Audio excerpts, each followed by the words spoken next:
In the quiet hills of northern Greece, in a land shaped by olive trees and slow rivers, two lives once crossed in a way that would quietly redirect the course of history. One was a philosopher devoted to observation, logic, and the patient search for truth. The other was a boy of royal blood, restless, ambitious, and already dreaming of horizons beyond the known world. Their names were Aristotle and Alexander. What followed was not a dramatic clash, but a long, gentle transfer of ideas that would travel farther than any army. Aristotle was born in 324 BC in the small city of Stagira. His father served as a court physician to the Macedonian royal family, and from an early age, Aristotle grew up close to power, but never seduced by it. While other boys trained their bodies for war, Aristotle trained his mind. He studied plants, animals, stars, language, ethics, and politics, believing that everything in nature followed patterns that could be understood through careful observation. For Aristotle, knowledge was not inherited. It was earned, slowly and patiently. Years later, in the Macedonian capital, a child was born who would shake the world. Alexander, son of King Philip II, grew up surrounded by soldiers, horses, and stories of heroes. He learned to ride before he learned to rule. Yet Philip understood that power without wisdom collapses quickly. So when Alexander reached the age of 13, Philip sought the greatest mind in Greece to educate his son. He chose Aristotle. The philosopher arrived at Mieza, a quiet sanctuary surrounded by nature. There were no marble palaces here, only shaded baths, stone benches, and the sound of wind through leaves. This was where Aristotle taught Alexander, not in rigid classrooms, but in conversation. Together they walked, talked, and observed the world. Aristotle taught Alexander Homer's epics, especially the Iliad, which Alexander would later carry with him on campaign. But Aristotle did not teach poetry alone. He taught ethics, logic, biology, medicine, geography, and politics. Aristotle believed that a ruler must first rule himself. He spoke to Alexander about moderation, justice, and reason. He explained that leadership was not merely command, but responsibility. A king, Aristotle said, should understand the nature of the people he governs, their customs, their strengths, and their limits. Knowledge, in Aristotle's view, was the true foundation of power. Alexander listened closely. He absorbed these lessons with the same intensity he would later bring to battle. Yet the student was never meant to remain still. Alexander was restless, driven by a sense of destiny. Aristotle could shape his mind, but not quiet his ambition. The philosopher knew this. Perhaps he even accepted it. When Alexander became king at just 20 years old, Aristotle returned to Athens, while Alexander marched outward. Yet the teacher's influence traveled with him. As Alexander conquered Asia Minor, Egypt, Persia, and beyond, he did not destroy knowledge. He collected it. He sent rare plants, animals, maps, and observations back to Aristotle. In many ways, Alexander became the philosopher's eyes across the world. This exchange changed science forever. Aristotle used these materials to advance biology, zoology, geography, and natural philosophy. He classified animals, studied anatomy, and recorded ecosystems never before known to Greece. Without Alexander's vast reach, much of Aristotle's work would never have existed in its final form. Yet their relationship was not without tension. Aristotle believed in a hierarchy of cultures, viewing Greek civilization as superior. Alexander ruling over vast non-Greek populations, began to see the world differently. He adopted Persian customs, encouraged cultural blending, and married foreign wives. This troubled Aristotle, who feared that Alexander was abandoning Greek identity. As Alexander's empire grew, the distance between teacher and student widened, not just geographically, but philosophically.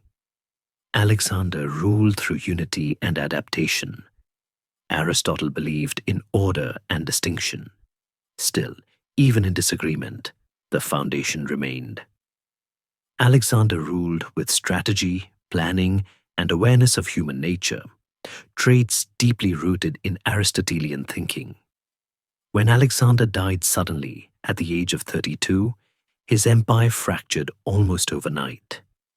Armies fell silent, borders dissolved, and the dream of a united world faded. But something quieter endured. The libraries Alexander founded continued to gather knowledge. The ideas Aristotle recorded survived wars, fires, and centuries of silence.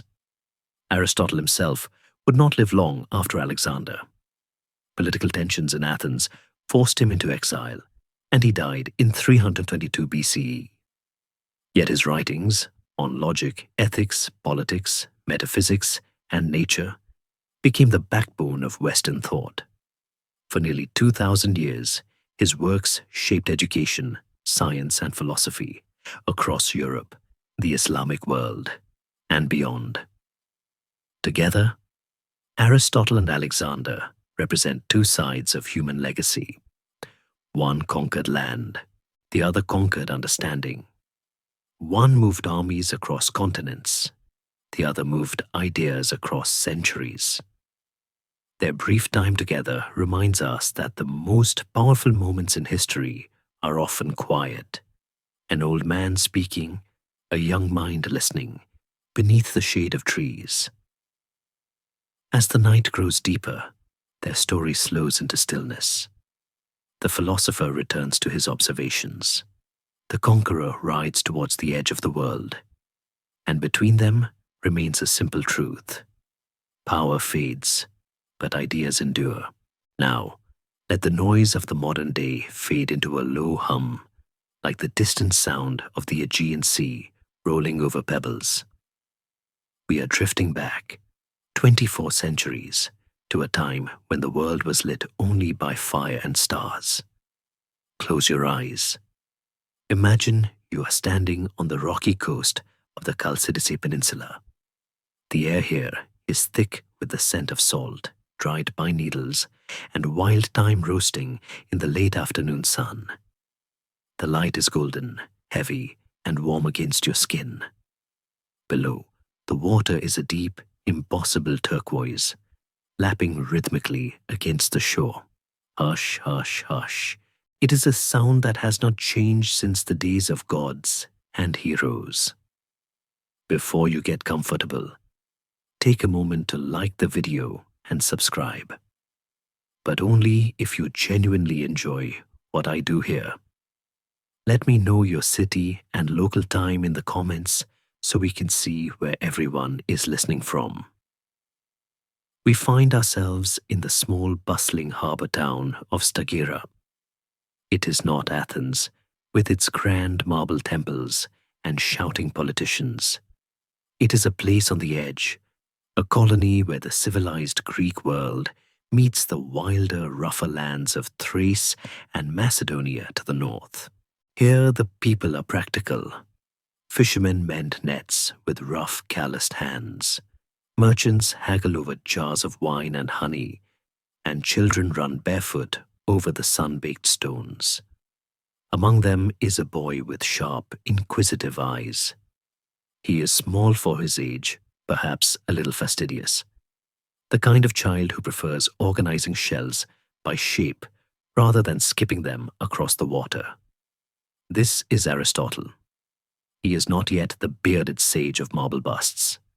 He is merely the son of Nicomachus, and Nicomachus is a man of significant importance. He is a physician, a member of the Asclepiad Guild, a family of healers who trace their lineage back to Asclepius, the god of medicine. In the ancient world, medicine is a family trade, a secret knowledge passed from father to son like a precious heirloom. Imagine the interior of their home. It is cool and dim, a relief from the blinding Greek sun. The air smells of crushed herbs, sage, mint, and pungent hellebore, mixed with the metallic tang of bronze instruments. Young Aristotle watches his father work. He sees the mixing of poultices, the setting of bones, the careful examination of the body. Most importantly, he learns the family secret: observation. While the priests in the temples pray for healing, the Asclepiad doctors look. They look at the color of the skin, the clarity of the eyes, the rhythm of the breath. Nicomachus teaches his son that the world is not a chaotic place ruled by the whims of angry spirits, but a puzzle that can be solved if one looks closely enough. It is said that Nicomachus was the personal physician and friend to King Amyntas III of Macedonia, the grandfather of Alexander the Great. This is a crucial thread in our tapestry. It means that even as a boy, Aristotle is comfortable in the presence of kings. He likely travels with his father to Pella, the Macedonian capital. Picture the contrast.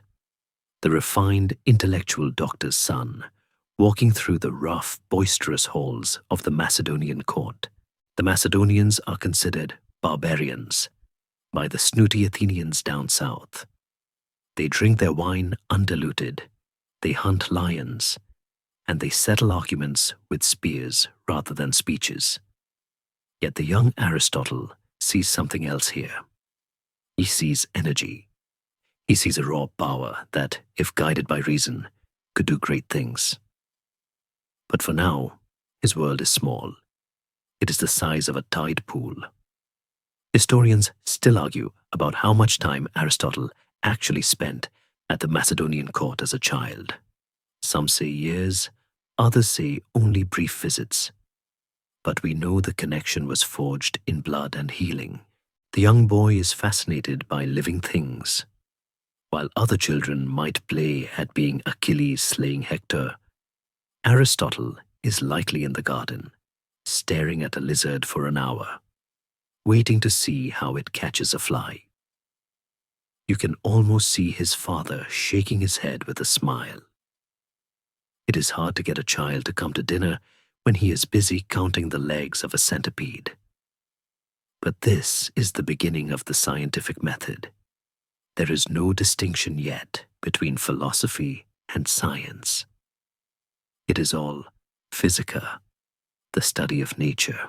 He learns that a cuttlefish releases ink to hide, that the cicada sings from its belly, that the tides move with the moon. He touches the rough skin of a starfish and wonders why it is built that way. He is learning that form follows function. Nature does nothing in vain. This phrase will become the heartbeat of his philosophy. But childhood in the ancient world is fragile, even for the son of a wealthy doctor. The sun sets on Stagara, and the shadows lengthen. We believe that Aristotle's father, Nicomachus, and his mother, Phaestus, both died while he was still young. The precise dates are lost to the mist, but we know the boy was left an orphan. He was taken in by Proxenus of Atarneus, the husband of his older sister. The house of the physician falls silent.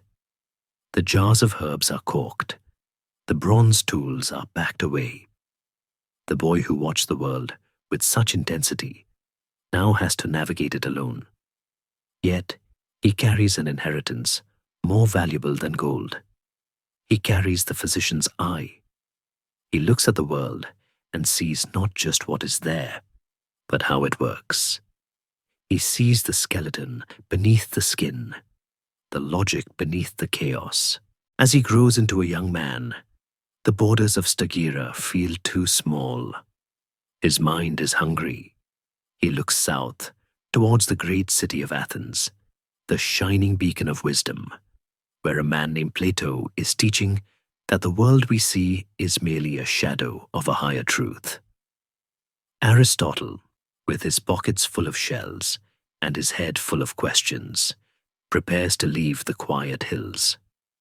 He does not know it yet, but he is walking toward a destiny that will bring him back to the north, back to the rough court of the Macedonians, to tame a storm named Alexander.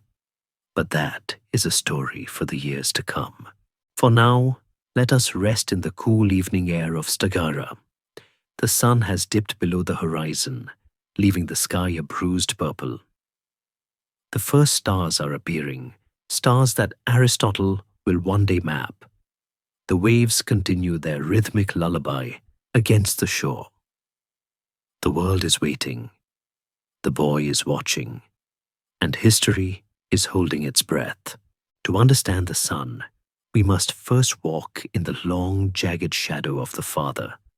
For history is rarely a solitary song, but rather a harmony of generations.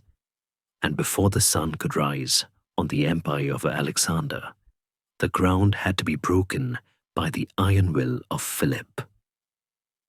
We shift our gaze now away from the quiet coast of Stagira, traveling inland where the terrain grows steeper, the rivers colder, and the wind carries the biting scent of snow from the peaks of Mount Olympus. This is Macedonia in the years before glory. For generations, this land was considered the backwater of the Greek world, a rugged frontier of goat herders and timber cutters, a place where men drank their wine unmixed with water, a habit that made the refined Athenians shudder in their symposiums, for they believed drinking pure wine led to madness, though the Macedonians likely argued it just led to honesty and a warmer sleep on cold nights. In these early days, Macedonia is not a predator, it is prey. The kingdom is surrounded by wolves, Illyrians to the west, Thracians to the east, Boionians to the north, tribes that sweep down from the mountains to raid and burn. The Macedonian kings sit on unstable thrones, usually dying by the sword or the poison cup before their beards turn grey. It is a land of chaos, waiting for a spine. That spine arrives in the form of Philip II. He comes to the throne in 359 BC, not with a roar, but with a limp and a brilliant mind sharpened by humiliation. As a young man, Philip was held hostage in Thebes, the great military power of the day. But Philip did not waste his time in captivity, sulking in a cell. He watched. He studied the famous sacred band of Thebes, an elite unit of lovers and warriors who fought with synchronized perfection. He sat at the feet of the general Epaminondas, learning that an army is not a mob, but a machine.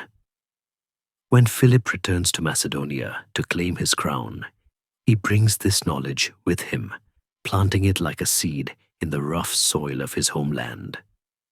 He looks at his countrymen, tough, weathered men who fight with short spears and wicker shields, and he sees potential. But he knows courage is not enough.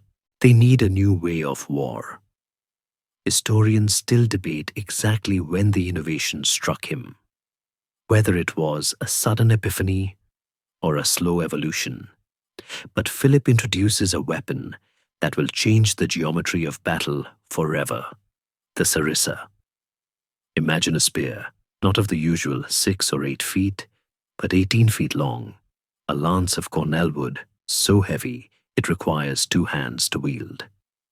It is ridiculous, almost comical at first glance, like trying to fight with a fallen tree. But Philip sees the mathematics of it. When thousands of men stand shoulder to shoulder, rank upon rank, and lower these pikes, they create an impenetrable bristling wall, a rolling forest of iron points that reaches the enemy long before the enemy can reach them. This is the Macedonian phalanx. It is a creature of discipline. Philip takes the shepherds and farmers who used to go home for the harvest and turns them into professional soldiers. He pays them. He drills them until they move as one organism, breathing and stepping in unison. My foot is the earth, they might say, and my pike is the thunder. He bans the use of wagons for the officers, forcing them to march alongside their men, carrying their own gear, a policy that surely caused a great deal of grumbling among the softer nobles who missed their cushions. But it hardened the army into a force that could move faster than any in Greece. Philip is not just a warlord, however. He is a diplomat of terrifying charm. He understands that gold is often sharper than steel. He captures the gold mines of Mount Bangaon, and suddenly the poor kingdom is awash in wealth. He mints coins that flow into the pockets of politicians in Athens and Thebes, buying friends, silencing critics, and opening city gates. There is a famous saying attributed to him, a bit of wry humor that captures his pragmatic soul. He reportedly asked if a city's walls were so high that not even a donkey laden with gold could scale them. He is a man of appetites, of loud laughter, of many wives, 7 in total, each a strategic alliance with a neighboring tribe or state. He turns marriage into a map-making exercise. He is scarred from battle, losing an eye at the siege of Methone, an injury he wears not with shame, but with a terrifying pride. For every scar is a receipt for a lesson learned. Yet, for all his roughness, Philip craves the culture of the South. He invites poets, artists, and musicians to his new capital at Pella. He turns a collection of wooden halls into a court that rivals the great cities of the South, covering the floors with intricate pebble mosaics that we can still see today. Scenes of lion hunts and geometric beauty carefully arranged in black and white stones. Pella begins to glow. It draws the curious and the ambitious. The Athenians, led by the orator Demosthenes, rail against him, calling him a tyrant, a barbarian, a threat to liberty. They stand on their stone platforms in Athens, shouting eloquent warnings to the clouds, while Philip quietly checks the grain supplies, inspects the sarissas, and trains his cavalry. The contrast is striking. The South has the words, but the North has the momentum. Philip's genius lies in his patience. He does not rush to conquer Greece. He envelopes it. He settles local disputes, offers protection, and slowly, gently tightens the net.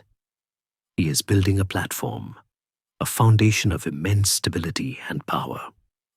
He is forging the sword that his son will eventually swing. But there is a softness here too, in the heart of this hardened king.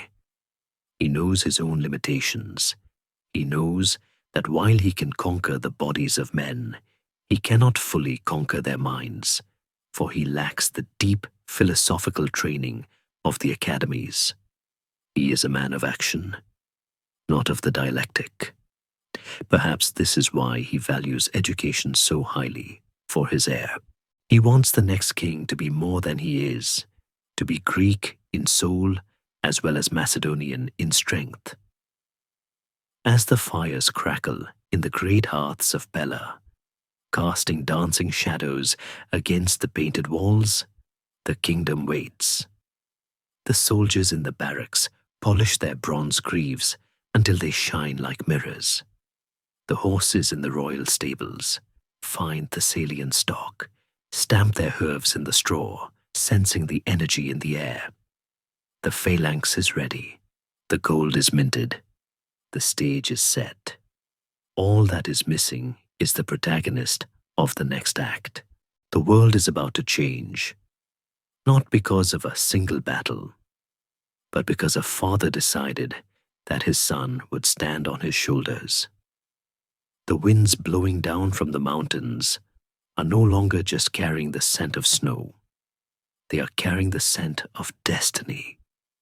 And in the royal palace, amidst the intrigues of the harem and the whispers of the court, a new life is about to begin, a spark that will ignite the dry tinder Philip has so carefully stacked. The backwater is gone. The empire of the mind and the spear is about to be born. In the year 356 BCE, the summer heat hung heavy over Pella, the air thick with the buzzing of cicadas and the anticipation of storms. It was in this sweltering season, reportedly on the very night the great temple of Artemis at Ephesus burned to the ground across the sea, that a child was born. The timing was impeccable, a coincidence that history, or perhaps later propaganda, would stitch into the fabric of legend. The priests at Ephesus were said to have run through the streets crying that the torch of Asia had been kindled that night. But in the cool stone chambers of the Macedonian palace, the immediate reality was the cry of an infant and the exhausted breathing of a mother. Her name was Olympias. If Philip was the iron of Macedonia, Olympias was its fire. She was a princess from Epirus, a land to the west, known for its ancient oracle of Zeus and its wild, mystical traditions. She was not a woman to be kept quietly in the background weaving wool. She was fierce, devout, and deeply connected to the cult of Dionysus, the god of wine and ecstasy. Stories, whispered by servants, and later recorded by historians like Plutarch, tell of her sleeping with snakes in her bed, the serpents coiling around the ivy-covered staffs she kept close. Philip, it was said, grew wary of her bedchamber, unnerved by the reptilian companions she favored, fearing spells, or perhaps just the cold touch of scales in the dark. It is easy to see why the court at Pella viewed her with a mixture of awe and suspicion. She brought the mystery of the old gods into the pragmatic house of war. From the moment Alexander drew breath, myths began to swirl around his cradle like dust devils. It was whispered that on the night of his conception, a peal of thunder had shaken the palace, and a bolt of lightning had struck Olympias's womb, sealing the child with divine fire before Philip ever entered the room. Another story claimed that Philip, peeking through the keyhole of his wife's door, saw a great serpent lying beside her, a sign that the true father was not mortal at all, but Zeus himself, taking the form of a snake, as he often did in the old tales. These stories were likely cultivated by Olympias herself. She was a woman who understood the power of narrative. She whispered into her son's ear from his earliest days that he was not ordinary, that the blood in his veins was ichor, the golden fluid of the gods. While Philip could give him a kingdom, Olympias gave him a divinity. She traced her own lineage back to Achilles, the greatest hero of the Trojan War, and told Alexander that he was the heir to that rage and glory. Imagine the boy growing up in this duality. On one side, the gruff, scarred father, smelling of horse sweat and leather, teaching him the practicalities of statecraft and the grim mathematics of the phalanx. On the other, the intense, mystical mother, smelling of incense and secrets, telling him that he was the son of the storm. It is a wonder the child did not tear apart from the tension. Instead, he fused them. He developed a personality that was at once intensely practical and wildly romantic. He learned to read the terrain of a battlefield with the cold eye of a general, but he also looked for omens in the flight of birds. He was a boy who would calculate the logistics of a supply line in the morning and dream of outdoing Heracles by the afternoon. His nursery was the royal court, a dangerous playground of ambition. Philip was often away on campaign, expanding the borders, leaving Alexander in the care of nurses and tutors. His first pedagogue was a stern relative of his mother named Leonidas, not the Spartan king, but a man of Spartan discipline. Leonidas had no patience for luxury. He would famously search the young prince's bedding and chests to ensure Olympias hadn't smuggled in any soft blankets or sweet treats. He believed that a future king should eat a breakfast of a night march and a dinner of a light breakfast. He trained the boy's body to endure hunger, thirst, and fatigue. Once, when the young Alexander was sacrificing to the gods and threw a handful of incense onto the fire with lavish generosity, Leonidas scolded him, saying, "Wait until you have conquered the spice lands before you burn incense so wastefully." It was a stinging rebuke, but one Alexander would remember. Years later, after capturing Gaza and its vast stores of aromatics, Alexander would send a massive shipment of frankincense and myrrh back to his old tutor with a note. "Now you have plenty of incense, so stop being stingy with the gods." A touch of humor, perhaps, but also a flex of absolute power. Another tutor, Lysimachus, took a different approach. He saw the boy's hunger for glory and fed it. He called Alexander Achilles and Philip Peleus, casting their lives as a reenactment of the Iliad. This delighted the young prince. It gave him a script to follow. He began to see his life not as a series of days, but as a legend being written in real time. He wasn't just learning to run. He was training to chase Hector around the walls of Troy. He wasn't just learning to throw a spear. He was learning to pierce the shield of history.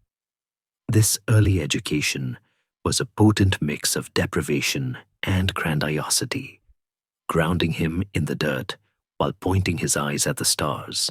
Yet amidst the tutors and the myths, there was the boy himself, fair-haired, with a melting gaze that artists would later try to capture in marble, and a slight tilt of the head that suggested he was listening to a voice no one else could hear. He was precocious, startling visitors with his questions. When ambassadors from Persia arrived while Philip was away, the young Alexander entertained them. He didn't ask about the hanging gardens or the golden vines of the Persian king.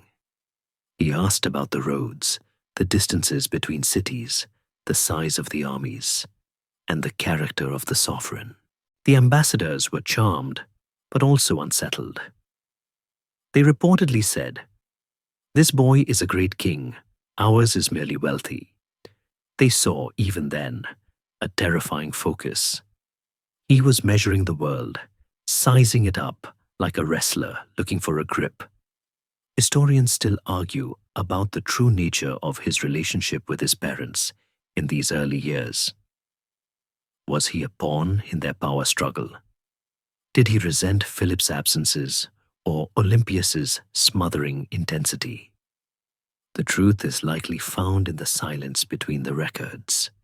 We can imagine him standing on the walls of Pella, watching the northern horizon, waiting for the dust cloud that signaled his father's return, torn between relief and a strange, competitive jealousy. Every victory Philip won was one less conquest left for Alexander. "My father will leave me nothing to do," he famously complained to his friends. It was the complaint of a boy who felt his destiny shrinking with every success of the generation before him. He wanted the world to be broken so he could be the one to fix it. And so, the prince grew. The myths wrapped around him, tighter and tighter. The lightning bolt, the snake, the blood of Achilles. He carried them like invisible armor. But the test of a king is not in the stories told about him, but in the reality he commands. The first true test was approaching, not in the form of a battle, but in the form of a beast. A creature was coming to Pella, a dark, untamable force that would require more than myths to master. It would require the one thing his father had in abundance, but his mother often lacked: patience.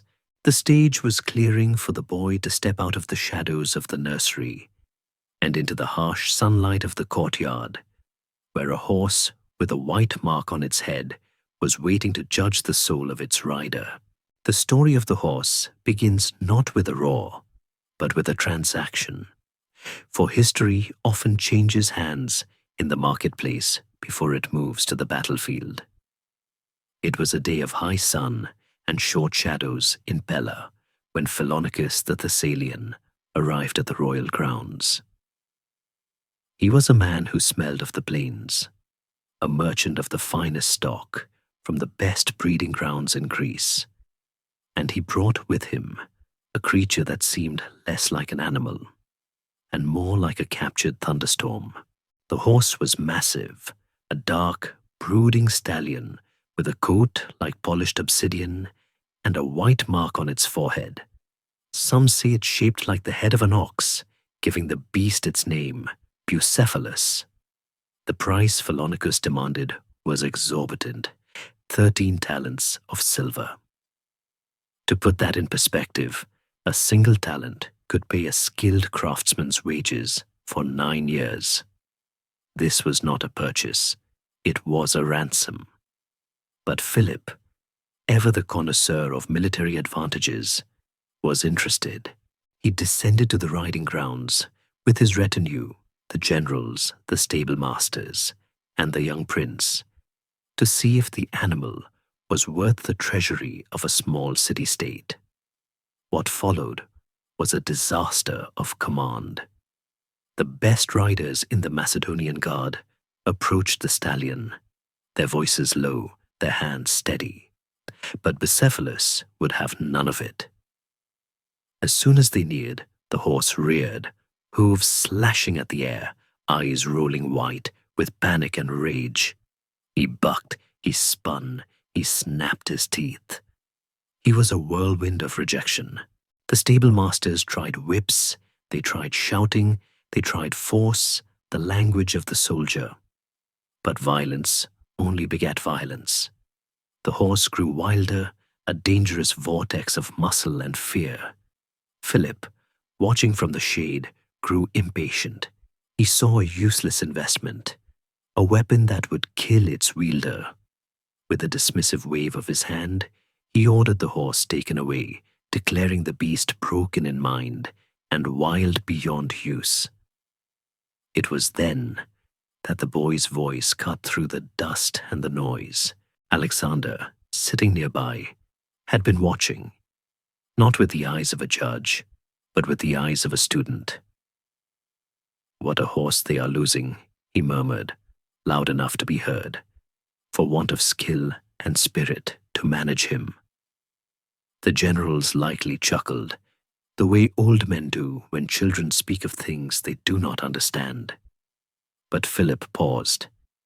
He turned to his son, perhaps irritated by the public critique. "Do you find fault with those older than yourself?" Philip asked, his voice sharp, as if you knew more than they, or could manage the horse better. Alexander did not shrink. "I could manage this horse better than others do," he replied. The court went silent. It was a moment of dangerous arrogance, the kind that usually precedes a public humiliation. Philip proposed a wager. If the boy failed, he would have to pay the price of the horse himself. It was a staggering sum, enough to bankrupt a prince, but Alexander accepted without blinking. He stood up and walked into the arena. The crowd held its breath. They expected the boy to be trampled, a tragic lesson in hubris written in the dust. But Alexander did not grab the reins. He did not raise a whip. He did not shout. He had noticed something the adults, in their rush to dominate, had missed. He had seen that the horse was not vicious. He was terrified. Specifically, Bucephalus was shying away from the ground, dancing in panic every time he saw the dark, shifting shape of his own shadow moving beneath him. The beast was fighting a ghost. Alexander understood this fear. He approached the stallion slowly, speaking in a low, rhythmic hum. He took the bridle gently, not pulling, but guiding. Slowly, deliberately, he turned the horse's head toward the sun. The shadow fell behind them, vanishing from the horse's sight. The effect was instant. The rearing stopped. The trembling eased. The horse, blinded by the sun but freed from his phantom pursuer, exhaled.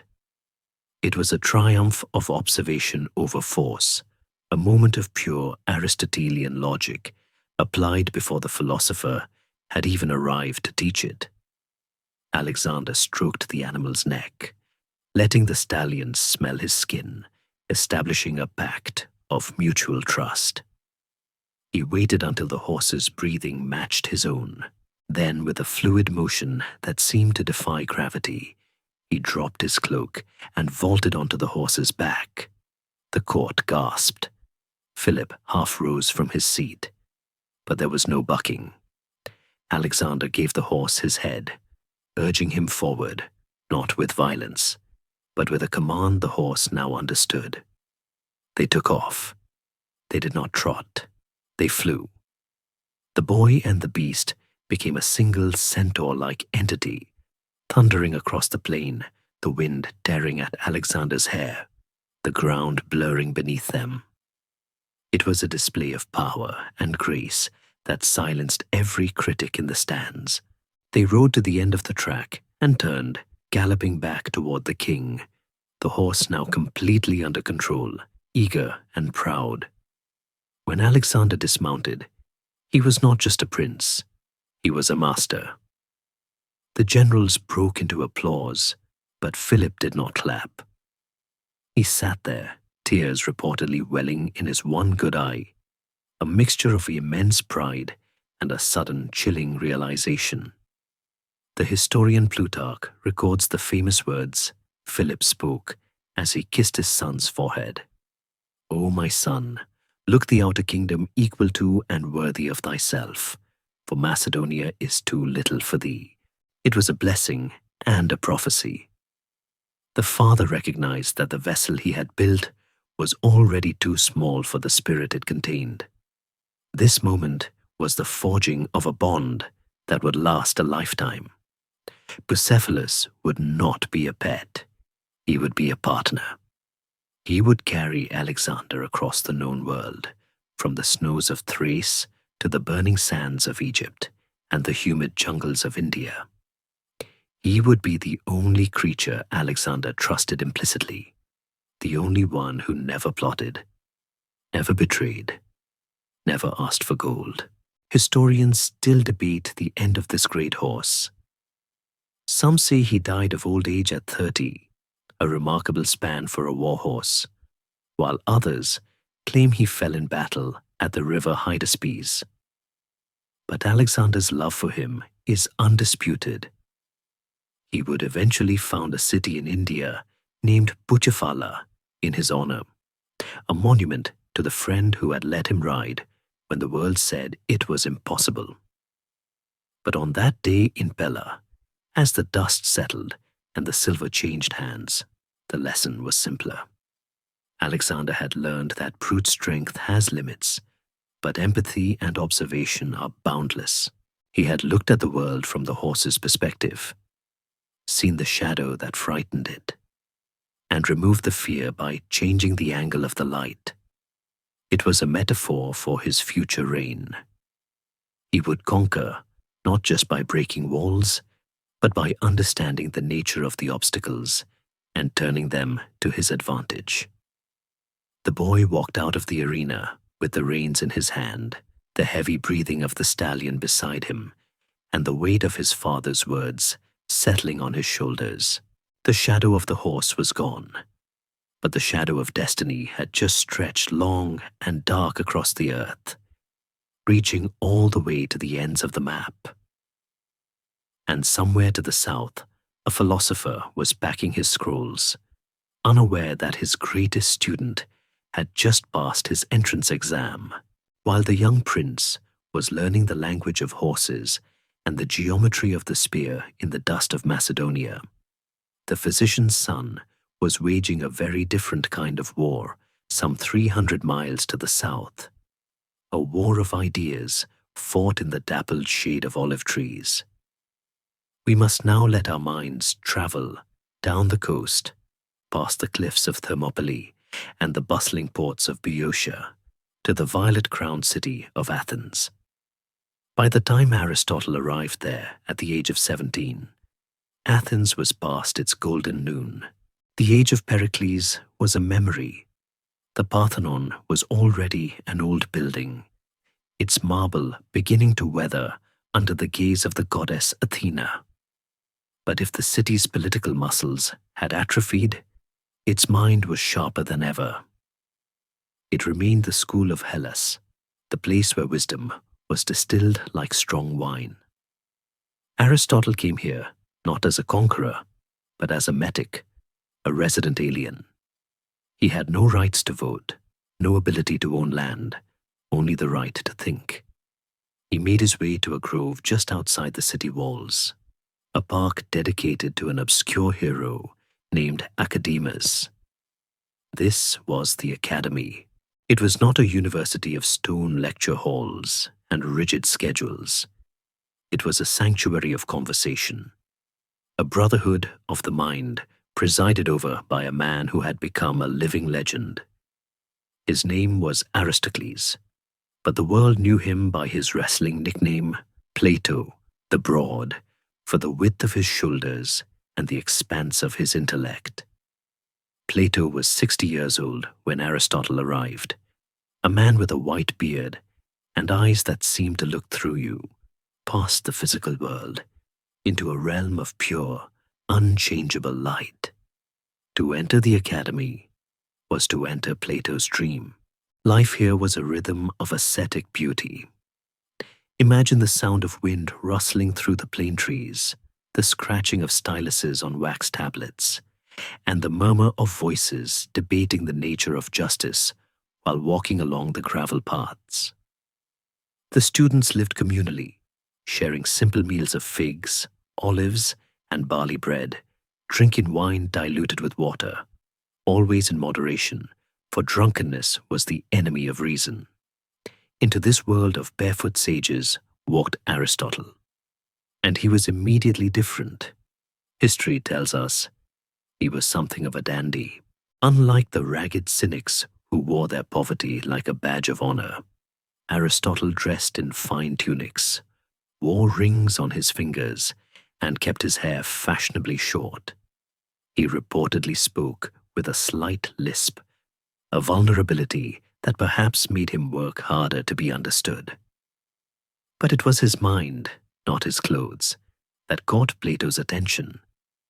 Plato called him the mind of the school and the reader, a nickname that suggests Aristotle was one of the few who preferred burying his nose in scrolls to endless oral debate.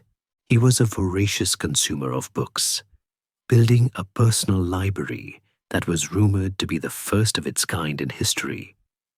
Yet, as the years turned into decades, Aristotle would remain at the academy for nearly 20 years. A profound philosophical fracture began to form between the master and the student. It was not a quarrel of anger, but of orientation. Plato was a mystic of geometry. He believed that the world we see, the world of crumbling walls, dying flowers, and changing seasons, was merely a shadow, a poor copy of a perfect, eternal reality he called the forms. To Plato, a horse in a field was just a flawed imitation of the ideal horseness that existed in the realm of the divine. He wanted his students to look up, to close their eyes to the sensory world, and find truth in abstract mathematics and pure reason.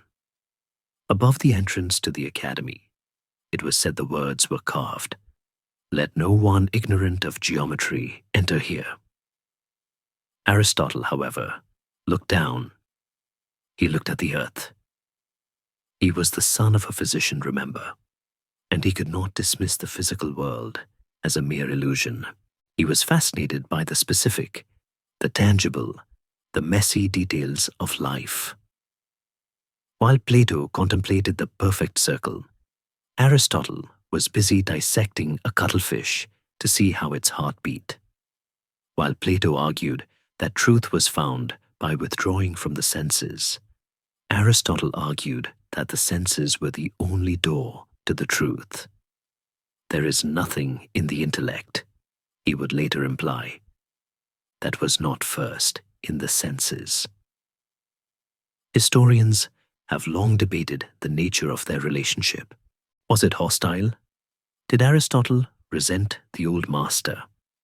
Ancient gossip mongers claim that Aristotle was ungrateful, that he kicked at Plato like a foal kicks its mother after nursing.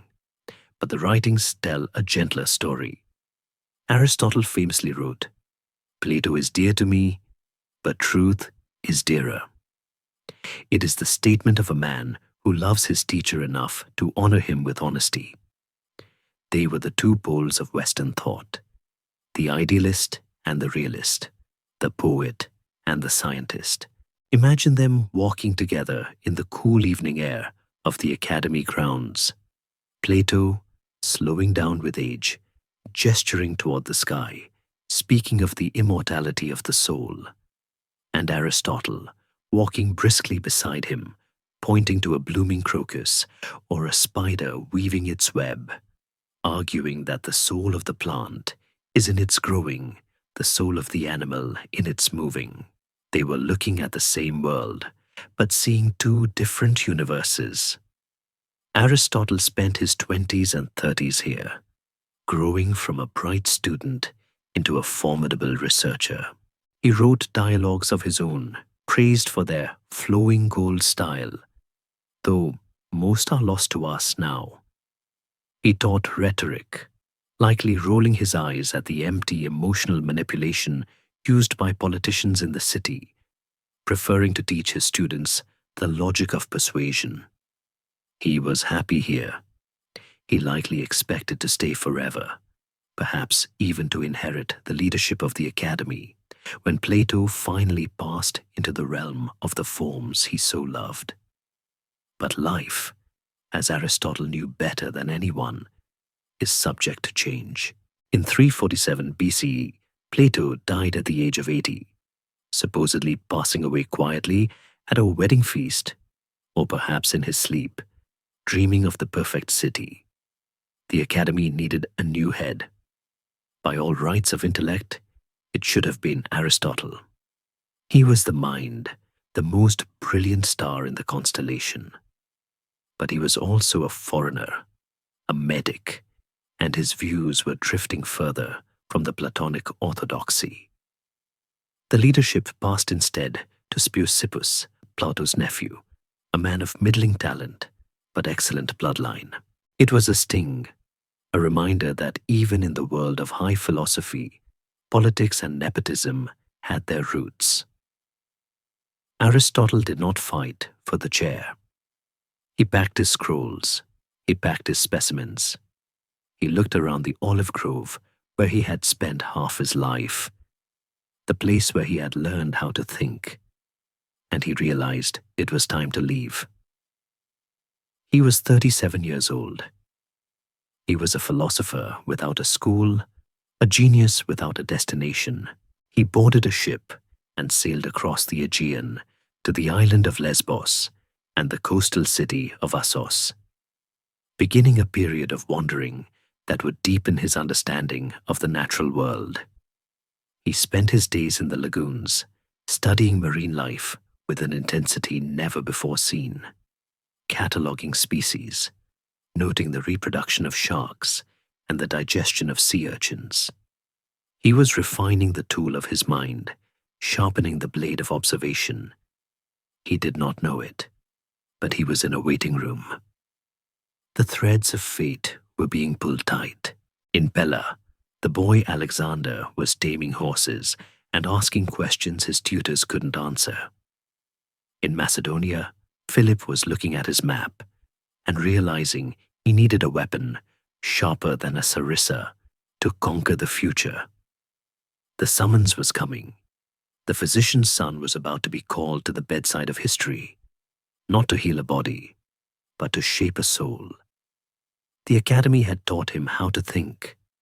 The world was about to teach him how to live. And as the ship cut through the dark wine-colored sea, carrying Aristotle away from Athens, the distance between the philosopher and the prince began to close. The water of the lagoon at Pyrrha, on the island of Lesbos, is said to be clearer than anywhere else in the Aegean. It was here, in the quiet years following his departure from Athens, that Aristotle found a peace the academy could never offer. He was no longer the young dandy of the lecture halls.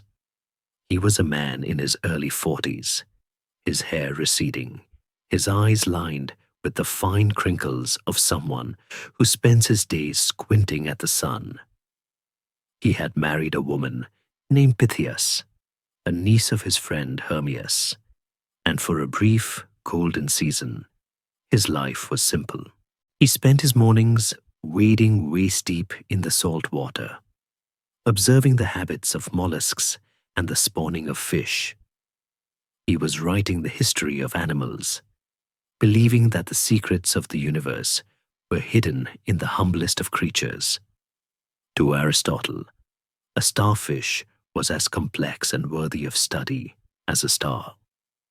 He likely believed he would grow old here, listening to the wind in the reeds, far from the shouting of kings and the marching of armies. But history as a way of finding those who try to hide from it, especially when they possess the one thing power cannot manufacture: wisdom. While Aristotle was cataloguing sponges, King Philip in Pella was wrestling with a problem that no phalanx could solve. His son was 13 years old. Alexander was no longer a child to be scolded by nurses. He was a young lion, brimming with dangerous energy. He was brilliant, yes. He could recite Euripides and ride horses that terrified grown men. But he was also volatile. Philip saw the boy's potential, but he also saw the precipice. If Alexander were left to the rough soldiers and the sycophants of the court, he might grow into a tyrant, a man of appetites rather than a king of justice. Philip needed a teacher who could match the boy's spirit, someone who could command respect without a sword. He looked at the list of available tutors. There were rhetoricians from Athens, men who could teach the boy to speak pretty lies.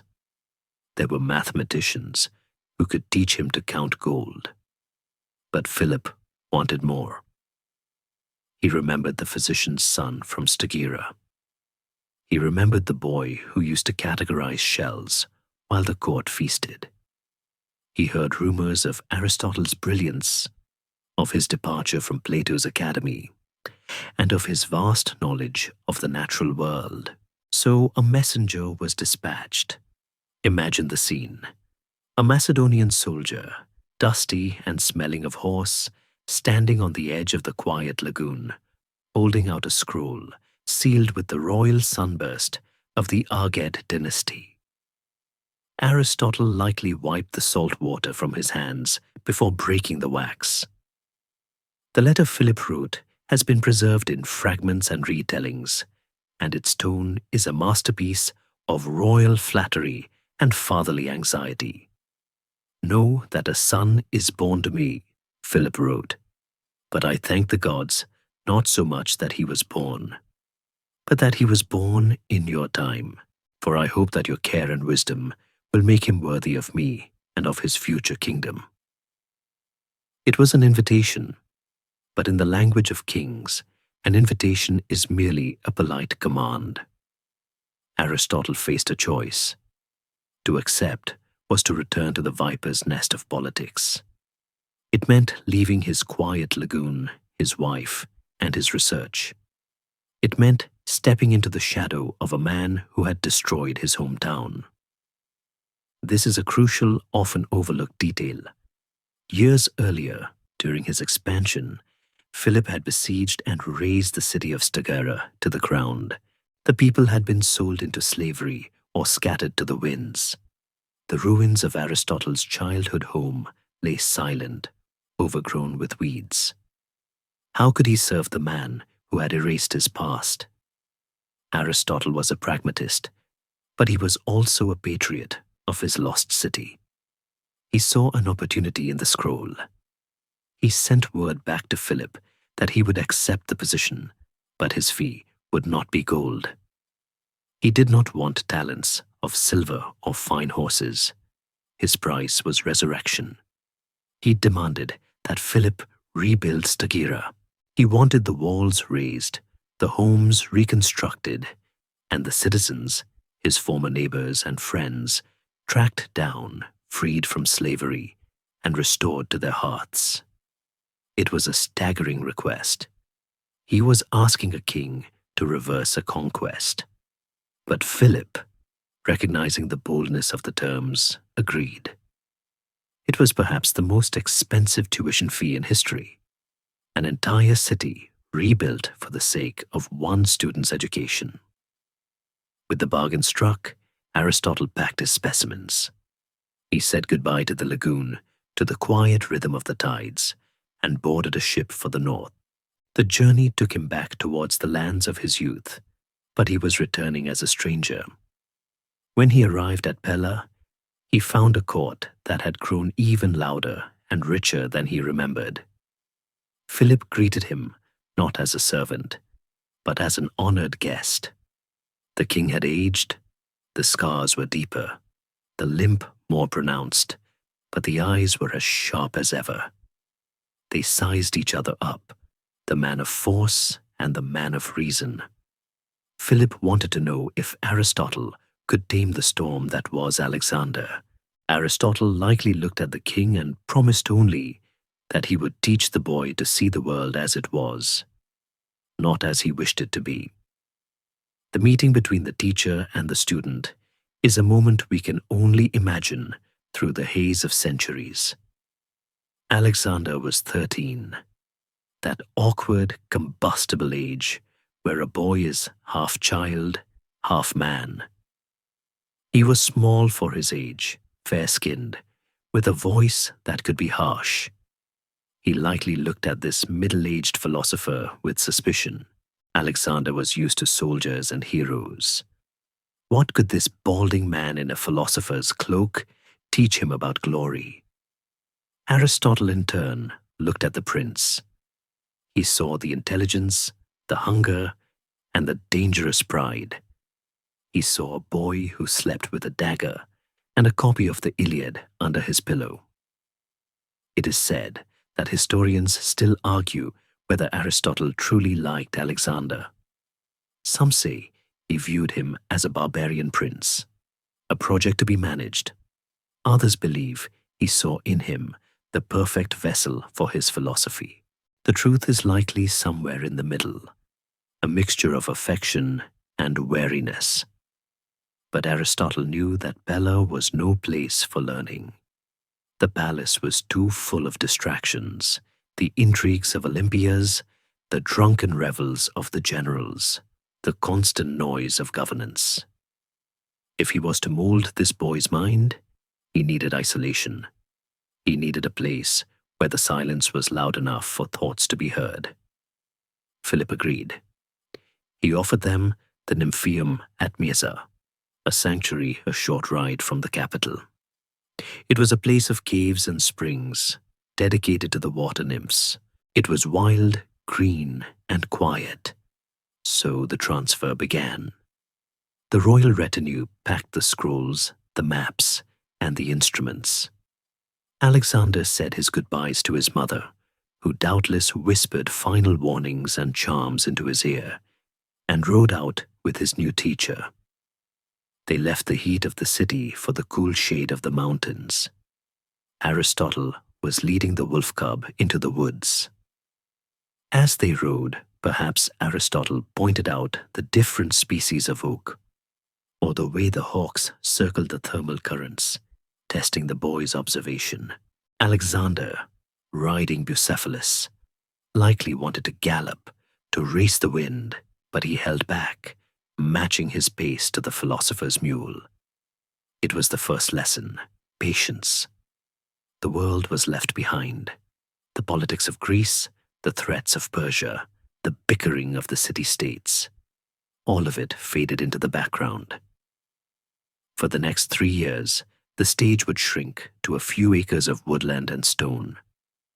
It would be a time of intense intimacy, where the future of the world would be decided in conversations over lunch. The summons had been answered. The physician's son had returned to heal the mind of a king. And as the trees of Mieza closed around them, swallowing them into the green twilight, the great experiment of education began. The sword was sheathed, the scroll was opened, and the silence of the nymphaeum prepared to receive the voices that would echo for eternity. To find the place where the mind of the conqueror was truly forged, we must leave the maps of modern cities and follow a path that has barely changed in 2,000 years. We travel west of Pella, into the foothills of the Vermio Mountains, to a place the ancients called Mieza. Today, it is a quiet archaeological site near the town of Nausa, where ivy crawls over ancient stones and the air is perpetually cool. But in the time of Aristotle, this was the nymphaeum, the sanctuary of the nymphs. It was not a school in the way we understand it. There were no desks, no blackboards, no bells ringing to mark the hour. It was a landscape of limestone caves, hanging vines, and natural springs that bubbled up from the earth with a sound like whispering voices. The Greeks believed that nymphs, the spirits of nature who guarded trees and rivers, dwelled here, watching over those who entered. It was a place where the barrier between the human world and the divine felt thin. Philip had chosen it for this very reason. He wanted his son to be educated in a place that felt sacred, a place where the noise of the world could not penetrate the canopy of ancient oaks. Imagine arriving there as the sun begins to set, casting long, fractured shadows through the leaves. The air here is different from the dusty plains of Pella. It smells of damp moss, wild garlic, and the mineral tang of wet stone. Aristotle would have been the first to dismount, his sandals crunching on the fallen acorns. He surveyed his new kingdom. It was a gymnasium in the original Greek sense, a place for both physical and intellectual training, but it was built by nature. The caves offered shelter from the midday heat and the sudden mountain storms. The flat terraces of rock provided spaces for wrestling or debating. And there, carved directly into the limestone cliff face, were 2 rows of stone benches. They are still there today, worn smooth by centuries of rain and wind. We can almost see the ghosts of the boys sitting there, their tunics gathered around their knees, leaning forward to listen to the man who paced back and forth in front of them. Alexander did not come alone to this sanctuary. A king does not grow in isolation. He grows in a forest of other ambitions. Philip had sent the sons of his highest generals and nobles to join Alexander, a group of about 50 boys known as the royal pages. This was a masterstroke of strategy. On one hand, it provided Alexander with a cohort of peers, a band of brothers who would one day command his armies. On the other, it was a subtle form of insurance. By holding the sons of his powerful generals in one place, Philip ensured the loyalty of their fathers. Historians still argue about the true nature of this arrangement. Was it a prestigious boarding school, or was it a gilded cage for high-born hostages?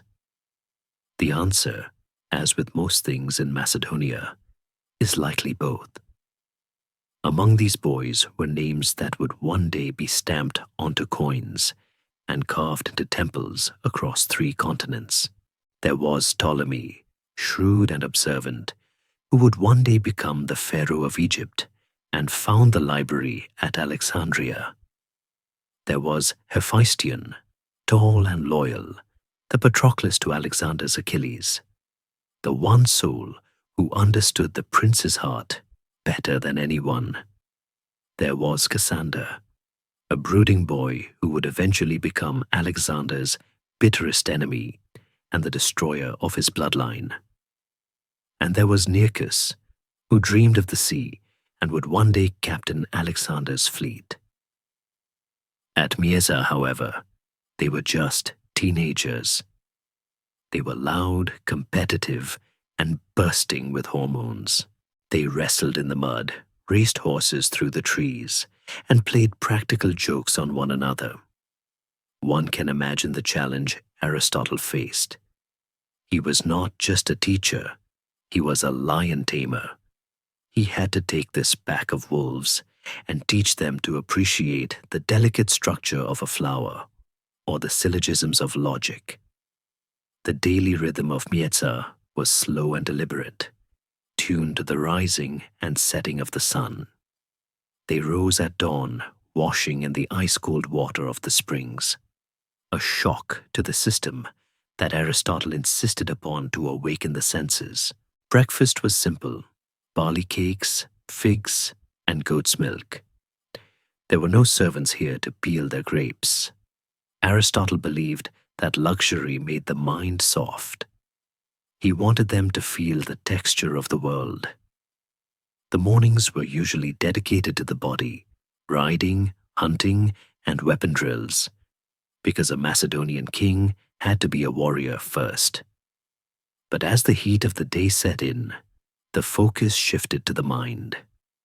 They would gather at the stone benches or walk along the shaded paths, the peripatos, establishing the walking style of learning that Aristotle would later make famous in Athens.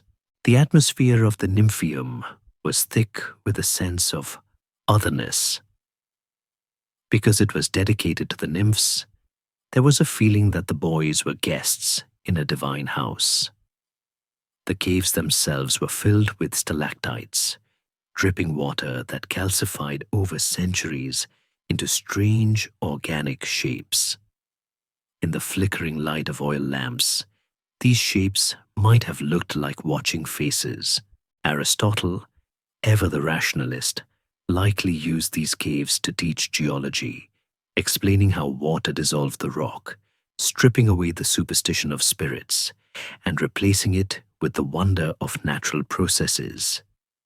Yet, for Alexander, the romantic, the place must have felt like a stage set for a myth. He wasn't just learning biology, he was learning in the womb of the earth. It is interesting to note the dynamic between the teacher and this specific group. Aristotle was not a stern, cane-wielding schoolmaster. He was a conversationalist. He treated these boys as adults in training. He encouraged them to challenge him. If he said that the soul was the form of the body, he expected Ptolemy or Alexander to ask, "But what happens to the form when the body breaks?" He didn't want rote memorization. He wanted agility. There is a gentle humor in imagining the scene. The greatest mind in history trying to explain the metaphysics of being qua being to a group of boys who was secretly making bets on who could throw a stone the farthest across the stream. Yet somehow he held their attention. He did it by connecting philosophy to power. He showed them that logic was a weapon, sharper than any sword. If you could dismantle an opponent's argument, you could rule a council. If you understood the biology of a horse, you could ride better than your enemy. He made wisdom practical. The evenings at Mieza were perhaps the most magical times. As the sun dipped below the Vermio range, the temperature would drop, and the boys would gather around a fire near the mouth of the caves. The firelight would dance in their eyes that would see the Indus River, the pyramids of Giza, and the burning palaces of Persia. But here, they saw only the sparks rising into the Greek night. Aristotle would sit with them, perhaps holding a glass of wine, and tell stories. Not just myths, but histories of the constitutions of different cities, stories of foreign lands, and observations about the stars that wheeled overhead. He taught them to navigate by the constellations, a skill they would desperately need in the featureless deserts of Asia. There was a vulnerability here too. Away from the armor and the expectations of the court, Alexander could just be a boy. He could ask questions about fear, about death, about his father.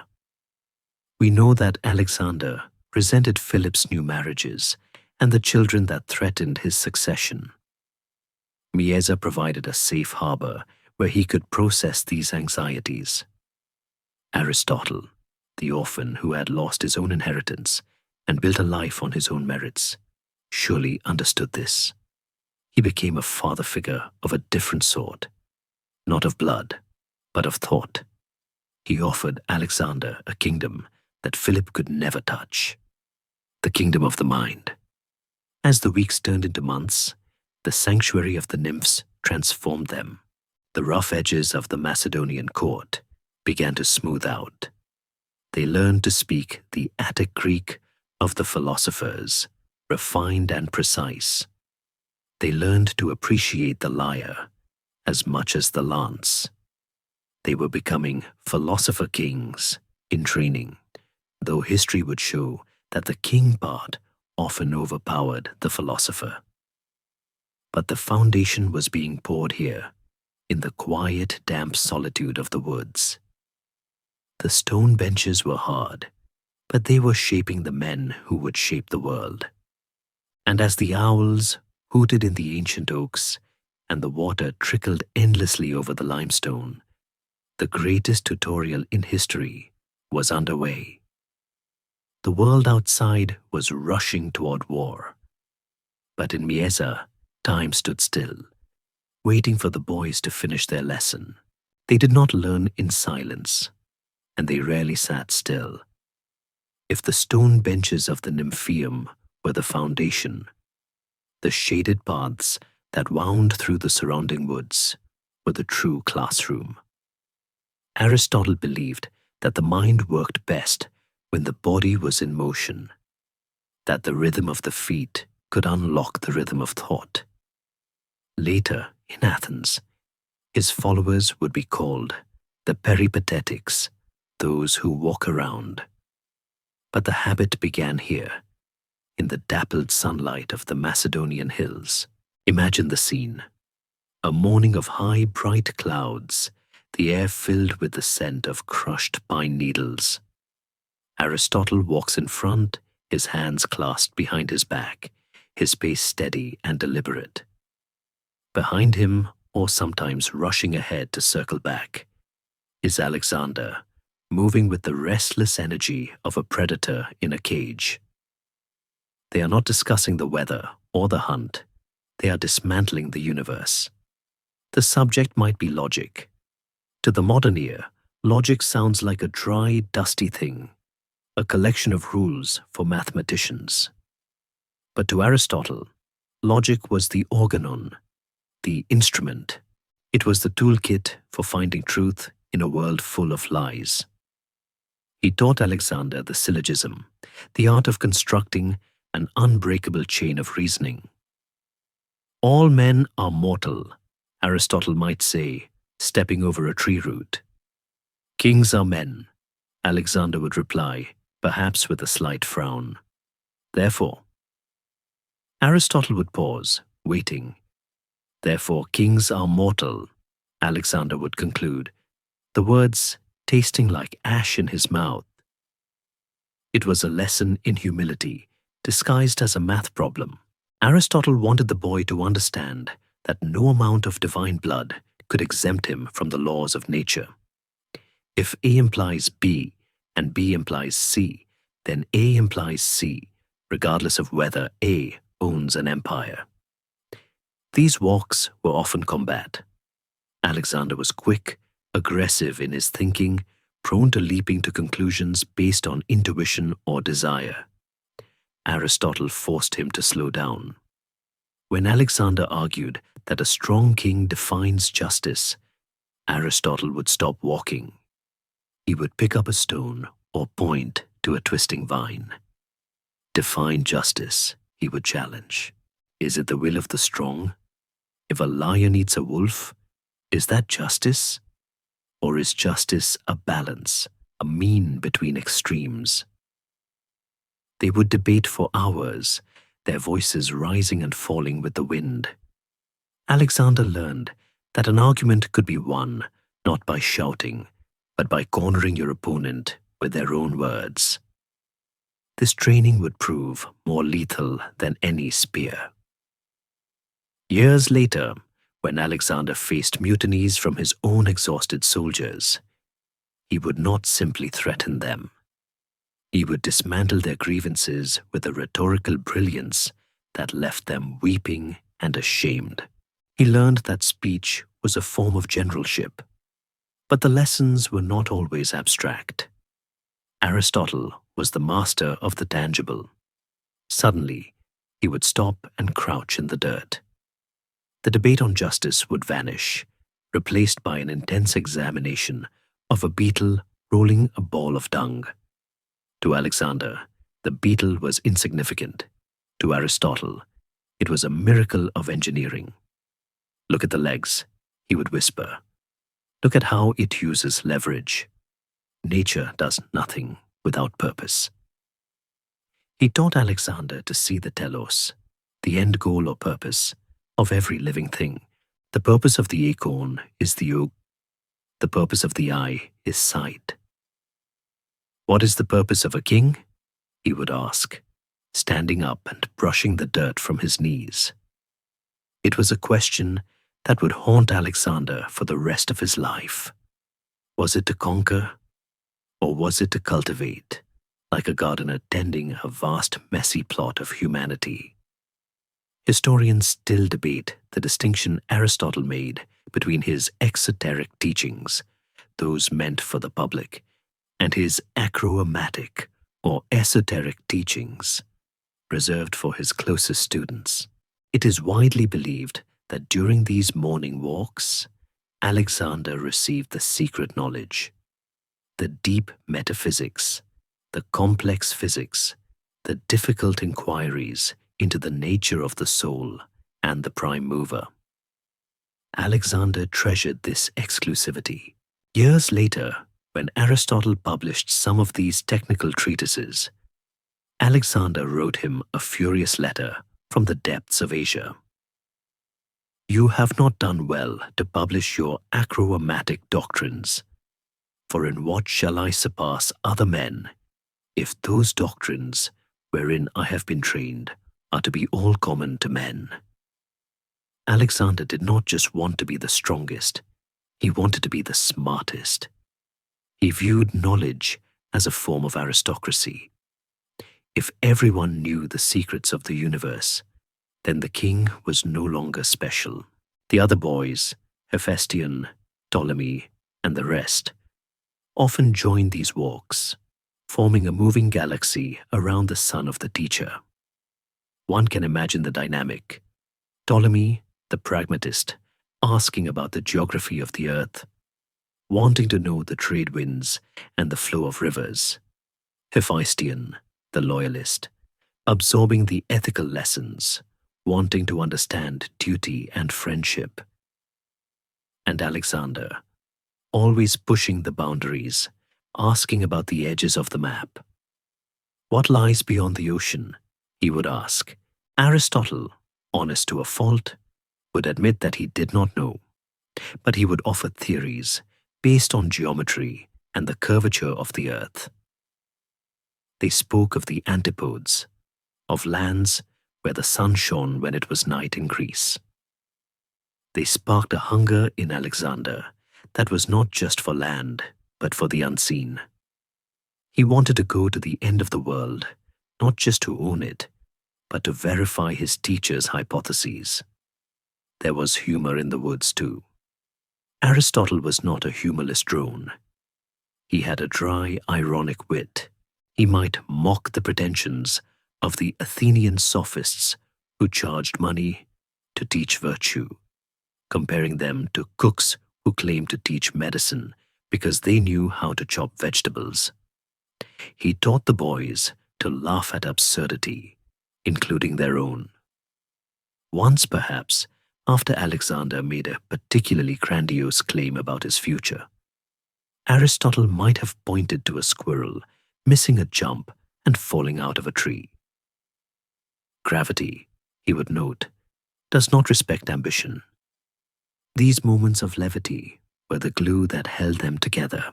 They softened the awe the boys felt for the philosopher and made the heavy lessons digestible.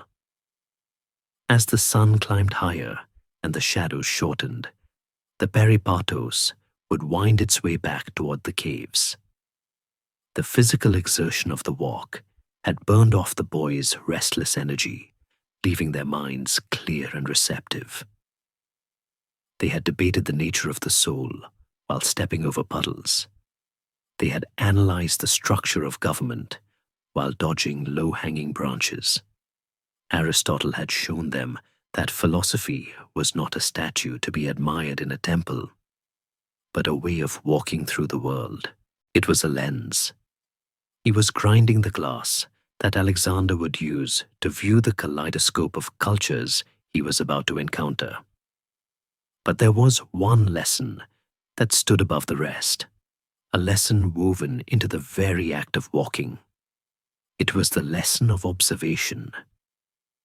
Aristotle taught that the truth was not out there in some mystical vision. It was right here, in the dirt, in the water, in the behavior of men. He taught Alexander to look, really look, to see the fear in a horse's eye, the hesitation in an ambassador's hand, the changing currents of a river. This hyper-awareness would save Alexander's life a dozen times. On the battlefield, while others saw only chaos, Alexander would see patterns, a gap in the line, a shift in momentum, a moment of weakness. This was the Aristotelian eye at work. The general was born in these woods, not just with a sword in his hand, but with a syllogism in his mind.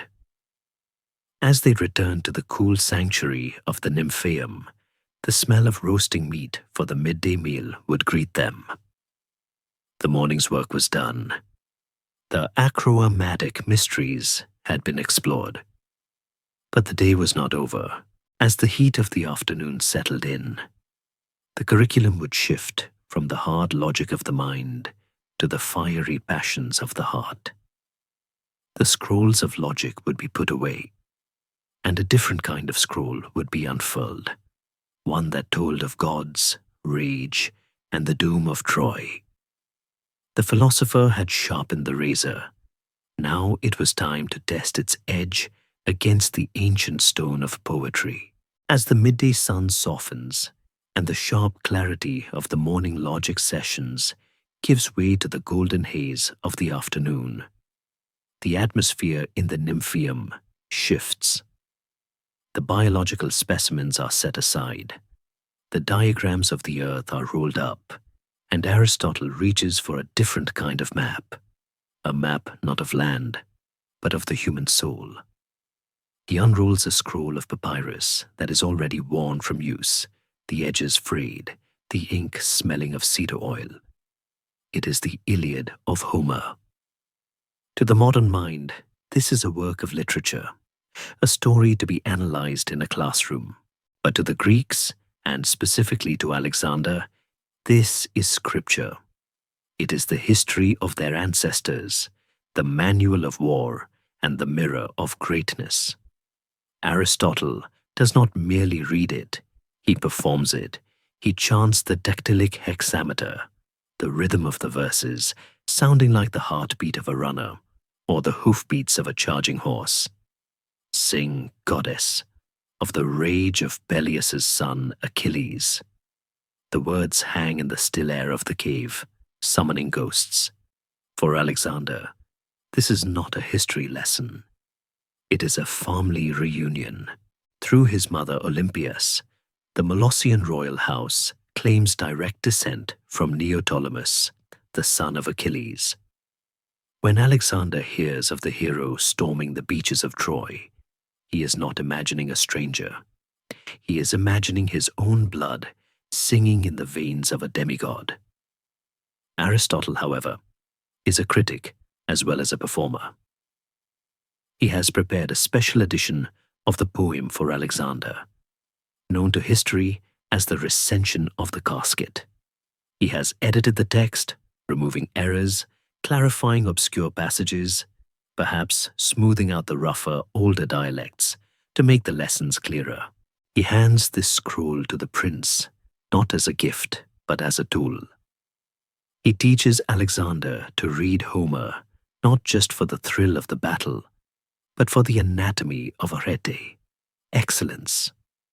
They stop at the lines where Agamemnon insults Achilles, where pride clashes with authority. Aristotle asks the hard questions. Was Achilles right to withdraw from battle? He asks, his voice echoing off the limestone walls. Is his rage a strength, or is it a disease that rots his command? The other boys might argue for the glory of the sulking hero, but Aristotle points out the cost, the Greeks dying by the ships because one man could not master his own anger. It is a lesson in the dangers of thumos, the spirited part of the soul that craves recognition. Aristotle warns that a king who cannot swallow his pride will eventually choke on it. Alexander listens, his eyes burning, but one suspects he hears a different lesson. He sees the glory of the rage. He sees that Achilles is remembered because he was extreme, because he burned brighter and hotter than the prudent men who stayed in line. Alexander begins to model himself on this dangerous archetype. He starts to sleep with this copy of the Iliad under his pillow, right beside his dagger, a symbolic marriage of violence and culture that will define his entire life. In these reading sessions, the relationship between Alexander and Hephaestion takes on a mythical weight. They look at each other across the fire when the story of Achilles and Patroclus is read. They see themselves in the reflection of that ancient bond, the warrior and his beloved companion, two halves of the same soul. Aristotle surely notices this. He sees the intensity of their friendship, the way they move in tandem, the way Hephaestion softens Alexander's sharp edges, just as Patroclus soothed Achilles. The philosopher does not discourage it. He knows that a king is a lonely creature, and a true friend is a second self, a mirror that allows the soul to see its own nature. But he also knows the tragedy of the Iliad. He knows that Patroclus dies. He knows that the love that strengthens the hero is also the vulnerability that destroys him. Perhaps in his quieter moments, Aristotle worries that he is training a tragedy, not a king.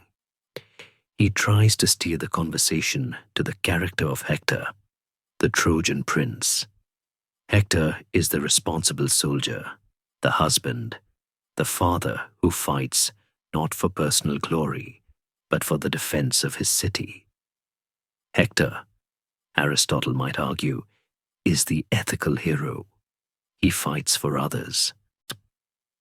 Alexander likely nods politely, but his heart remains in the Greek camp, with the man who chose a short, glorious life over a long, obscure one.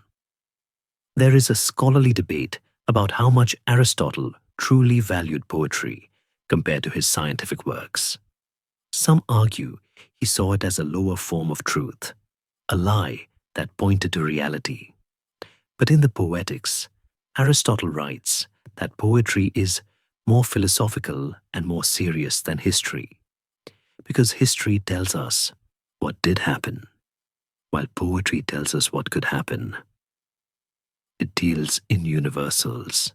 In teaching Alexander the Iliad, he is teaching him the universal laws of human nature, the inevitability of fate, the fickleness of the gods, the fragility of happiness. He encourages Alexander to view his life as a narrative. If you are the protagonist, he might ask with a wry smile, what is your fatal flaw? What is your hamartia? Alexander, with the invincibility of youth, likely laughs and says he has none. Aristotle, wise and weary, knows that time will reveal it. The education goes beyond just reading. Aristotle encourages the boys to critique the gods themselves. The Homeric gods are petty, jealous, and cruel. They intervene in battles to save their favorites and deceive those they hate. Aristotle, who believes in a prime mover, a divine intelligence that is pure thought, unchanging and perfect, uses the poem to show the folly of anthropomorphizing the divine. Do not expect the gods to fight your battles, he tells the future conqueror. The gods of the poets are metaphors for luck and circumstance. The true divine is in the order of the cosmos, not in the thunderbolt. This is a crucial inoculation. It prevents Alexander, for a time at least, from falling into the superstition that paralyzed so many ancient commanders. When Alexander later faces omens and oracles, he treats them with a pragmatic flexibility, often twisting them to suit his needs. A trick of rhetoric he learned in the shadow of the Nymphaeum. Yet, the magic of the Iliad is potent. It seeps into the groundwater of Alexander's mind. He begins to carry himself differently. He practices the Achilles gaze, a look of intense, upward-tilted focus. He runs races with the other boys, not just to win, but to be swift-footed. The story tells us that he even began to envy Achilles for having Homer to sing his deeds. Who will be my Homer? He wonders aloud. It is a question that reveals his deepest anxiety, not defeat, but silence. He fears being forgotten. Aristotle reassures him that deeds create their own words, that if he lives a life of arete, the poets will follow. But he also reminds him that Achilles died young, his body broken in the dust of Troy. Is the glory worth the grave? The philosopher asks. Alexander does not hesitate. Yes. As the afternoon light fades and the cicadas begin their evening chorus, the scroll is rolled up. The lesson ends, but the story continues in the boy's head. The Nymphaeum feels less like a cave and more like the tent of a general on the plains of Scamander. The damp air feels like the sea mist of the Aegean. Alexander touches the handle of his dagger, feeling the cold bronze. He is 13, 14, 15. He is growing into his armor. He is ready to cross the sea, to go to the actual ruins of Troy, to run naked around the tomb of Achilles and claim his inheritance. Aristotle watches him, perhaps feeling a mixture of pride and dread. He has sharpened the mind, but he has also fed the fire. He has given the boy a map of the heroic past, and Alexander is using it to chart a course for a violent future. The teacher and the student walk back toward the fires, the ghost of Achilles walking silently between them, a shadow that will never leave Alexander's side until his final breath in Babylon. The poetry has done its work. The myth is no longer a story. It is a blueprint. And the world is about to be built according to its specifications. From the internal landscape of the soul, explored through the verses of Homer, the curriculum now expands outward, pushing against the very edges of the earth itself. We find the teacher and the student bent over a large, smooth table of polished cypress wood, their faces illuminated by the morning sun streaming into the nymphaeum. Spread out before them is a masterpiece of art and estimation, a pinax, or map of the inhabited world. It is drawn on a cured sheepskin, the ink dark and permanent, the lines wavering where knowledge fades into speculation. To the modern eye, this map would look distorted, a strange, squashed caricature of the continents we know. But to Alexander, it is a revelation. It is the board upon which he intends to play the greatest game of his life. Aristotle traces the coastline of the Mediterranean, the Our Sea, with a long, slender finger. He shows the pillars of Hercules in the west, guarding the exit to the wild Atlantic, and the great bulge of Africa to the south, though they call it Libya, a land that fades into burning sands where monsters are said to dwell. But it is the east that draws Alexander's eye. His gaze drifts past the Aegean, past the familiar coast of Asia Minor, where Troy lies in ruins, and into the vast blank spaces of the Persian Empire. How far does it go? He asks, his voice betraying the hunger that defines him. Aristotle hesitates. This is where science meets mystery. He points to the limit of Greek knowledge, the great river Oceanus, which the ancients believed encircled the entire disk of the earth like a serpent eating its tail. Aristotle, however, is a man of spheres, not disks. He is one of the few who teaches with certainty that the earth is round. He offers proofs that strike the young prince with the force of a physical blow. Watch the moon during an eclipse, Aristotle explains, perhaps using a lamp and a fruit to demonstrate. The shadow cast by the earth is curved. Only a sphere casts such a shadow. He speaks of travelers going south to Egypt and seeing stars that are invisible in the north. The world, he insists, is a globe suspended in the center of the cosmos. This idea changes everything for Alexander. It means the world is not an infinite plane of chaos. It is a finite object. It can be held. It can be marched across. It can be owned. They debate the size of this sphere. Aristotle, relying on calculations that are brilliant but flawed, believes the earth is smaller than it actually is. He theorizes that the coast of Spain and the coast of India are not so far apart, separated only by the Atlantic. He inadvertently shrinks the world to a size that fits Alexander's ambition.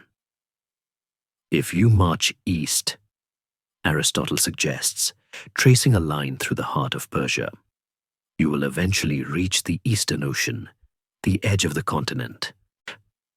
He tells Alexander that India is the end of Asia, a land of wonders, of gold-digging ants, and men who sleep in their own ears, tales passed down by Herodotus and Ctesias. Aristotle is skeptical of the monsters, but he is certain of the geography.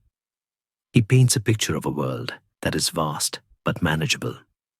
He does not know, cannot know, of the massive bulk of China, the frozen steppes of Siberia, or the existence of the Americas. He presents a world that is conquerable within a human lifetime. This is perhaps the most dangerous gift he gives his student, the illusion of a finish line. The lesson shifts to climate. Aristotle divides the world into zones. The frigid zones at the poles, where life is impossible due to the cold. The torrid zone at the equator, a belt of fire where the sun burns the earth to ash and human life cannot exist. And the temperate zones sandwiched between them, the only habitable regions. Greece, he argues with a touch of patriotic bias, sits perfectly in the center of the temperate zone. He explains that this balance of climate creates the perfect human character, intelligent like the Greeks, but spirited like the Northerners. The peoples of the hot South, he claims, are intelligent but weak-willed, destined to be ruled. The peoples of the cold North are fierce but lacking in intellect. It is a theory of environmental determinism that justifies empire. Alexander absorbs this. It gives him a moral architecture for his future conquests. He is not just taking land, he is bringing the balance of the temperate north to the chaotic extremes of the east. Yet, one wonders if he truly buys the idea of the torrid zone being uninhabitable. He looks at the map, at the empty spaces south of Egypt, and wonders. His curiosity is a physical thing, a restless itch. He wants to go there. He wants to see the sun directly overhead. He wants to prove the map wrong. There is a fascinating tension in those geography lessons. Aristotle is a man of the study. He collects reports from sailors and merchants, sifting truth from tall tales. Alexander is a man of the road.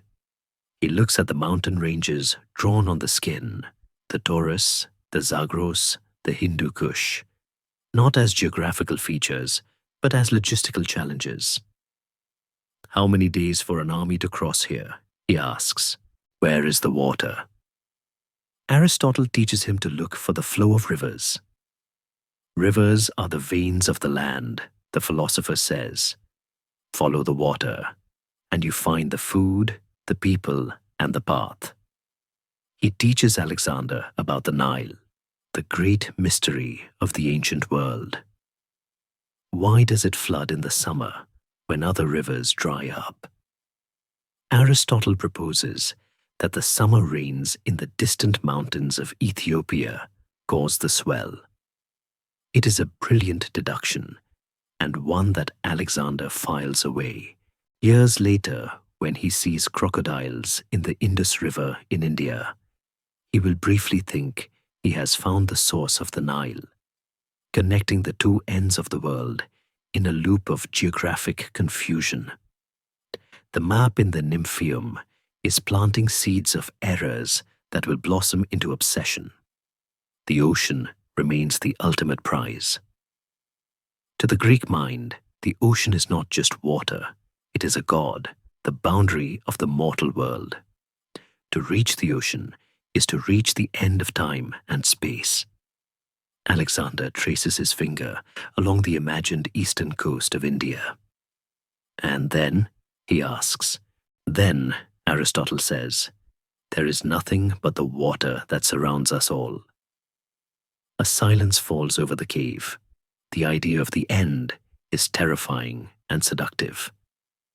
Alexander imagines standing on that final beach, looking out at the infinite waves with the entire world behind his back. It is the ultimate ego trip. He decides then and there, in the quiet of the Macedonian woods, that he will not stop until his feet are wet with that water. He will not be a king of a province. He will be the king of the limit. Aristotle also introduces him to the political map. He explains the vast, lumbering structure of the Persian Empire, the satrapies, the royal roads, the vast distances that make rebellion inevitable. He describes the great king in Susa or Persepolis, not as a monster, but as a manager of a sprawling, inefficient estate. An empire that is too big, Aristotle warns, breaks under its own weight. Like a ship that is too long for the waves, it snaps in the middle. He advises Alexander that a compact, homogeneous state is stronger than a diverse empire. Alexander listens, but here he disagrees. He sees the size of Persia not as a weakness, but as a challenge to his own capacity for unification. He thinks he can be the iron band that holds the ship together. As the lesson winds down, the sun moves across the sky, shifting the shadows on the map. The sheepskin glows like a living thing. They roll it up carefully, protecting the fragile ink from the damp air of the cave. The world is put away, stored in a leather tube, but the image remains burned into Alexander's retina. He has seen the playground. He knows the boundaries. He knows where the gold is, where the monsters are, and where the gods live. The abstract world of the philosopher has become the target list of the general. Aristotle has given him the what and the where. Now Alexander must provide the how. They step out of the cave into the afternoon light, and for a moment, the trees of Miesa look small, the stream looks like a trickle, and the mountains of Macedonia look like mere speed bumps. The boy is no longer walking in a garden. He is walking on a globe, and he is beginning to realize that the globe is small enough to fit in the palm of his hand. The map of the world was vast, a canvas for ambition, but the next lesson required Alexander to look in the opposite direction. Not outward at the sprawling earth, but inward into the delicate, messy, and miraculous machinery of life itself. The Nymphaeum, usually a place of high philosophy and poetry, transformed into a laboratory. The cool stone tables where scrolls once rested were now covered with a different kind of text, the text of nature. Here lay the feathers of a hawk, the dried husk of a cicada, the jawbone of a wolf, and the delicate, translucent eggs of a salamander. Aristotle believed that the divine was not hidden in some distant heaven, but woven into the very fabric of the physical world. To find the eternal, one had to examine the mortal.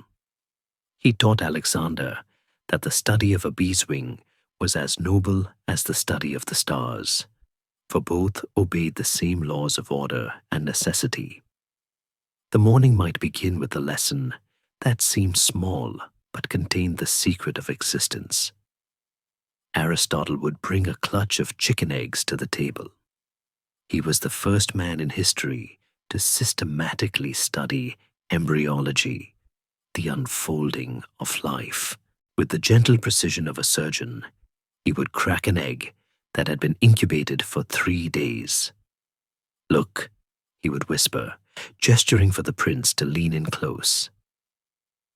Inside the yolk, a tiny speck of red pulsed rhythmically, the punctum saliens, the leaping point. It was the heart, the very first organ to form, beating before there was a brain to command it or a body to sustain it. "This," Aristotle would say, his voice filled with reverence, "is the furnace of the soul. It is the source of heat, of motion, of life." For Alexander, this was a revelation. He was a boy raised on stories of gods breathing life into clay. But here was life assembling itself, following an internal script. Aristotle explained the concept of telos, the inherent purpose within a living thing. The acorn wants to become an oak. The embryo wants to become a chicken. Nature, he insisted, does nothing in vain. Every curve of a bone, every valve in a heart, exists for a specific function.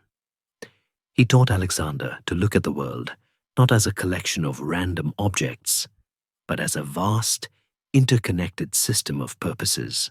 The lion has claws for tearing. The horse has hooves for running. And the king? What is the telos of a ruler? The question hung in the air, unasked but felt. Alexander began to see himself as a force of nature, a being designed for a specific, glorious end. The lessons moved from the birth of life to the architecture of the body. They would walk through the woods, collecting specimens. Aristotle was a relentless classifier.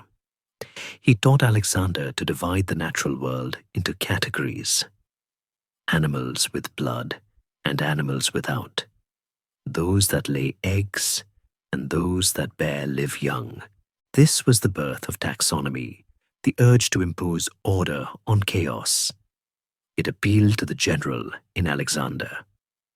Just as an army is divided into phalanxes, squadrons, and files, nature was divided into genera and species. Alexander learned to spot the differences between a medicinal herb and a deadly poison, a skill that would prove vital in the years to come when his army marched through unknown lands. He learned that hellebore could purge the body of sickness if used in moderation, but stop the heart if the dose was too high. He learned that the bark of the willow could soothe pain. He was learning the chemistry of survival. But there were deeper, more controversial lessons here. Aristotle believed the heart was the seat of intelligence and emotion, the center of the sensitive soul. He argued that the brain was merely a radiator, a cooling mechanism to temper the heat of the heart. It is one of the few times the great philosopher was wrong, yet his error was poetic. He taught Alexander that a leader must have a great heart, megalopsychia, literally great-souledness. A great-souled man, Aristotle explained, is one who claims much because he deserves much. He does not hide his ambition, for that would be false modesty. He walks with a slow step, speaks with a deep voice, and is not easily excited, because few things are great to him. Alexander listened to this description and surely saw a mirror. He began to cultivate this persona, the calm superiority of the man who knows his own worth. However, Aristotle's biology also contained a dangerous seed. He taught the concept of the scala naturae, the ladder of nature. At the bottom were minerals, then plants, then animals, then humans, and finally, the gods. But even within humanity, Aristotle saw a hierarchy. He believed that some men were natural slaves, born with strong bodies but weak minds, designed by nature to be ruled by their superiors. He looked at the Greeks, with their balance of spirit and intellect, as the natural masters. He looked at the barbarians of the East as naturally servile. Treat the Greeks as a leader treats his friends, he would later write to Alexander, and the barbarians as a master treats his beasts or his plants. This was the scientific justification for empire. It told Alexander that conquering the Persians was not just a political act, but a biological imperative, a restoration of the natural order. Yet Alexander, the boy who had tamed Bucephalus by observation, was not a blind follower. As he dissected a fish or examined the stomach of a deer, he saw similarities that troubled the rigid categories. He saw that the barbarian animal and the Greek animal bled the same red blood. He saw that pain was a universal language. Perhaps, in the silence of the woods, he began to doubt the rigidity of his teacher's walls. Later, when he stood in the palaces of Persia and saw the nobility of his enemies, the artistic beauty of their gardens, and the courage of their soldiers, he would remember these lessons and dismantle them. He would try to marry the East and the West, defying the taxonomy of Mieza. But for now, He absorbed the lesson of the predator. The strong eat the weak, and the rational rule the irrational. The most intimate moments of these lessons came when they spoke of the soul itself. Aristotle taught that there were three kinds of souls. The vegetative soul, shared by plants, which allowed for growth and reproduction. The sensitive soul, shared by animals, which allowed for sensation and movement. And finally, the rational soul, unique to human beings, the spark of divine reason. You have all three, Aristotle would tell the prince, tapping him on the chest. But the rational soul must be the charioteer. It must hold the reins of the appetites and the passions. If you let the animal soul drive, you become a beast. It was a warning Alexander would struggle with all his life. He was a man of immense passions, rage, love, grief. The struggle between the philosopher's reason and the warrior's fury would define his reign. As the sun began to dip, casting long shadows across the dissection table, the lessons would soften. They would clean their instruments, wiping away the fluids of life. The air would fill with the scent of evening primrose and damp earth. Aristotle would speak of the sheer wonder of existence, the fact that anything exists at all. He taught Alexander the concept of wonder, thaumazein, as the beginning of philosophy. He wanted the boy to never lose his awe for the world. In all things of nature, Aristotle said, there is something of the marvelous. This sense of wonder would travel with Alexander to the ends of the earth. It is why he would stop his army to look at a banyan tree, why he would send explorers up the Nile, why he would consult with the naked philosophers of India. He wasn't just conquering land. He was collecting the marvels his teacher had promised him. The day ended not with a conclusion, but with a question mark. They would wash their hands in the spring, the cold water rinsing away the evidence of their study. Alexander would look at his own hand, the water dripping from his fingers, and see the veins beneath the skin, the mechanics of the grip. He was a biological machine, yes, but one inhabited by a ghost that dreamed of glory. The science of living things had taught him how the world worked. The next lesson would teach him how to live in it without destroying himself. The body was understood. Now they had to attend to the governance of the soul. The golden mean was waiting. From the bloody realities of the dissection table, the lessons moved to a terrain far more difficult to map and infinitely harder to conquer. The landscape of the human character.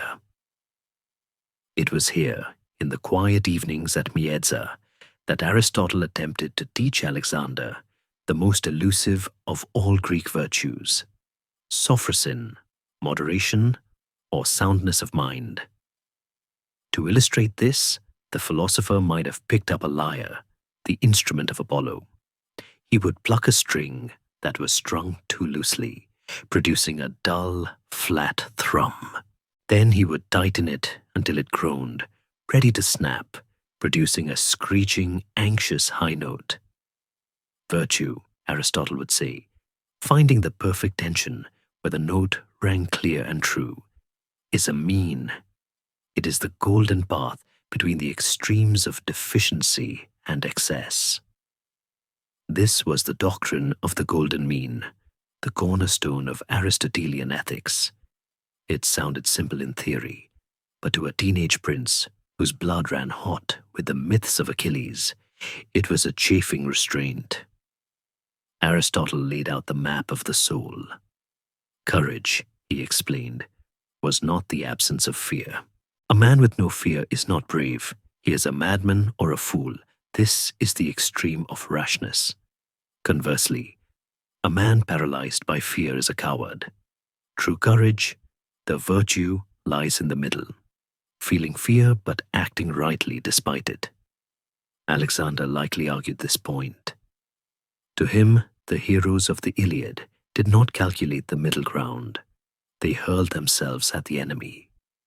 He saw the mean as mediocrity, a place for shopkeepers, not kings. Aristotle, with the patience of a stonecutter, tried to chip away at this dangerous instinct. He warned that a king who takes unnecessary risks is not just gambling with his own life, but with the stability of the state. They debated generosity. Aristotle drew a line in the dust. On one side was the miser, the man who hoards his gold, shrinking his soul. On the other was the profligate, the man who sprays his wealth like water, buying flattery rather than loyalty. The magnificent man, Aristotle taught, gives the right amount to the right people at the right time. Alexander listened, but his nature was already leaning heavily towards the extreme. He was a boy who would later give away entire cities to his friends. When asked what he kept for himself, he famously replied, "Hope." To Aristotle, this was not virtue. It was a lack of discipline. He foresaw that Alexander's inability to say no would eventually drain the treasuries of Persia. He tried to teach the prince the value of money, not as a tool of glory, but as a resource of governance. But the hardest lesson was temperance. The Macedonian court was a culture of excess. Men drank until they passed out. They feasted until they were sick. They raged and wept with equal violence. Philip himself was a man of immense appetites. Aristotle, the refined Greek, looked at this and saw chaos. He taught that the rational part of the soul must rule the appetitive part, just as a rider rules a horse. We become what we do repeatedly, Aristotle famously said. Excellence, then, is not an act, but a habit. He urged Alexander to practice small acts of self-denial, to refuse a second cup of wine, to sleep on a hard bed, to hold his tongue when he was angry. It is here that we see the shadow of the future most clearly. Alexander possessed a terrifying capacity for physical discipline. He could march for days without water, endure wounds without crying out. But he lacked emotional discipline. His anger was a sudden, white-hot storm. Aristotle surely saw this. He warned that anger was a form of temporary madness. He likely told the story of the centaurs, half men, half beasts, who lost their humanity when they drank wine. It was a warning Alexander would tragically ignore years later in Samarkand, when, in a drunken rage, he would run a spear through Clytus the Black, the man who had saved his life at the Granicus. One can imagine the ghost of Aristotle standing in the corner of that banquet hall, shaking his head as the string finally snapped. However, there was one ethical portrait Aristotle painted that Alexander fell in love with, the megalosychos, or the great-souled man. This was Aristotle's ideal human. The great-souled man is proud, but justly so. He despises honor from small people, but accepts it from worthy ones. He is open in his hatreds and his loves, for concealment is a sign of fear. He speaks the truth, moves slowly, and possesses a deep, resonant voice. He is self-sufficient. He remembers the services he does for others, but forgets the services done for him, because he prefers to be the benefactor, not the debtor. Alexander looked at this portrait and saw his own reflection, or at least the reflection he wanted to see. He adopted the slow walk, the deep voice, the grand gestures. He decided he would be this great-souled man, but he stripped away the moderation that anchored the concept. He took the grandeur and left the balance. He wanted the great soul without the golden mean. Scholars often ask, did Aristotle fail? He was the greatest ethical thinker in history, and his student became one of the most violent men who ever lived. Alexander would slaughter thousands, burn cities, and crucify rebels. Where was the golden mean in the burning of Tyre? Where was Sophrosyne in the march across the Cadrosian desert? Perhaps Aristotle did not fail. Perhaps the nature of a conqueror is simply incompatible with the nature of a philosopher. You cannot conquer the world in moderation. You cannot act with soundness of mind when you are trying to bend reality to your will. Yet, there were moments when the lessons shone through. Alexander was famous for his treatment of captured royal women. When he captured the family of Darius, the Persian king, he treated them with the utmost reverence, refusing to impose himself on them, protecting their dignity as if they were his own sisters.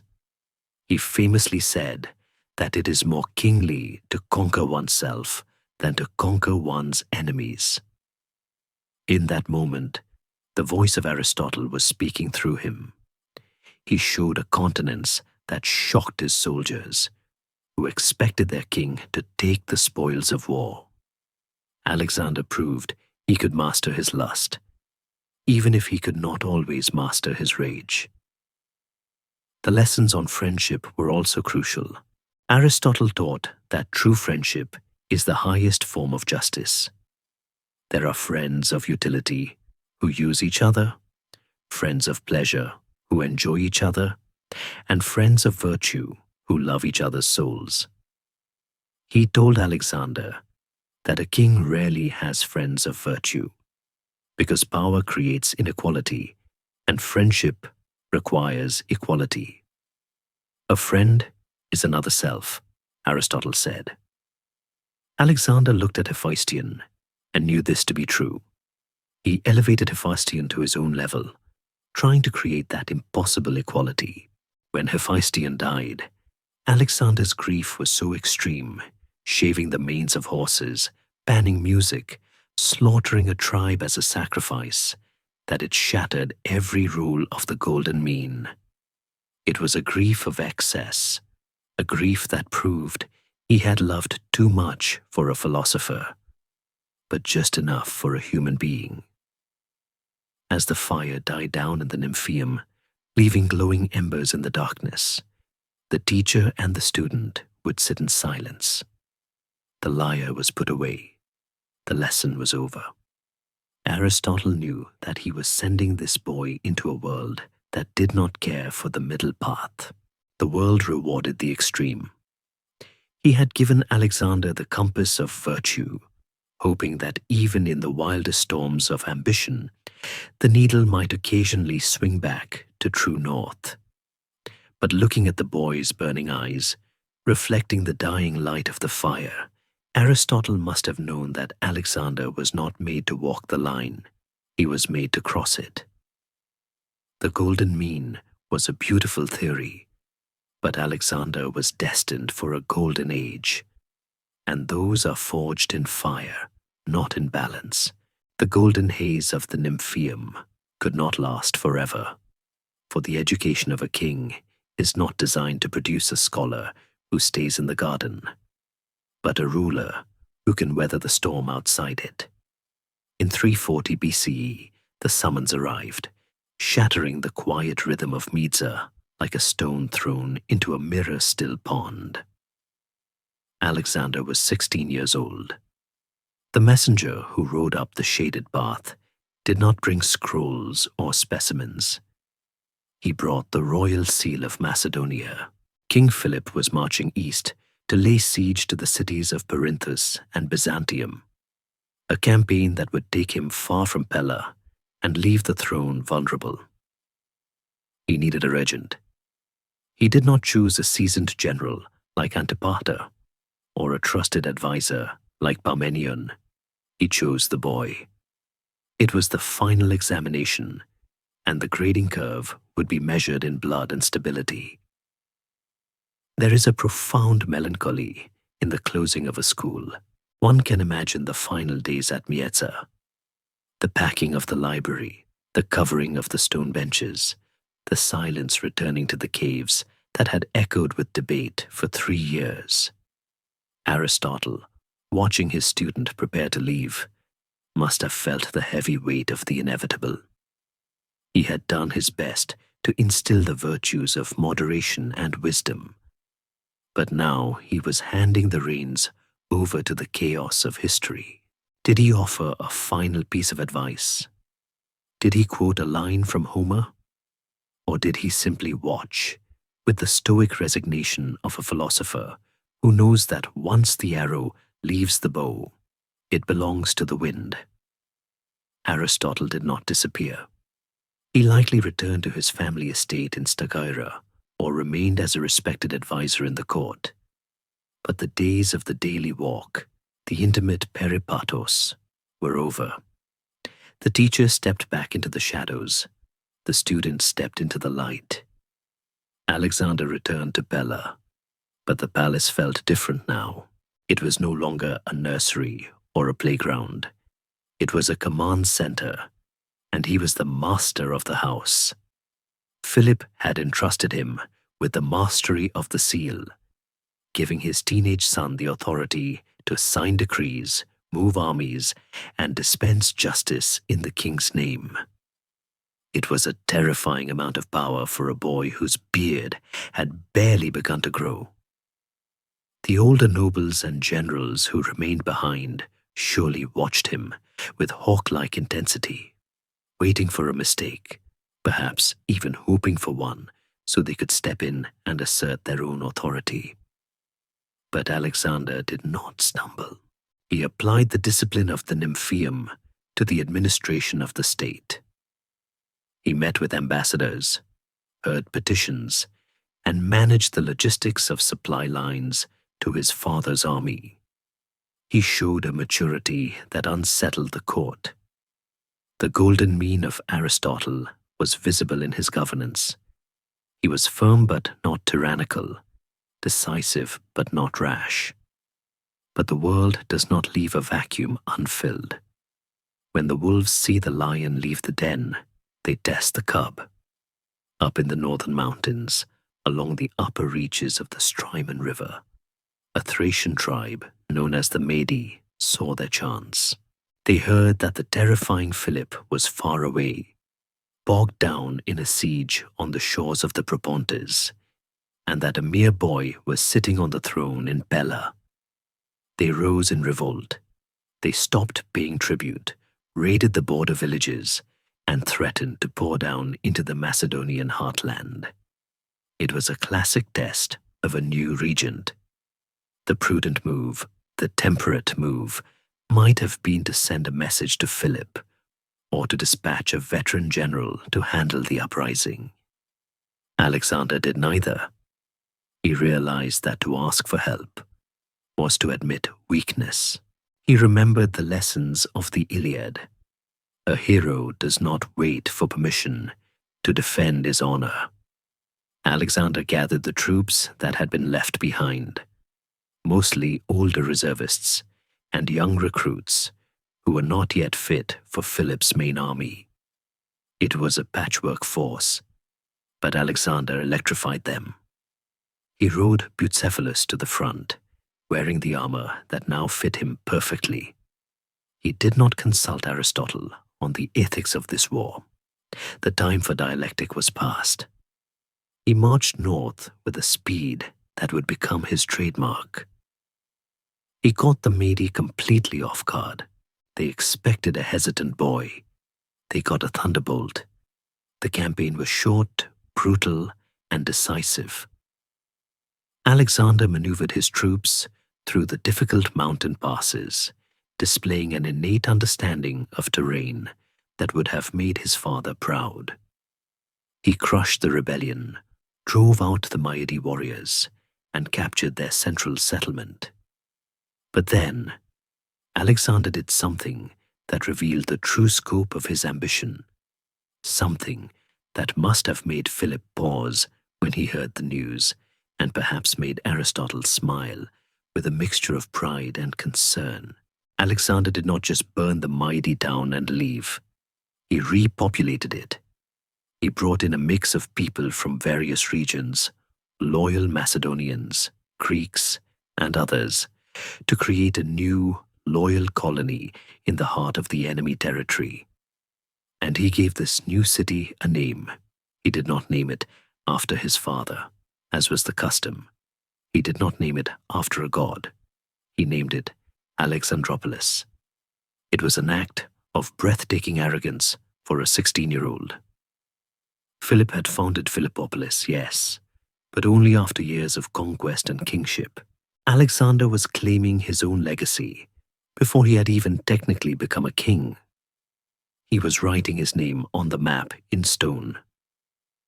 Historians still argue whether this was a petulant act of a son trying to outshine his father, or a calculated political move to assert his authority.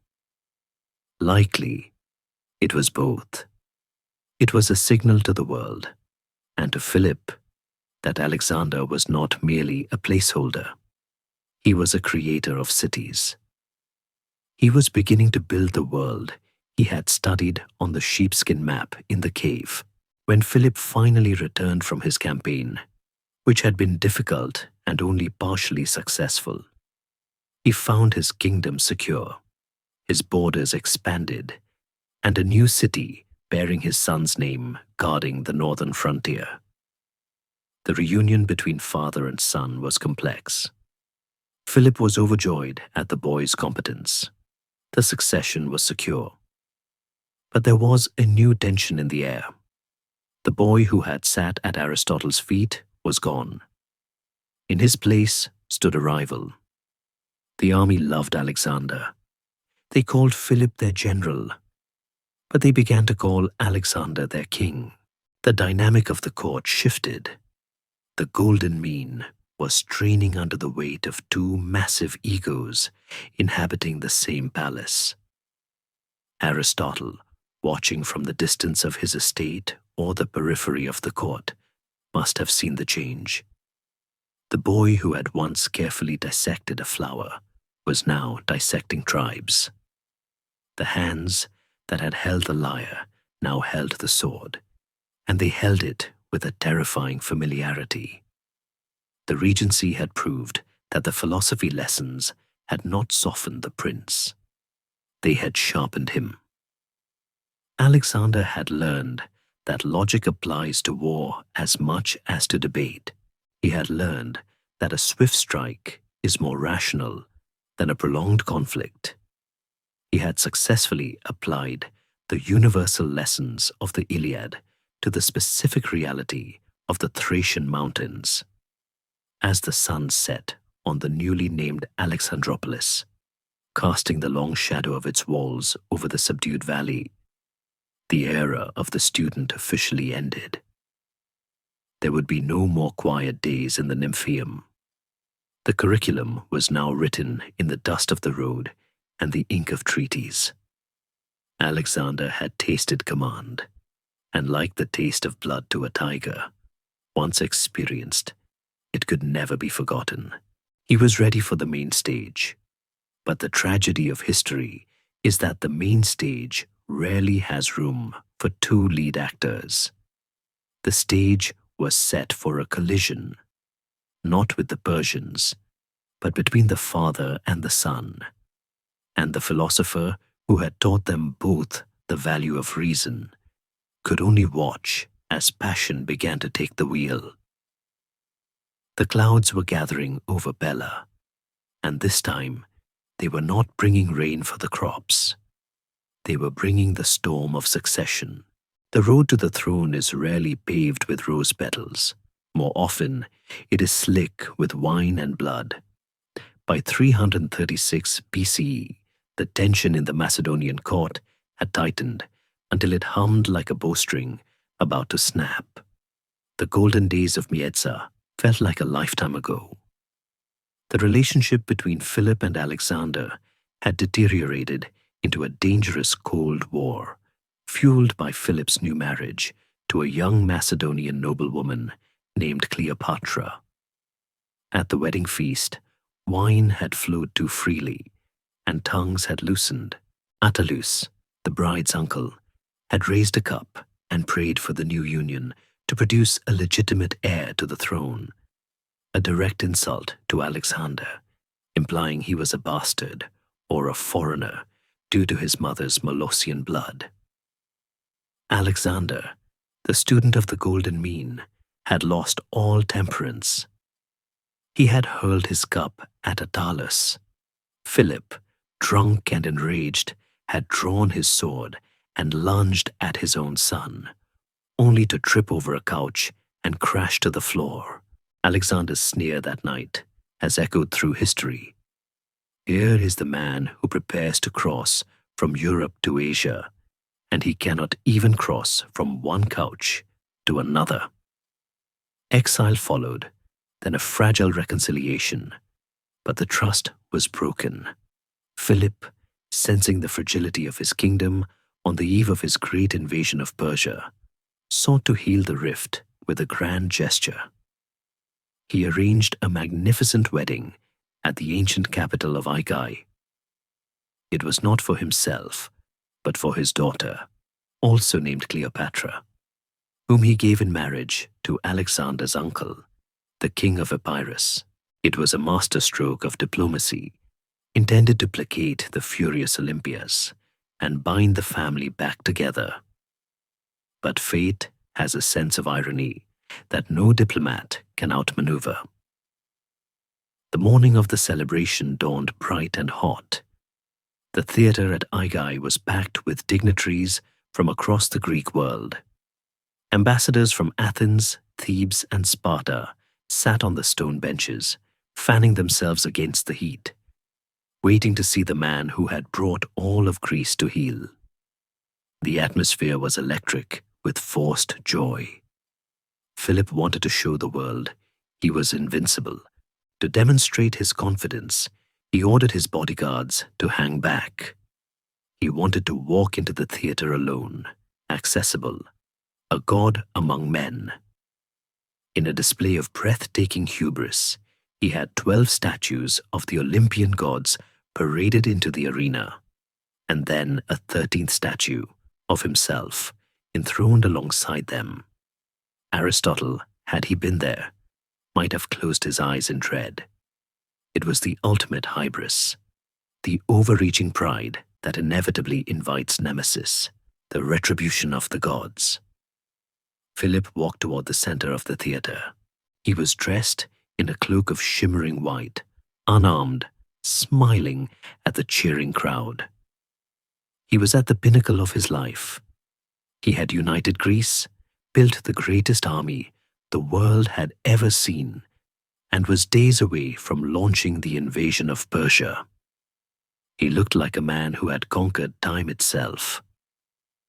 But stepping out from the shadows of the entrance tunnel was a figure the king did not fear, but should have. His name was Pausanias. He was a young Macedonian noble, a former bodyguard, and a former lover of the king. He was a man consumed by a private grievance, a humiliation that Philip had failed to address. Historians still argue whether he acted alone, driven by personal rage, or if he was the dagger held by a hidden hand, perhaps the hand of Olympias, or even, some whisper, the hand of Alexander himself. We will likely never know. What we know is the motion. Pausanias rushed forward. He did not shout. He slipped through the distracted crowd, drew a Celtic dagger, short, broad, and lethal, and thrust it between the ribs of the king. Philip fell. The white cloak turned red. The man who had survived cavalry charges, arrow wounds, and the collapse of walls died in the dust of a theater, killed not by a foreign army, but by his own security detail. Chaos erupted. The cheers turned to screams. The music died in a discordant screech. Pausanias ran, He sprinted toward the gates where horses were waiting, a sign of a premeditated escape plan. He might have made it, had his boot not snagged on a vine root. He fell, and the pursuers, Alexander's friends, Perdiccas and Leonatus, were upon him in seconds. They did not arrest him. They slaughtered him with their javelins. The assassin was silenced before he could speak a name. In the center of the theater, the world had stopped. Alexander stood over the body of his father. He was 20 years old.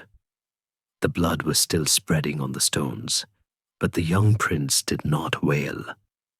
He did not tear his clothes in the manner of the tragic heroes he had studied. He went cold. The lessons of Aristotle, of observation, of logic, of the telos, kicked in with terrifying speed. He saw the vacuum of power opening up, and he knew he had to fill it before the sun set.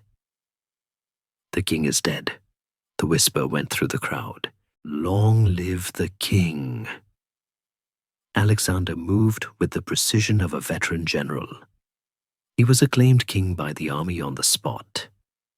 The soldiers, who remembered the boy who tamed Bucephalus and led the charge at Cheronea, clashed their spears against their shields. It was a sound of transfer, a metallic heartbeat that signaled the shift of loyalty. Alexander wasted no time on mourning. He knew that in Macedonia, a change of reign was a signal for murder. The wolves who had bowed to Philip would now try to tear the cub apart. The purge began immediately. It was swift, ruthless, and devoid of the golden mean. Anyone with a claim to the throne was eliminated. His cousin Amyntas, the rightful heir whom Philip had displaced years ago, was executed. 2 princes of the Lyncestian region were put to death for alleged complicity in the assassination. Attalus, the man who had insulted him at the wedding feast and who now commanded troops in Asia, was marked for death. Alexander sent a death warrant across the sea, and Attalus was assassinated in his own camp. And then there was the matter of Philip's new wife and her infant child. Alexander was not directly involved in this grim business. He was busy securing the loyalty of the Greek states. But his mother, Olympias, was not so restrained. She saw the rival bloodline as a threat to her son's divinity. The stories of what happened are gruesome.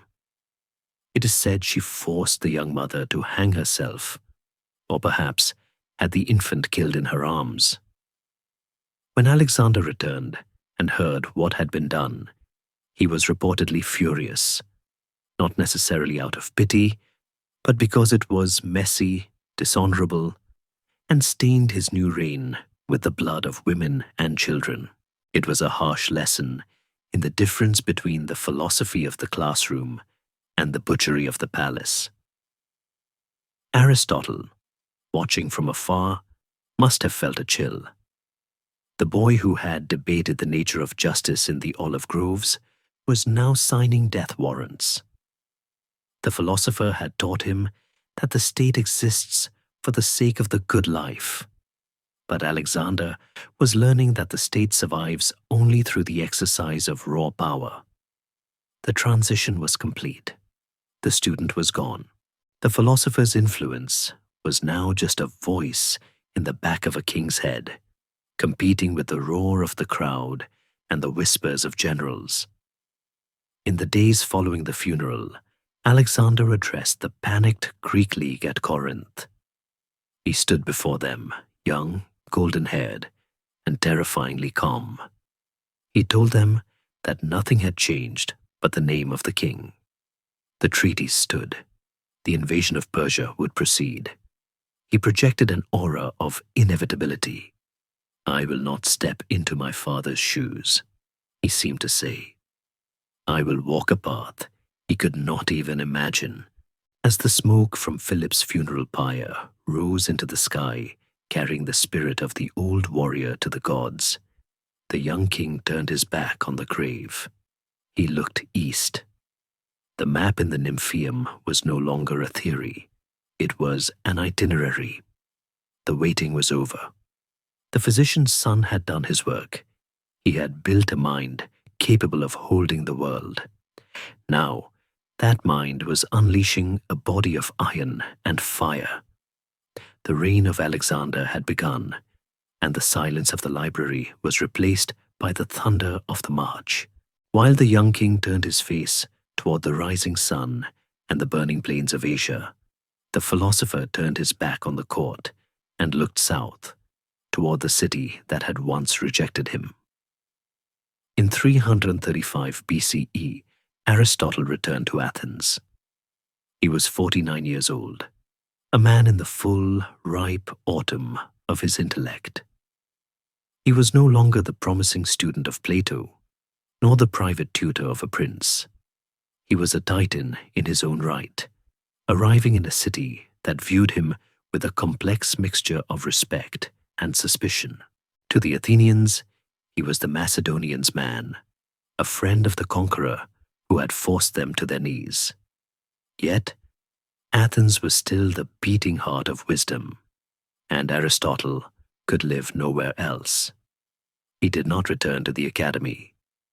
That ancient grove was now led by Xenocrates, a man of rigid mathematical discipline who turned philosophy into a geometry problem. Aristotle needed a new space, a place where the dirt of the earth was as welcome as the geometry of the stars. He found it in a public gymnasium just outside the city walls, in a grove of trees dedicated to Apollo Lykios, Apollo, the wolf god. It was here, amidst the sweat of wrestlers and the dust of the exercise yards, that he founded the Lyceum. If the academy was a monastery of the mind, the Lyceum was a research institute for the world. It was the first true university in history. Because Aristotle was a metic, a resident alien, he could not legally own the land or the buildings. He had to rent the grounds, a tenant in the city of wisdom. But he turned this rented grove into a factory of knowledge. He gathered a circle of brilliant students, men like Theophrastus, the gentle genius of botany, and Aristoxenus, the theorist of music. They were not acolytes worshipping a master. They were researchers working under a director. The atmosphere was less like a temple and more like a busy harbor. Scrolls were being unrolled, maps were being drawn, and specimens were being catalogued. Aristotle brought the walking habit of Mietza with him. He taught in the Peripatos, a covered colonnade where he could pace back and forth, trailing students like the tail of a comet. The Athenians, watching this restless energy, gave them the name that history would keep, the Peripatetics, the ones who walk around. It was a philosophy of motion, fitting for a time when the world itself was shifting on its axis. The scale of the Lyceum's ambition was staggering. Aristotle did not just want to teach what was known. He wanted to uncover what was hidden.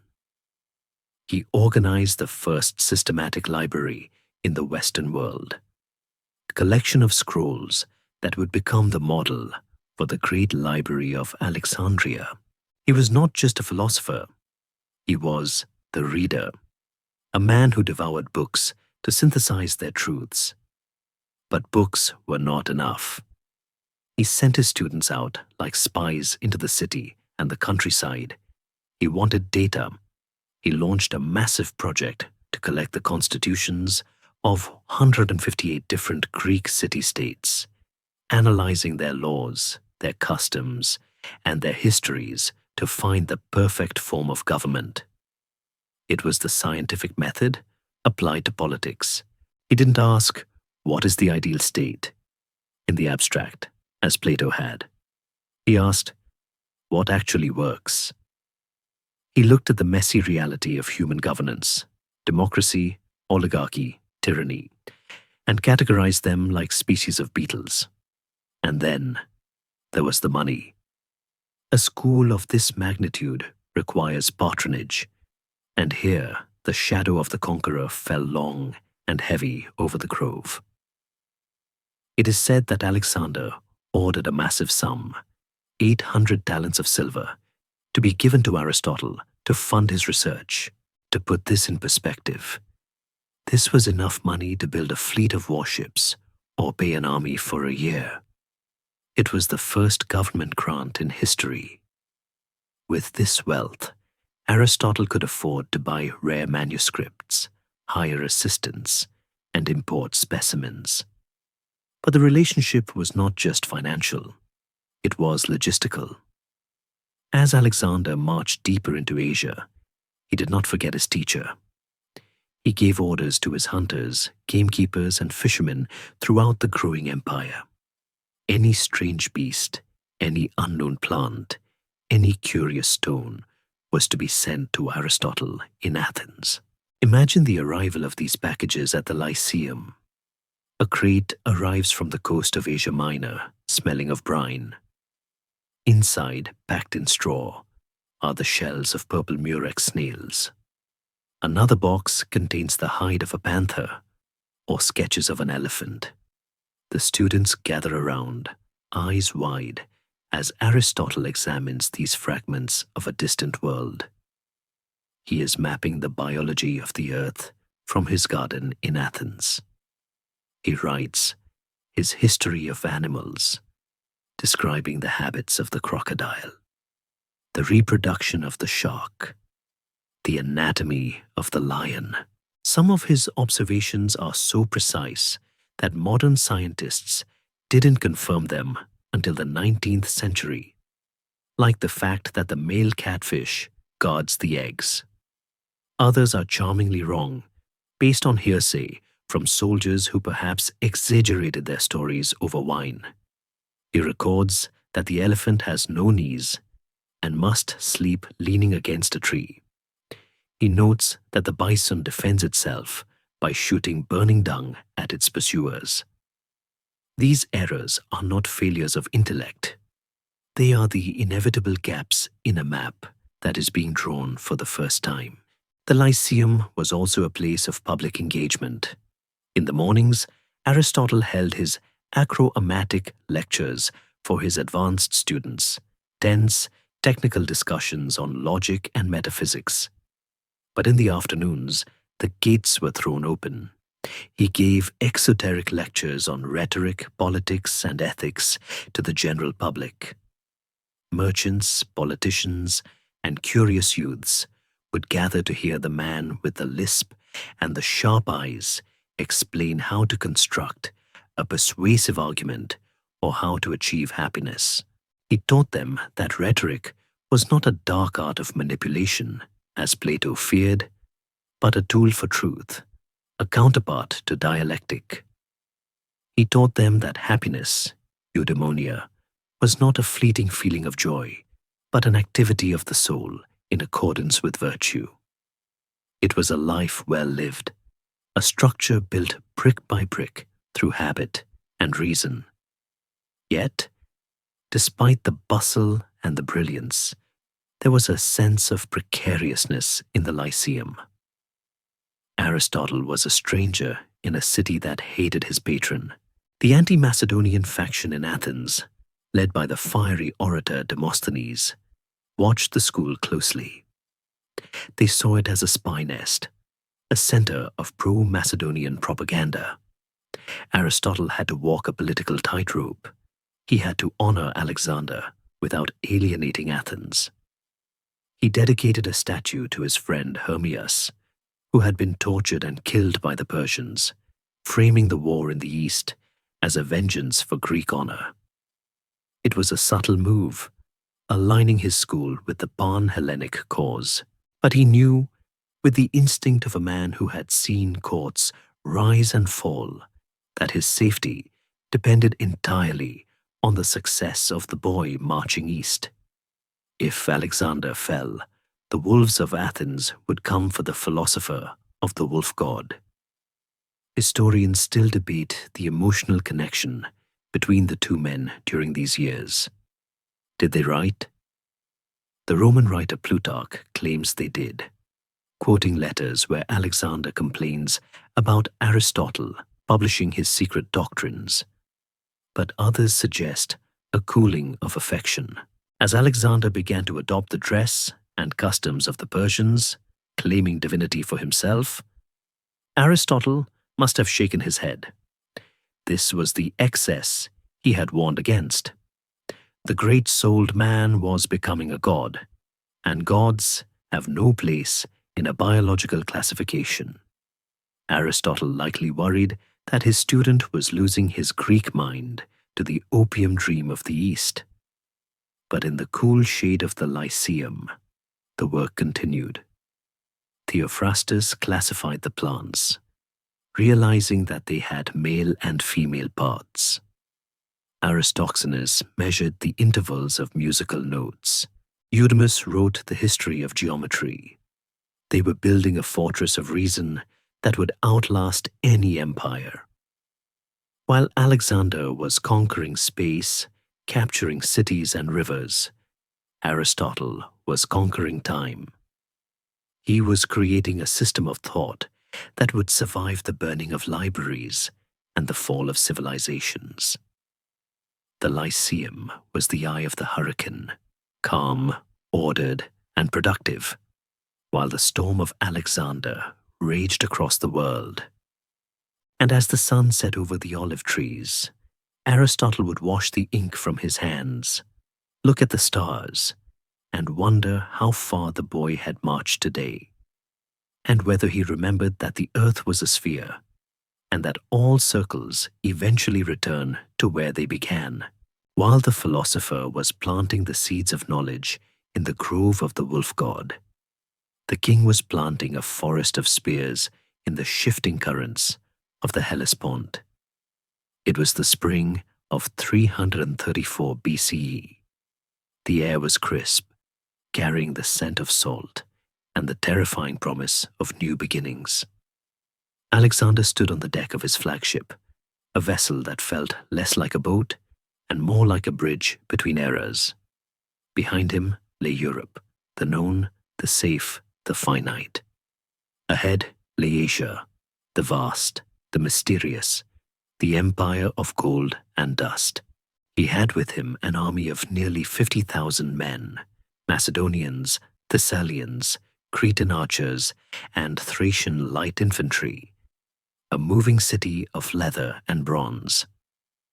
But as the fleet of 160 triremes cut through the dark blue water of the strait, Alexander's mind was not on logistics. It was on theater. He was not just invading a continent. He was stepping into a poem. Aristotle had taught him that a king must act with phronsis, practical wisdom. But Alexander understood that sometimes the most practical thing a king can do is perform a miracle of symbolism. As the ship neared the Asian shore near the ruins of Troy, Alexander did not wait for the gangplank. He stood at the prow, dressed in full armor, his helmet gleaming under the sun. In his hand, he held a spear. The army watched in silence. The only sound was the creaking of the rigging and the slap of waves against the hull. With a sudden, violent grace, Alexander hurled the spear. It arched through the air, a streak of silver against the blue sky, and buried itself deep into the sandy soil of the beach. It stood there, quivering. Alexander leaped from the ship, splashing into the surf, and proclaimed that he accepted Asia as spear-won land from the gods. This was not a tactical maneuver. It was a legal claim. In the ancient world, war was a form of litigation, and the gods were the jury. By casting the spear, Alexander was stating that the land belonged to him by right of conquest before a single drop of blood had been spilled. It was a moment of pure Aristotelian rhetoric translated into action, a visual syllogism that every soldier, from the lowest pikemen to the highest general, understood instantly. They were not invaders. They were landlords coming to evict a squatter. The first stop was not a fortress, but a grave. Alexander led his closest companions up the hill to the site of Ilion, Troy. The city was a shadow of its former self, a tourist trap for sentimental Greeks. But to Alexander, it was holy ground. He went to the temple of Athena and traded his own armor for a set of ancient armor said to date back to the Trojan War. Imagine the scene: the young king, flushed with excitement, strapping on a shield that might have once deflected Hector's sword. He then ran, naked and anointed with oil, around the tomb of Achilles, while Hephaestion ran around the tomb of Patroclus. It was a race against the ghosts. It was a public declaration that the Iliad was no longer a story. It was happening now. Scholars still argue whether this was genuine religious fervor or a calculated propaganda stunt to frame the invasion as a pan-Hellenic vengeance for the Trojan War. Aristotle, back in Athens, might have chuckled dryly and noted that the boy understood the power of myth better than any poet. But the Persians were not ghosts, and they were not waiting in a book. They were waiting behind a river. The local satraps, the governors of the Persian provinces, had gathered their forces at the Granicus River. They were a formidable group, glittering in gold and purple, confident in their cavalry. They had been advised by a Greek mercenary general named Memnon of Rhodes to burn the fields and retreat, starving Alexander's army. It was the scorched earth strategy, a move of cold logic. But the Persian satraps were proud. They refused to destroy their own lands. They wanted to crush the boy thief in open battle. They lined up their cavalry on the steep banks of the river, a wall of horses and men looking down at the rushing water. When Alexander arrived at the riverbank, it was late afternoon. The sun was dipping, casting a glare into the eyes of the Macedonians.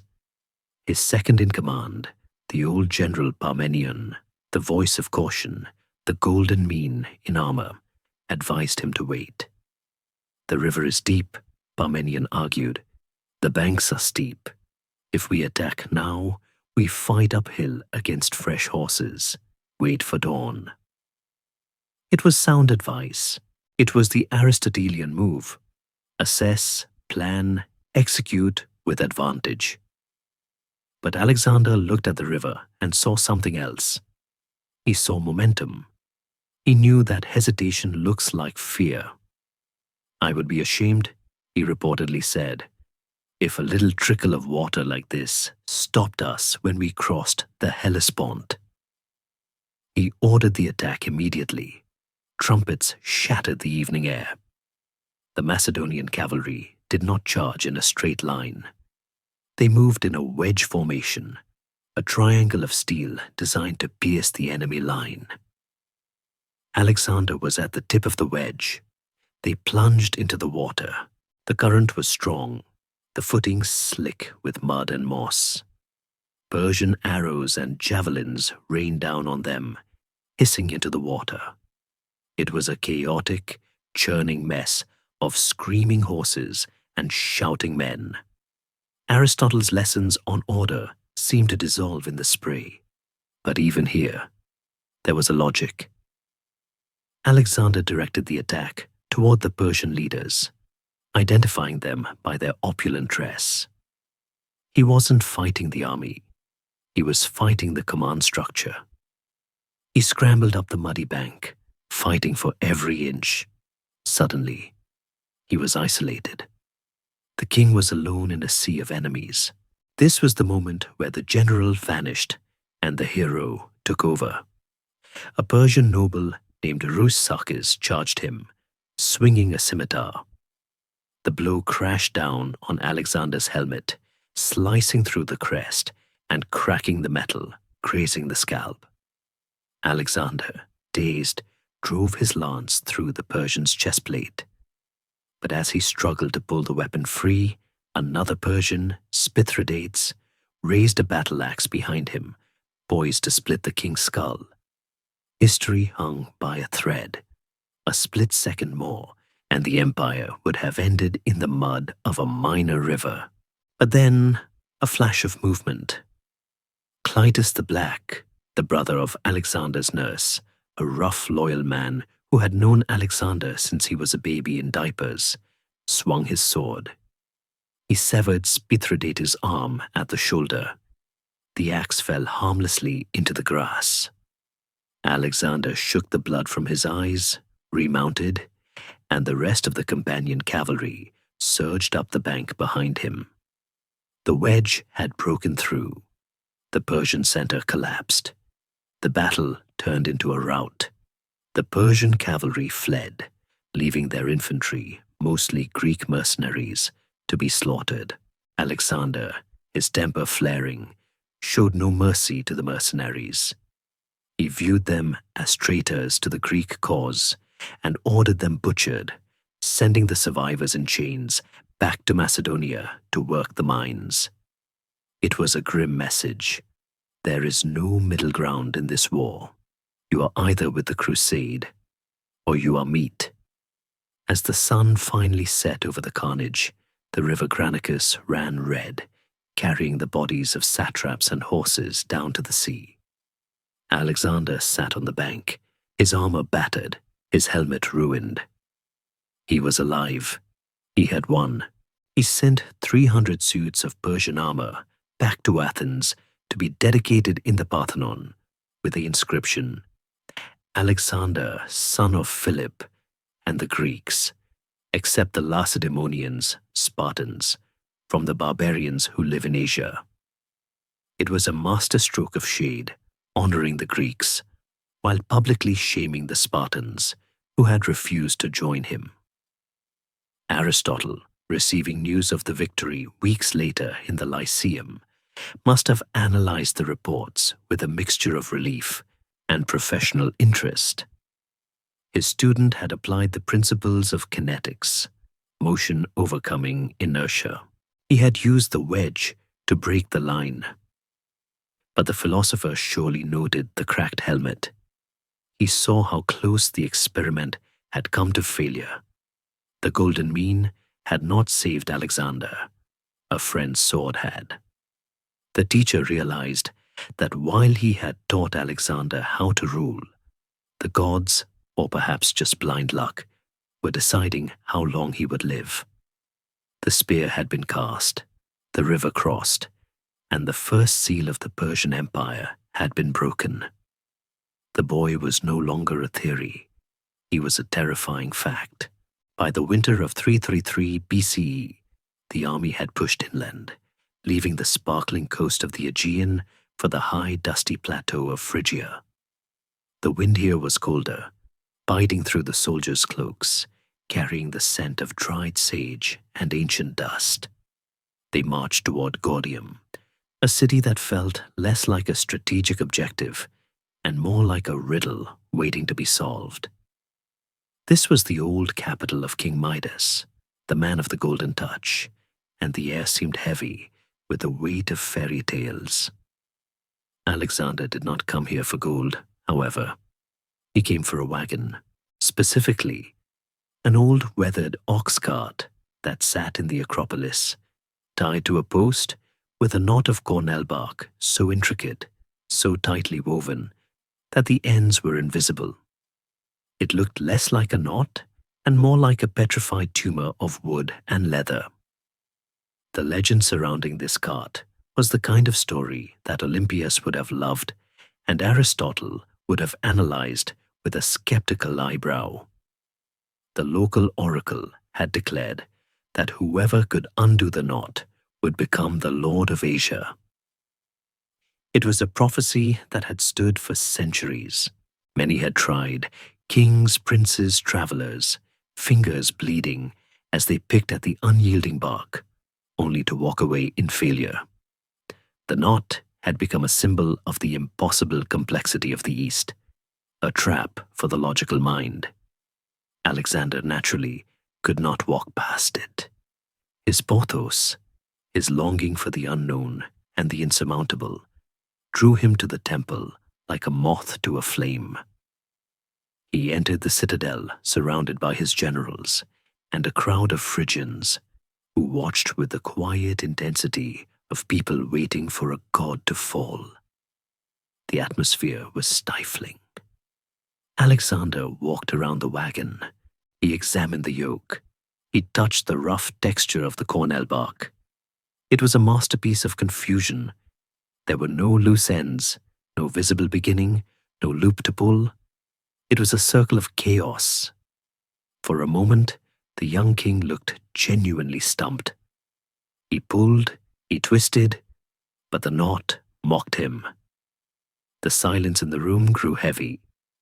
His generals, Parmenion, Ptolemy, Craterus, shifted uncomfortably. They knew that a failure here would be disastrous. It would be an omen of impotence. If their king could not undo a piece of leather, how could he undo the Persian Empire? In that moment of frustration, one can imagine the voice of Aristotle echoing in Alexander's mind. The philosopher had taught him about definitions. What does it mean to untie? Aristotle might have asked in the cool shade of Mirza. Is it the process of unraveling, or is it the result of release? The Aristotelian mind classifies actions by their ends, their telos. If the goal is to free the yoke, does the method matter? The knot was a test of lateral thinking. It was a test of whether one plays by the rules of the game or changes the game entirely. Alexander stepped back. His face, previously clouded with the concentration of a mechanic, cleared. A strange, dangerous smile touched his lips. It makes no difference how it is loosed, he announced, his voice echoing off the stone walls. He drew his sword. The sound of the steel sliding from the scabbard was the only sound in the room. The Phrygians gasped, perhaps thinking he was about to attack the priests in a fit of rage. But Alexander did not strike a person. He raised the blade, the same blade that had tasted blood at the Granicus, and brought it down in a single, violent arc. Crack. The ancient bark, hardened by centuries, split open. The hidden ends were exposed. With a few quick movements, he pulled the severed strands apart, and the yoke fell free from the pole. The room erupted. The Macedonians cheered, realizing instantly that their king had just rewritten the rules of destiny. The Phrygians stood stunned, unsure if they had witnessed a sacrilege or a miracle. Alexander sheathed his sword with a snap. He had solved the puzzle not with patience, but with power. He had demonstrated that the tangled politics of Asia would not be unraveled through diplomacy or careful administration. They would be severed by the sword. Historians still argue about what actually happened that day. Aristobulus, an engineer who traveled with the army, later claimed that Alexander didn't cut the knot, but cleverly removed the linchpin from the wagon pole, allowing the yoke to slide off, a solution of mechanical genius rather than brute force. But the story of the sword is the one that endured because it fits the soul of the man. It is the perfect metaphor for his life. Alexander did not have the patience to untie the knots of history. He simply cut through them, leaving frayed ends and broken traditions in his wake. That night, the heavens seemed to validate his audacity.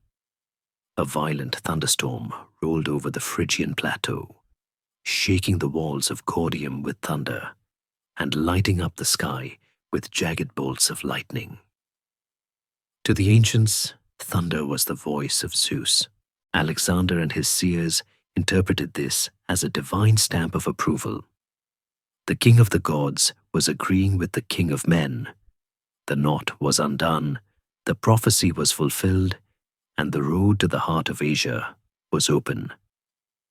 But the cutting of the knot was more than just a clever trick. It was a philosophical pivot. It marked the moment Alexander began to move away from the careful, analytical teachings of Aristotle and toward a belief in his own intuitive will. Aristotle would have sat with the knot for days, mapping its structure, understanding its topography, finding the logical path. Alexander realized that life is too short for logic. Sometimes, the problem is not the knot. The problem is the hesitation. He was learning that action has a quality of its own, a truth that exists only in the moment of impact. Leaving Gordium, the army moved south, through the Cappadocian plains, and towards the Cilician gates, a narrow pass through the Taurus mountains that guarded the entry to the Syrian coast. This was a dangerous bottleneck, a place where a handful of men could stop an army. But Alexander's luck, or his terrifying reputation, held. The Persian defenders, hearing that the man who cut the Gordian knot was coming, fled the pass before the Macedonians even arrived. Alexander marched through the narrow defile, the cliffs towering above him, and descended into the humid, fertile plains of Cilicia. Here, however, the golden mean of the body finally snapped. The heat of the Cilician summer was brutal. After a long, dusty march, Alexander arrived at the Cydnus River, which flowed with ice-cold water from the melting snows of the mountains. Ignoring the warnings of his physicians, and perhaps forgetting the biological lessons of thermal shock he had learned at the Lyceum, Alexander stripped off his armor and plunged into the freezing current. The shock was immediate. He was seized with convulsions. His body, overheated and exhausted, went into rebellion. He was pulled from the water, shivering, blue-lipped, and barely conscious. For days, the king lay in his tent, hovering between life and death. The camp was paralyzed with fear. The invasion had barely begun, and now the Lord of Asia was being defeated by a cramp. The generals paced outside, whispering. The Persian great king, Darius III, was gathering a massive army just days away. If Alexander died now, they were all dead men. It was here that a dramatic scene unfolded, one that Aristotle would have appreciated for its ethical complexity. Alexander's physicians were too terrified to treat him, fearing that if the king died under their care, the army would execute them. Only one man, a doctor named Philip the Acarnanian, a man Alexander had known since childhood, dared to prepare a strong purgative potion. As Philip handed the cup to the feverish king, a messenger arrived with a letter from the old general Parmenion. The letter warned Alexander that Philip the doctor had been bribed by the Persians to poison him. Alexander read the letter. He looked at the doctor. He looked at the cup. In a moment of supreme theatrical trust, and perhaps a test of character, he handed the letter to the doctor to read. As Philip's eyes widened in horror at the accusation, Alexander drank the potion in one long gulp. He watched the doctor's face over the rim of the cup. He saw no guilt, only fear and concern. It was a gamble of the highest order. Alexander was betting his life on his ability to read the human soul, a skill honed in the forests of Mieza. The potion worked. The fever broke. Alexander rose from his bed, pale but alive. The army wept with relief. He had cut the knot of his own mortality, once again defying the odds. But the delay had a cost. Darius had moved. The great collision was no longer a distant threat. It was imminent. The Persians were coming with an army so vast it was said to drink rivers dry. Alexander strapped on his armor, the metal cold against his recovering skin. The puzzle of the knot was solved. The puzzle of the sickness was survived. Now remained the final puzzle, the battle against 1,000,000 men. The teacher in Athens was far away, drawing diagrams in the sand. The student was about to draw a map in blood. The battle of Issus had been fought and won. Darius had fled into the night, leaving his family, his treasury, and his honor in the hands of the young Macedonian. But amidst the mountains of gold cups, silk robes, and jeweled daggers that were catalogued by the victors, there was a different kind of treasure being collected, one that confused the rough soldiers of the phalanx, but delighted the mind of the king. Alexander had not forgotten the promise of the Lyceum. As the army moved south along the Levantine coast, laying siege to the defiant island city of Tyre, and marching through the dusty Philistine lands toward Gaza, a strange order rippled through the ranks. The soldiers were told that their spears were not just for killing men, they were for capturing the world. History tells us that Alexander assigned a dedicated corps of men, scouts, gamekeepers, and fishermen to a task that had no military value but immense scientific worth. They were to capture the living breath of Asia. Imagine a grizzled veteran of the companion cavalry, a man used to cleaving skulls, now kneeling gently in the reeds of a Syrian riverbank, trying to trap a specific type of heron without breaking its wings.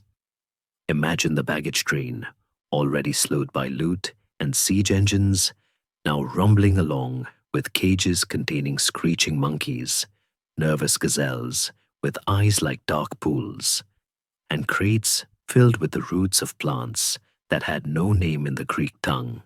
This was the greatest biological expedition in history, a massive transfer of data from the edge of the known world to its intellectual center. Alexander was acting as the arm of Aristotle, reaching out to grab the unknown and dragging it back for inspection. He sent back the hide of the strange, humpbacked ox of Syria. He sent the seeds of the balsam plant. He sent reports of the ibis that patrolled the Nile. It is said that at one point, over 1,000 men in the Asian expedition were tasked with serving Aristotle's curiosity. To the soldiers, it must have seemed like madness. Why does the king care about the number of teeth in a foreign dog? But to Alexander, it was a way of conquering the chaos. If he could name it, he owned it. Months later, these crates arrived in Athens. The students of the Lyceum gathered around as the seals were broken. The air of the grove, usually smelling of pine and dust, was suddenly filled with the musk of distant deserts and the salt of foreign seas. Aristotle, now graying and perhaps walking with a slight stoop, would have examined these specimens with the intensity of a priest reading entrails. Here was proof. The theories he had spun in the Nymphaeum were being tested against the hard reality of the East. He dissected the animals, noting the differences in their internal organs, and revised his history of animals. He realized that life was far more diverse than the limited fauna of Greece could suggest. He began to see the subtle adaptations of nature, how animals in hotter climates differed from those in the cold. The ladder of nature was adding new rungs. But there was a disconnect in this exchange, a silence between the sender and the receiver. Aristotle saw these creatures as specimens, dead things to be categorized, stripped of their context, and placed into a system of logic. A lion in a cage in Athens is a biological fact. But Alexander was seeing the lion in the wild, hunting in the tawny grass of the plains. He was seeing the other, not as a specimen, but as a living, breathing rival. He was beginning to realize that the world could not just be dissected. It had to be experienced. The plants he sent back were dried roots to Aristotle. But to Alexander, they were the smell of the air after a rainstorm in Phoenicia. The distance between the man who classifies the world and the man who lives in it was growing. Among the shipments were also the spoils of the mind. Alexander sent back reports of the astronomical observations of the Babylonians, records of star movements that went back centuries, far deeper than Greek knowledge. Callisthenes, Aristotle's nephew, and the official historian of the campaign, was responsible for compiling these. He sent tablets of clay inscribed with cuneiform, the jagged script of the East. Aristotle and his students struggled to decipher them, realizing with a shock that the barbarians had been doing science while the Greeks were still herding goats. This must have been a humbling blow to the Aristotelian worldview of Greek superiority. The data proved that wisdom was not a monopoly of the West. Yet the flow of goods was not without its grim humor. Alexander, remembering the stingy lessons of his old tutor Leonidas, sent back massive shipments of frankincense and myrrh after capturing the spice depots of Gaza. It was a callback to the childhood scolding he had received for burning too much incense on the altar.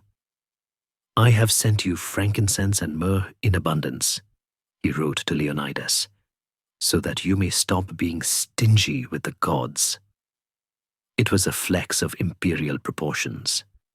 He was saying, "I have conquered the source of the smoke." But to Aristotle, he sent something more precious than perfume. He sent questions. Why does the Nile flood? Why do the tides of the ocean pull harder than the tides of the inner sea? He kept the philosopher working. He turned his teacher into his clerk. There is a scholarly debate about the extent of this scientific collaboration. Some historians argue that the stories are exaggerated, that Alexander was too busy fighting for his life to run a mobile zoo. They point out that Aristotle's writings don't explicitly thank Alexander for a specific elephant, but the sheer volume of new information that appears in the Lyceum's output during these years suggests a sudden, massive influx of data. And who else but the king could have provided it? It fits the psychological profile of both men, the insatiable curiosity of the one and the grandiose generosity of the other. As the siege of Tyre dragged on, a brutal 7-month grinder where Alexander had to build a land bridge out into the sea to crush the island city, the shipments may have slowed. The war was becoming harder, uglier. Alexander was crucified 2,000 defenders on the beach of Tyre, a horrific act of terror designed to break the will of the coast. One wonders if he sent a report of that to Aristotle. Did he ask for the ethical classification of mass execution? Or did he keep the darkness to himself? The letters likely became shorter, more functional. The philosopher in Athens might have sensed the change in the handwriting. The boy who had gently held a bird's egg was now ordering the slaughter of cities. The specimens continued to arrive, but they were now accompanied by the invisible stench of blood. Still, the project continued. The Lyceum became a museum of the empire. The citizens of Athens could walk past the school and see the horns of a buffalo or the skin of a leopard.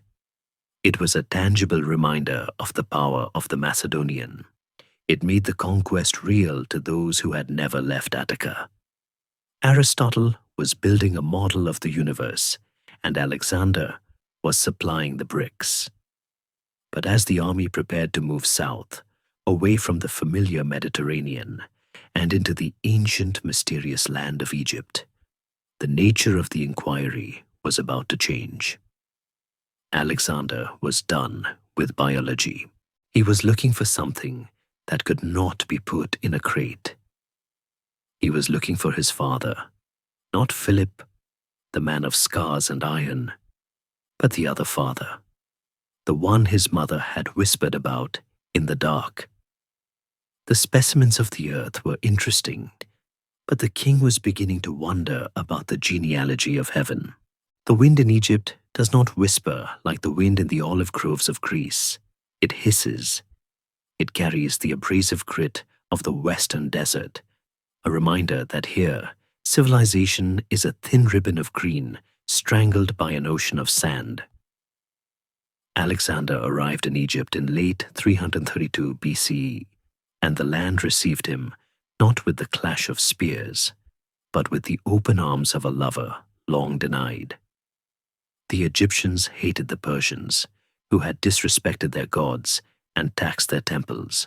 They looked at the young Macedonian with his strange, intense eyes and his respect for the sacred bull Apis, and they saw a pharaoh returned. They crowned him in Memphis, placing the double crown on his head, calling him the beloved of Amun. But a crown of gold was not enough for Alexander. He needed a crown of certainty. He needed to know, once and for all, who he really was. Was he merely the son of Philip, the brilliant but mortal tactician? Or was he the son of something else? Something that spoke in the thunder and lived in the deep silence of the sky? To find the answer, he turned away from the logic of the map and the safety of the Nile. He led a small expedition west, into the deep desert toward the oasis of Siwa. It was a journey of immense peril. Centuries earlier, the Persian king Cambyses had sent an army of 50,000 men into these sands to destroy the oracle. Not a single man returned. The desert swallowed them whole, leaving only a legend of lost bones. Alexander's generals, Parmenion and the rest, surely argued against it. Why risk the king for a fortune teller? They might have asked. But Alexander was driven by pothos, that untranslatable Greek yearning for the beyond. He had to go. The march was a nightmare of heat and thirst. The landscape here is alien, a bleaching white void where the horizon vanishes into a shimmering haze. The waterskins ran dry. The guides lost their way. History tells us that disaster was averted only by miracles. Aristotle would have called them coincidences, but Alexander saw them as signs. When the guides were hopelessly lost, two ravens, or perhaps two snakes, depending on the teller, appeared and led the column toward the oasis. When thirst threatened to kill them, a sudden freak rainstorm lashed the desert, filling their cups. To Alexander, the universe was bending to his will. The elements themselves were acting as his royal guard. Finally, the green miracle of Siwa rose from the heat waves, a paradise of date palms, olive trees, and bubbling springs hidden in a depression of the earth. In the center stood the temple of the oracle of Amun. Amun was the king of the Egyptian gods, whom the Greeks identified with Zeus. To Alexander, this was the temple of Zeus Amun, the house of his true father. The high priest came out to meet him. He was an old man, skin weathered like papyrus, speaking Greek with a heavy, halting accent. It is here that history pivots on a slip of the tongue. The priest intended to greet Alexander with the formal Greek address, "O my son," Paidion. But in his stumbled pronunciation, or perhaps by divine intervention, it sounded like Bidios, Son of God. Alexander heard the mistake, caught it in the air like a fly, and accepted it as truth. He did not correct the priest. He smiled. The prophecy had begun before a question was even asked. Alexander was ushered alone into the inner sanctum. His friends, Hephaestion, Ptolemy, had to wait in the outer courtyard. What happened in the dark, incense-choked silence of the Holy of Holies remains a secret Alexander took to his grave. We know he asked if his father's murderers had all been punished, a question that implies he was asking about Philip. The oracle replied that they had. Then he asked the ultimate question, "Will I conquer the whole world?" The voice in the dark answered, "Yes." But the true revelation was the confirmation of his lineage. The oracle told him that Philip was his mortal father, but his true seed came from Amun. He was divine. When Alexander emerged into the blinding sunlight, he was changed. He did not speak of what he had heard, writing to his mother only that he had received secret answers, which he would tell her alone when he returned. But his demeanor had shifted. He began to look at his friends not as peers, but as subjects. He began to see his victories not as the result of strategy, but as the inevitable unfolding of a divine script. He had walked into the desert, a king. He walked out a god. Back in Athens, the news of this transformation must have reached the Lyceum with a thud of profound disappointment.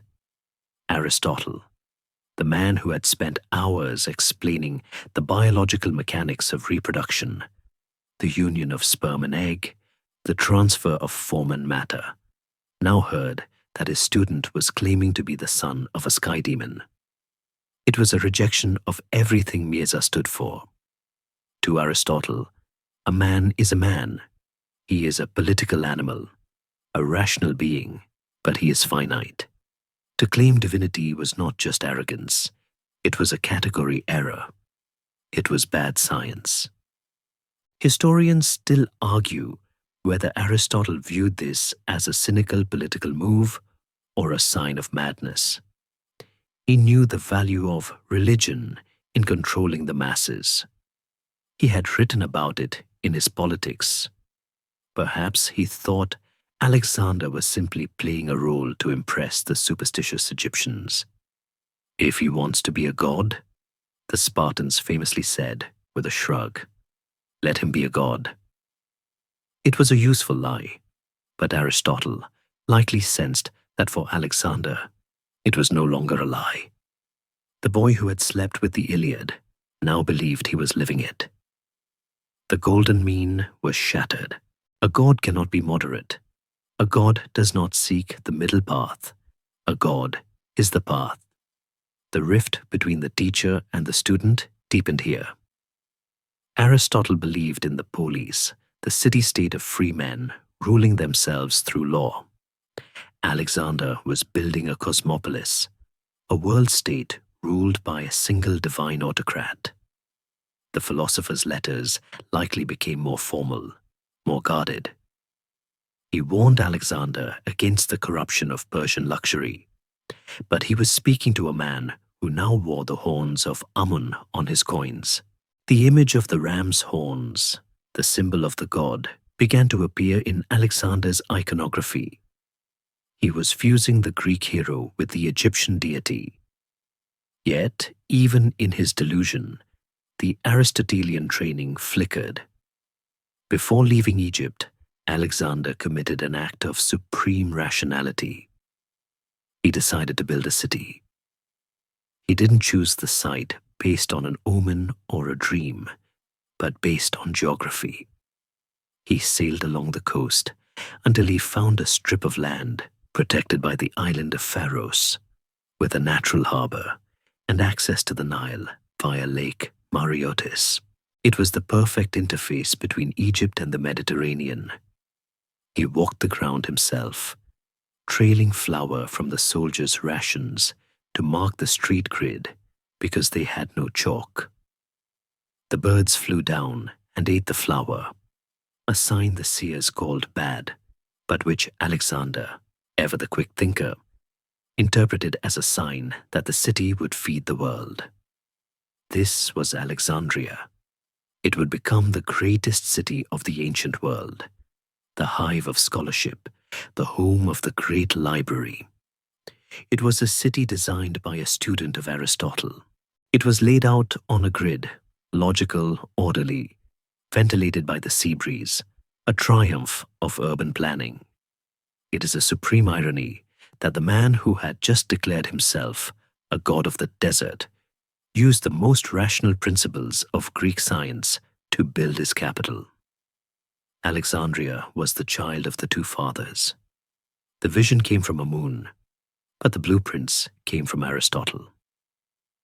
As the army prepared to march back toward Asia to face Darius for the final showdown, Alexander left the desert behind. But the desert did not leave him. He carried the silence of Siwa in his heart. He was no longer afraid of death, for how can a god die? This conviction made him terrifying on the battlefield. He took risks that no sane general would take, because he believed he was protected by a shield thicker than bronze, the will of the cosmos. The teacher of logic had created a master of myth. And as the dust of the march rose again, Aristotle in his garden could only watch as his student moved further and further away, not just across the map, but across the boundaries of reality itself. The physician's son had taught him to dissect the world. The god's son was now preparing to resurrect it in his own image. We must now walk through the ashes of the greatest regret in the history of architecture. It is the spring of 330 BCE. The great battles are over. Gaugamela has been won. The Persian army has been scattered like chaff in the wind, and Darius is a fugitive hunting for shadows in the northern mountains.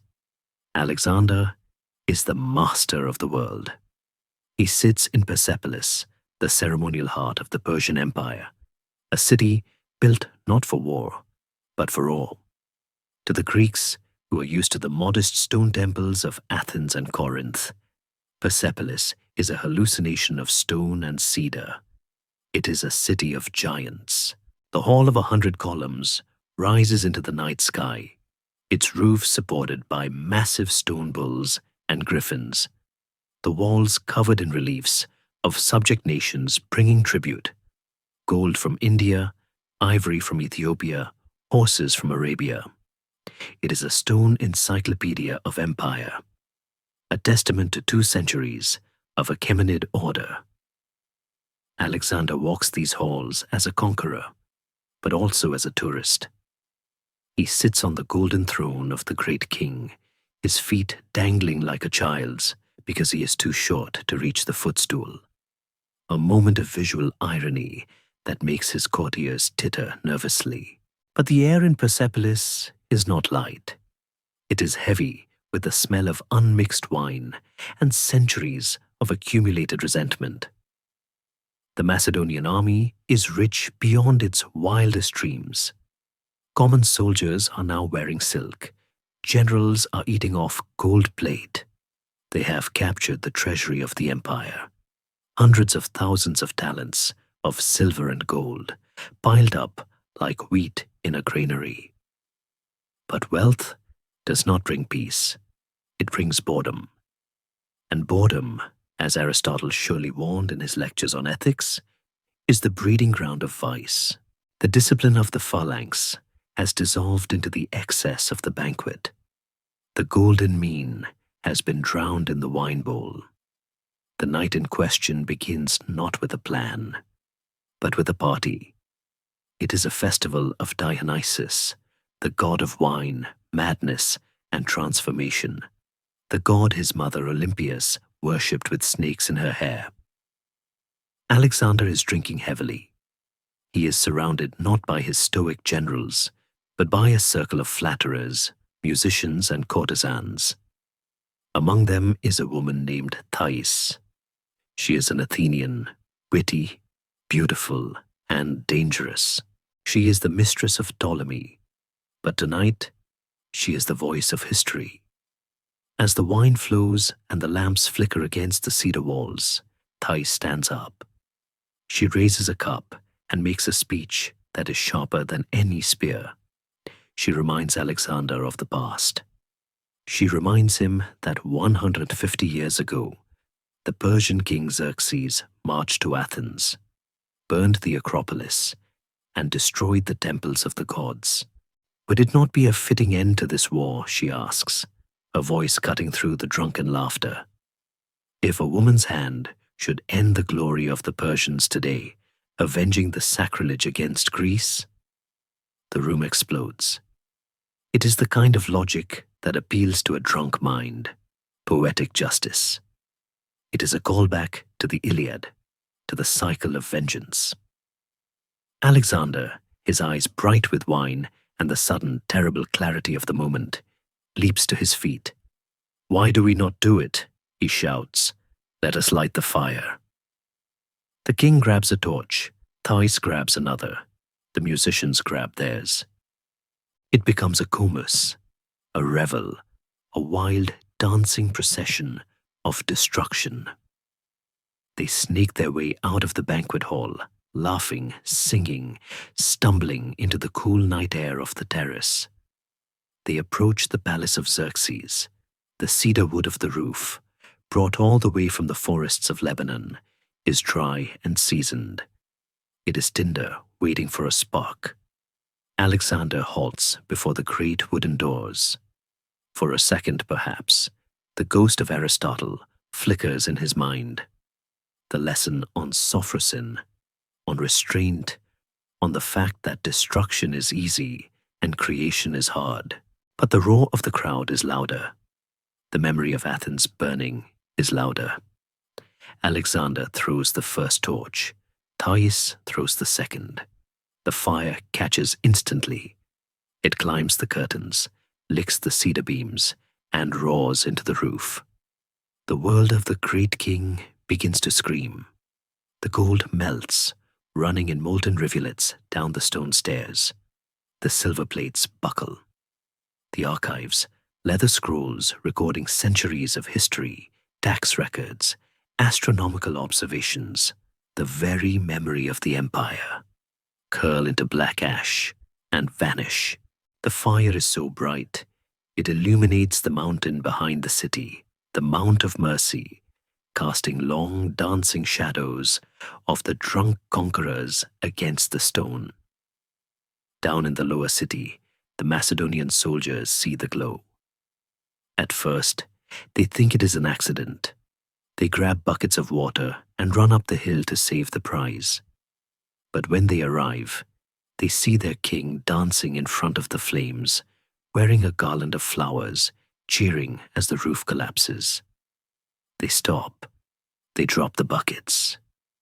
If the king is burning the world, then the world must be meant to burn. They join in. They toss torches into the barracks, into the treasuries. The looting begins. It is a frenzy of Dionysian chaos, the complete disintegration of order. Aristotle, when he eventually hears of this night, must have felt a physical sickness. This was not the act of a philosopher king. It was the act of a barbarian. He had taught Alexander that art and knowledge were universal goods. By burning Persepolis, Alexander wasn't just punishing dead Persians. He was robbing the future. He was destroying architecture that could not be replaced, art that defined a civilization. It was an act of anti-philosophy. It was the triumph of thumos, spirit, rage, over logos, reason. The man who had sent specimens to the Lyceum to preserve knowledge was now erasing it with a torch. There is a story, perhaps apocryphal, but deeply telling, that the next morning, as the sun rose over the smoking ruin, Alexander sat amidst the ashes and wept. The wine had worn off. The adrenaline had faded. He looked at the blackened stumps of the columns, the melted gold, the senseless waste, and he felt the crushing weight of his own power. He ordered the fires put out, but it was too late. The palace was gone. He realized that he had destroyed his own seat of power.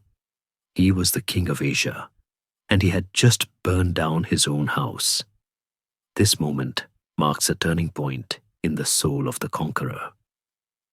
Until now, he has been the avenger, the Greek hero punishing the East.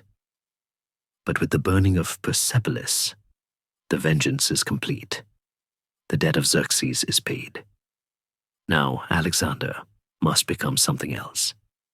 He can no longer look back to Greece for his purpose. He must look forward, into the unknown.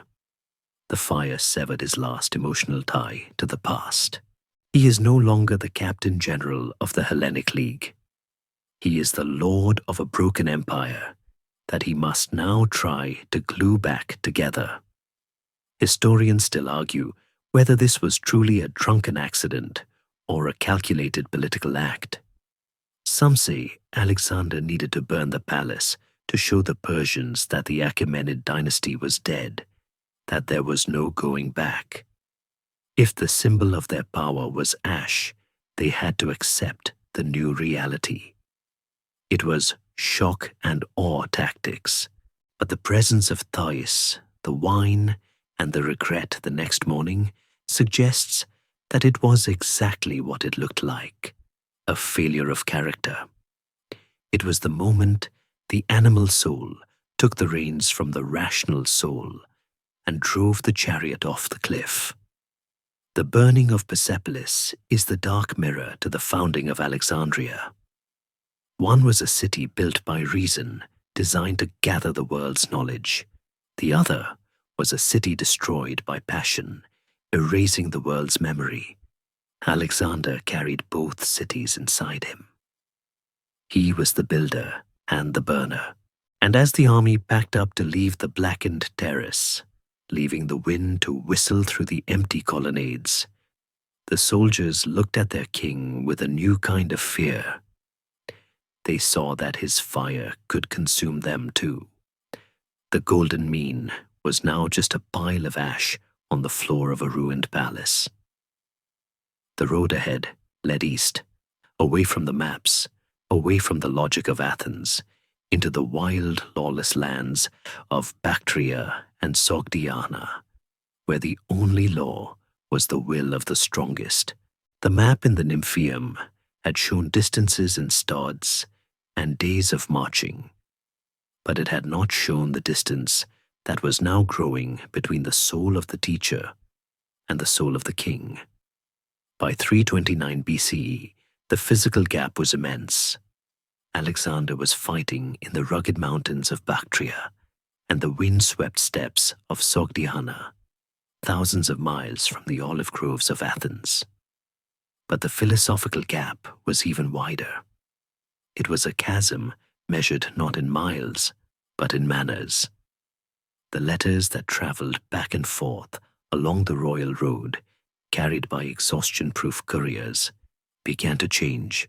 The ink was the same, the wax seals were the same, but the voice had shifted. The eager questions about the tides and the stars were replaced by terse reports of administration and decrees that sounded less like a Greek general and more like the very thing Aristotle had taught him to despise, a despot. The trouble began with a wardrobe change. It sounds trivial to the modern ear, a matter of fashion. But in the ancient world, clothes were the uniform of the soul. Alexander, ruling now over a vast population of Persians who expected their king to be a distant, glittering figure of awe, decided to abandon the simple Macedonian tunic. He began to dress in a hybrid style. He adopted the purple of the Persian kings: the white striped tunic and the diadem, a white band of cloth worn around the head, the symbol of absolute monarchy. However, he stopped short of wearing the anaxarides, the baggy Persian trousers, which the Greeks found hilariously barbaric and effeminate. He was trying to thread a needle, creating a look that would satisfy the Persians without disgusting the Macedonians. He wanted to be the king of both peoples. To the rough veterans of the phalanx, men who had bled with him in the mud, this was alarming. They looked at their king parading around in the silks of the enemy and wondered if he had been conquered by the ghosts of the men he killed. They cracked jokes in the mess tents, likely wondering if they would all be forced to wear dresses soon. But to Aristotle, sitting in the Lyceum, reading reports of this transformation, it was not funny. It was a betrayal of nature. Aristotle held a rigid view of the world. Greeks were free men, rational and self-controlled. Barbarians, non-Greeks, were naturally servile, emotional, and fit only to be ruled. By dressing like a Persian, Alexander was not just being diplomatic. He was sliding down the ladder of nature. He was voluntarily becoming the other. Aristotle had advised him to treat the Greeks as friends and the barbarians as plants or animals. Alexander was now watering the plants and ignoring the friends. But the clothing was merely the costume for a more dangerous play. The real crisis came with the introduction of proskynesis.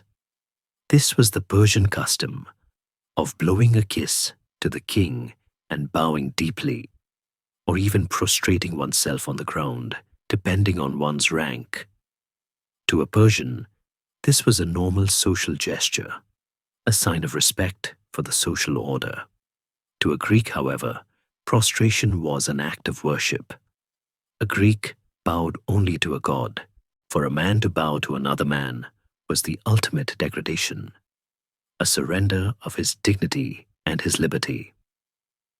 Alexander, driven by his desire to unify his court, and perhaps believing a bit too much in his own divinity since Siwa, attempted to impose this ritual on his Macedonian officers. He wanted a unified protocol. Imagine the scene: a dinner party in a silken tent on the edge of the steppes. The wine is flowing. Alexander, wearing his diadem, sits on a golden couch. He drinks from a cup and passes it to a friend.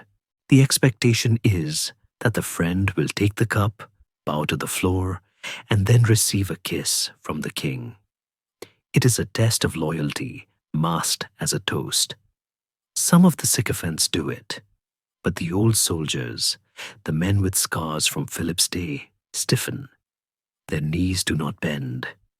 They look at this boy they helped raise and see a tyrant demanding a god's due. There is a famous story of a Macedonian named Polyperchon who, watching a Persian bow so low his chin hit the floor, laughed out loud and told him to hit it harder next time. Alexander, furious, dragged him from the couch and threw him to the ground. The humor was gone. The golden mean of friendship was dead. Alexander was no longer primus inter pares, first among equals. He was the master. The most vocal critic of this new world order was not a soldier, but a philosopher, Callisthenes. He was Aristotle's great-nephew, a historian sent along to chronicle the campaign. Callisthenes was a man of the Lyceum, stubborn, intellectual, and utterly lacking in tact. He refused to perform the proskynesis. He argued publicly that Alexander should be honored as a hero, not worshipped as a deity. Do not forget Greece, he famously lectured the king in front of the whole court. For the sake of these barbarians. He was the voice of Aristotle in the tent, the nagging conscience that Alexander wanted to silence. The letters between Alexander and Aristotle during this period must have been icy. Aristotle likely wrote warnings about the corruption of power, about the danger of surrounding oneself with flatterers. A king, he might have written, rules by law and the consent of the governed. A tyrant rules by fear and his own whim. Alexander, reading these scrolls in his royal tent, likely felt a surge of irritation. What did the old man in Athens know of ruling 100 nations? What did he know of the necessity of theatre? Alexander felt he was doing what had to be done to hold the world together, blending the cultures to prevent constant rebellion. He viewed Aristotle's rigid Greek versus barbarian worldview as obsolete, a small idea for a small city-state. Alexander was building a cosmopolis.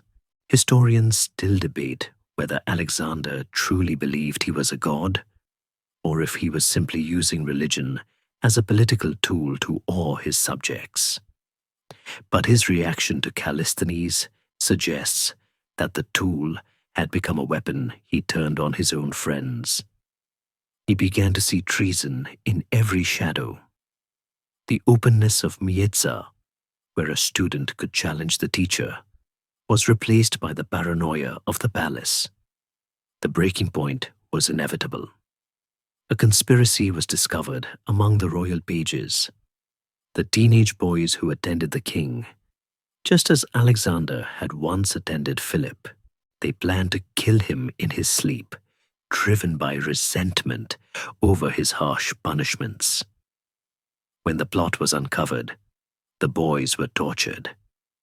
Under duress, they did not name Callisthenes as a co-conspirator, but they admitted that the historian had encouraged them to think of free men and tyrants.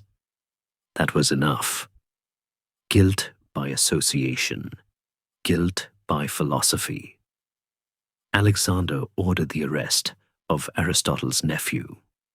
Callisthenes was thrown into chains. The accounts of his death vary and are all grim.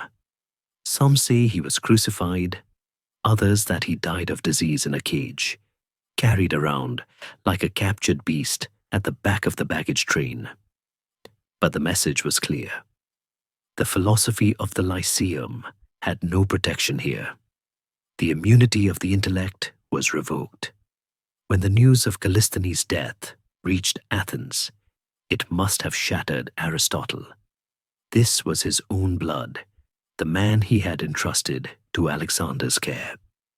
The scientific collaboration, the specimens, the maps, the books, continued in name, but the spirit was dead. Aristotle reportedly said of Alexander, "He is like a lion. One can admire his strength, but one must never forget that he eats men." The philosopher began to fear for his own life. If the king could kill the nephew, he could kill the uncle. The correspondence stopped or became purely formal. The teacher of the world and the master of the world were now enemies in spirit. Aristotle turned his attention back to his books, to the classification of plants and the movement of the stars, finding comfort in the predictable laws of nature. Humans, he realized, were too unstable. Alexander marched on, deeper into India, chasing the ocean, trying to outrun the ghost of his own Greek identity. He wore the Persian diadem, but beneath it, the mind was still Greek enough to know that he had crossed a line that could not be uncrossed. He had conquered the earth, but he had lost his teacher. And in the silence of that loss, the first cracks in the foundation of his sanity began to appear. The rift was not just between two men. It was a rift in Alexander's own soul, torn between the logic of the West and the magic of the East, a wound that no amount of conquest could ever heal. If the burning of Persepolis was the destruction of the old order, the great weddings at Susa were the attempted birth of the new. We are asking the mind to leap forward now, past the jagged mountains of the Hindu Kush and the bloody trials of India, which we will visit soon enough, to a moment of supreme orchestrated theatre in the spring of 324 BCE. Alexander had returned to the Persian capital of Susa, his body scarred, his army exhausted, but his vision clearer than ever. He had realized that a world empire could not be held together by the spear alone.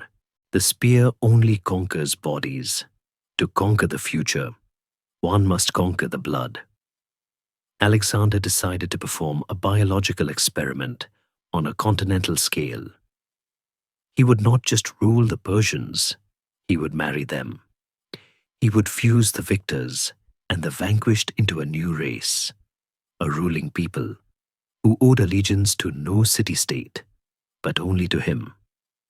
The result was the most spectacular and controversial wedding ceremony in history.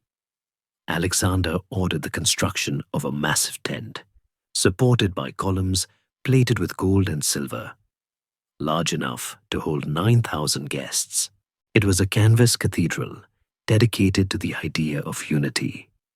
The ground was covered in purple carpets, and the air was thick with the scent of frankincense. So much incense, in fact, that the smoke must have looked like a holy fog. Here, Alexander commanded his generals and his soldiers to take Persian wives. It was not a suggestion, it was a decree. Alexander led by example. He had already married Roxana, the daughter of a Bactrian warlord, in a love match years earlier in the north, a union that had already scandalized his conservative advisers. But now, he made a political statement. He married Statera, the eldest daughter of Darius, the man he had hunted and replaced. At the same time, he married Parysatis, the daughter of the previous king, Artaxerxes III. By taking these two women, he was braiding the royal timelines of Persia into his own. He was no longer the invader, he was the legitimate heir, the son-in-law of the dynasty. But he did not stand alone. He turned to Hephaestion, his other self, and gave him Tripotis, the sister of his own new bride. "I want your children to be cousins to mine," Alexander reportedly told him. It was a touching gesture of brotherhood, trying to bind their families together for eternity. Behind them stood 80 of his highest-ranking officers, Seleucus, Ptolemy, Eumenes, holding the hands of noble Persian women.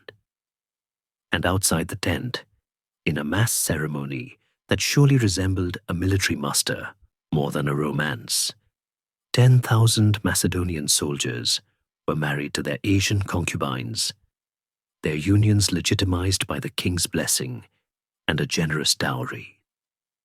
To the Persians, this was a moment of hope. The conqueror was accepting them. He was honoring their women. To the Macedonians, however, it was a nightmare. They looked at their king, sitting in his Persian robes, holding the hand of the enemy's daughter, and they felt a deep, ancestral panic. They were being replaced. Their pure Macedonian blood, the blood that had bled at Chaironea and Gaugamela, was being diluted. They whispered in the mess halls that Alexander was turning them into barbarians. And in Athens, the news of the Susa weddings must have struck Aristotle with the force of a physical blow. This was the ultimate rejection of his biological and political philosophy. Aristotle had taught that nature deals in distinct categories. Lions do not mate with wolves. Greeks do not mix with barbarians. To Aristotle, the polis was a closed ecosystem maintained by the purity of its citizens. What Alexander was doing was creating a monstrosity, a hybrid state, a chaotic mixing of the rational Greek with the servile Asian. In his politics Aristotle had warned against the dilution of the civic body. He believed that a state composed of too many different kinds of people could not have a unified will. Alexander was proving him wrong, or at least trying to. He was trying to create a homonoia, a unity of mind, not through laws, but through love, or at least marriage. The tension in the great tent at Susa was palpable. As the weddings proceeded, performed according to Persian custom, the grooms taking a loaf of bread and cutting it with a sword to share with their brides. One wonders if Alexander looked at his generals and saw their smiles were fixed, their eyes cold. He was dragging them into the future against their will. He was the only one who truly believed in the fusion. Most of these marriages would dissolve the moment Alexander died. His generals would abandon their Persian wives as soon as the king's eyes were closed, reverting to their Greek prejudices. Only Seleucus would stay with his wife, Apama, founding a dynasty that would actually blend the cultures. But for one night, the dream held. The wine flowed, the musicians played. The marriage of East and West was consummated under the silk canopy. Alexander stood at the center of it all, the great alchemist, mixing the elements of history. He gave a speech praying for harmony and partnership in rule between Macedonians and Persians. It was a noble sentiment, perhaps the most noble of his life. But it was a lonely vision. He was a man standing on a bridge he had built himself, while everyone else was trying to burn it down. The Susa weddings revealed the tragedy of Alexander's success. He had conquered the world, but he had lost his people. The Macedonians felt abandoned. The Greeks felt humiliated. The Persians felt occupied. And his teacher, the man who had taught him to categorize the world, likely looked at this blending of categories with horror. Aristotle would have seen this not as unity, but as entropy, the breakdown of order into chaos. The king was trying to force the river to flow uphill. And as the lamps burned low in Susa, casting long shadows over the newlyweds, the silence was not the silence of peace. It was the silence of a breath held before a scream. The experiment was magnificent, but the laboratory was about to explode. But while the silk ribbons of Susa fluttered in the breeze of a forced spring, a cold shadow lay across the relationship between the king and the philosopher, a shadow cast by a death that had happened 3 years earlier in the frozen wastes of Bactria. To understand why the silence between the Lyceum and the royal tent had become absolute, we must step back from the weddings and return to the winter of 327 BCE, to the tragedy that turned the teacher and the student into silent enemies. This is the story of Callisthenes, the man who was meant to be the voice of history, but whose silence became the loudest indictment of Alexander's soul. Callisthenes of Olynthus was not a soldier. He was a scholar, the great-nephew of Aristotle, raised in the household of the philosopher. He had the sharp, critical mind of the Lyceum, but he lacked his uncle's prudence. Aristotle had reportedly warned him before he left for the expedition. Speak seldom to the king, and when you do, speak pleasantly. But Callisthenes was a man who loved truth more than survival. He was the official historian, the man tasked with writing the deeds of Alexander, sending reports back to the Greeks to prove that this was a pan-Hellenic crusade. For years, he had done his job well, painting Alexander as the new Achilles. But as the king began to demand proskynesis, the ritual bowing, Callisthenes drew a line in the sand. He refused to bend his knee. He became the leader of the moral opposition in the camp, the hero of the young Macedonian pages who felt their king was betraying them. The crisis came to a head with the pages' conspiracy. A group of royal pages, led by a boy named Hermolos, plotted to assassinate Alexander in his sleep, driven by a personal grudge over a public humiliation during a boar hunt.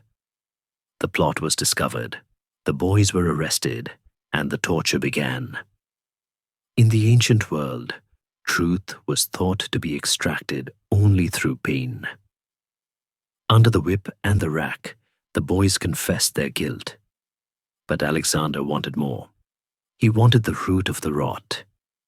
He asked who had poisoned their minds against him. The boys did not name Callisthenes as a conspirator. They swore he knew nothing of the knives. But they admitted that he was their intellectual father. He was the one who had taught them that a king rules by law, a tyrant by will. He was the one who had answered Hermolos's question, "How does a man become famous?" with the dangerous reply, "By killing the most famous man." That was enough for Alexander. The general in him saw a threat. The god in him saw heresy. He ordered the arrest of the historian, but he did not give him a trial. A trial would mean speeches, and Callisthenes was too good at speeches. Instead, Alexander stripped him of his rank, his dignity, and his humanity. The fate of Callisthenes is one of the darkest stains on Alexander's legend, a moment where the golden mean didn't just snap, it was incinerated. Accounts vary on the method of his end, each more gruesome than the last. Some say he was crucified, others say he was racked and hanged. But the most persistent and symbolic story is that he was thrown into a cage, an iron box usually reserved for transporting lions or leopards. For months, as the army marched through the jagged passes of the Hindu Kush and into the sweltering plains of India, the great historian of the expedition was dragged behind the baggage train, living in his own filth, covered in sores, exposed to the sun and the snow. He had become a specimen. The man who represented the intellect of Greece was reduced to a beast in a zoo. Eventually, disease or perhaps a final mercy from the king ended his suffering when the news of this atrocity crossed the sea and reached Athens. It didn't just bring grief, it brought terror. For Aristotle, this was not just the death of a nephew. It was a message. Alexander had sent a letter to Antipater, the regent of Macedonia, that chilled the blood of every philosopher in Greece. "The boys have been stoned to death by the Macedonians," Alexander wrote, absolving himself of the page's execution. "But I will punish the sophist Callisthenes, and those who sent him out, and those who harbor in their cities men who conspire against me." Those who sent him out. The threat was barely veiled. Alexander was pointing his finger directly at Aristotle. The sophist was the student. The sender was the master. The bond of Mysa was severed. The king was no longer the protector of philosophy, he was its hunter. Aristotle, sitting in the Lyceum, surely looked at the trees of the grove and wondered if they would be his place of execution. He found himself in a terrifying position. To the Athenians, he was the Macedonian spy, the friend of the tyrant. To Alexander, he was the traitorous teacher, the man who bred conspirators. He was trapped between the democracy that hated him and the monarchy that wanted to kill him. It is a testament to his immense fortitude that he continued to teach, to write, and to organize his library, while the sword of Damocles hung by a thread over his head. Historians have long speculated about whether Aristotle took revenge. There is a dark, persistent rumor almost certainly false, but widely believed in antiquity, that Aristotle brewed a poison. The water of the Styx, it was said, was so cold and corrosive that it could only be carried in the hoof of a mule. The story goes that Aristotle prepared this poison and gave it to Antipater's son, Iolaus, the king's cupbearer, to slip into Alexander's wine in Babylon. It is a myth, a dramatic invention of later Romans who wanted to see the philosopher strike back. But the fact that the rumor existed shows how deep the rift had become. The world could not believe that the teacher of logic would let the monster of passion live. The tragedy of the historian is the tragedy of the entire Aristotelian project in the East. Aristotle had hoped to civilize the king, to make him a ruler of virtue who would spread Greek reason. Instead, the king had killed the historian, burned the palace, and declared himself a god. The experiment had failed. The philosopher king was a myth. In reality, philosophy and kingship were enemies. Philosophy asks, why? Kingship commands, too. Philosophy seeks truth. Kingship seeks obedience. Callisthenes died because he tried to be a philosopher in a tent of war. In the silence that followed Callisthenes' death, the correspondence between Alexander and Aristotle ceased to be a dialogue. It became a series of logistical notes, if anything at all. Alexander continued to send specimens, perhaps out of habit, or perhaps as a cold reminder of his reach, but the soul was gone. The peripatos of Mieta, where they had walked as friends, was now just a memory of a different world. Yet, Alexander could not kill the influence of the man he hated. Even as he dragged the historian in a cage, he was using the geography Aristotle had taught him. He was observing the flora and fauna with the eyes Aristotle had trained. He was organizing his empire with the logic Aristotle had instilled. He was a man at war with his own education. He tried to kill the messenger, but he could not unhear the message. As the army moved toward the Indus River, leaving the bones of Callisthenes in an unmarked grave in the mountains, Alexander was more alone than he had ever been. He had killed his old general Parmenion. He had killed his friend Clytus. He had killed his historian Callisthenes. He was surrounded by sycophants who bowed to his divinity and told him what he wanted to hear. The truth had died in the cage.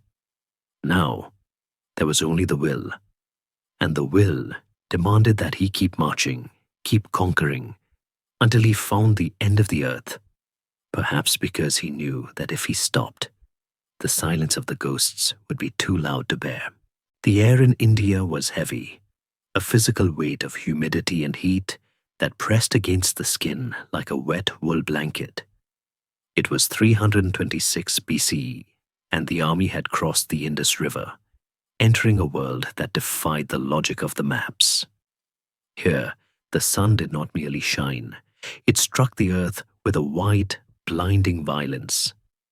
The landscape was a riot of life, massive banyan trees that dropped roots from their branches to form living pillars, rivers that were miles wide and teeming with crocodiles, and forests that screamed with the calls of peacocks and monkeys. To the weary Macedonians, it must have felt as if they had walked off the edge of the earth and into a dream. But for Alexander, this alien world offered a different kind of conquest. He had defeated armies, breached walls, and hunted kings. But here, in the forests of Taxila, he faced an enemy that no sarissa could pierce: indifference. Reports reached the king of a strange sect of men living in the woods near the city. The locals called them the gymnosophists, the naked philosophers. They possessed no houses, no clothes, no money, and no masters. They sat in the blazing sun or the pouring rain, motionless as stones, meditating on the nature of existence. Alexander, whose mind had been shaped by the restless inquiry of the Lyceum, was instantly fascinated. He saw them as the Indian equivalent of the Cynics, the dog philosophers of Greece like Diogenes, who had once told Alexander to stand out of his sunlight. The king felt a pull of intellectual gravity. He wanted to know what they knew. He sent his steersman, Onesicritus, a student of Diogenes, to invite them to his court. The encounter that followed is one of the most poignant scenes in the history of philosophy, a collision between the man who wanted everything and the men who wanted nothing. Onesicritus found the sages sitting on a bed of leaves. He approached them with the pomp of a royal messenger, announcing that the son of Zeus, Alexander, commanded them to come and share their wisdom. The eldest of the sages, a man named Andamis, did not even open his eyes. When he finally spoke, his voice was like dry leaves rustling. He told the messenger that he had no need of Alexander's gifts, for the forest provided food and the river provided drink. As for Alexander's threats, Andamis laughed. "He can cut off my head," the sage said, "but he cannot kill my soul. My spirit will simply leave this body like a torn garment and return to the God who made it." It was a rejection so absolute that it stunned the Greeks. Alexander, used to being obeyed by satraps and princes, found himself powerless against men who had no fear of death.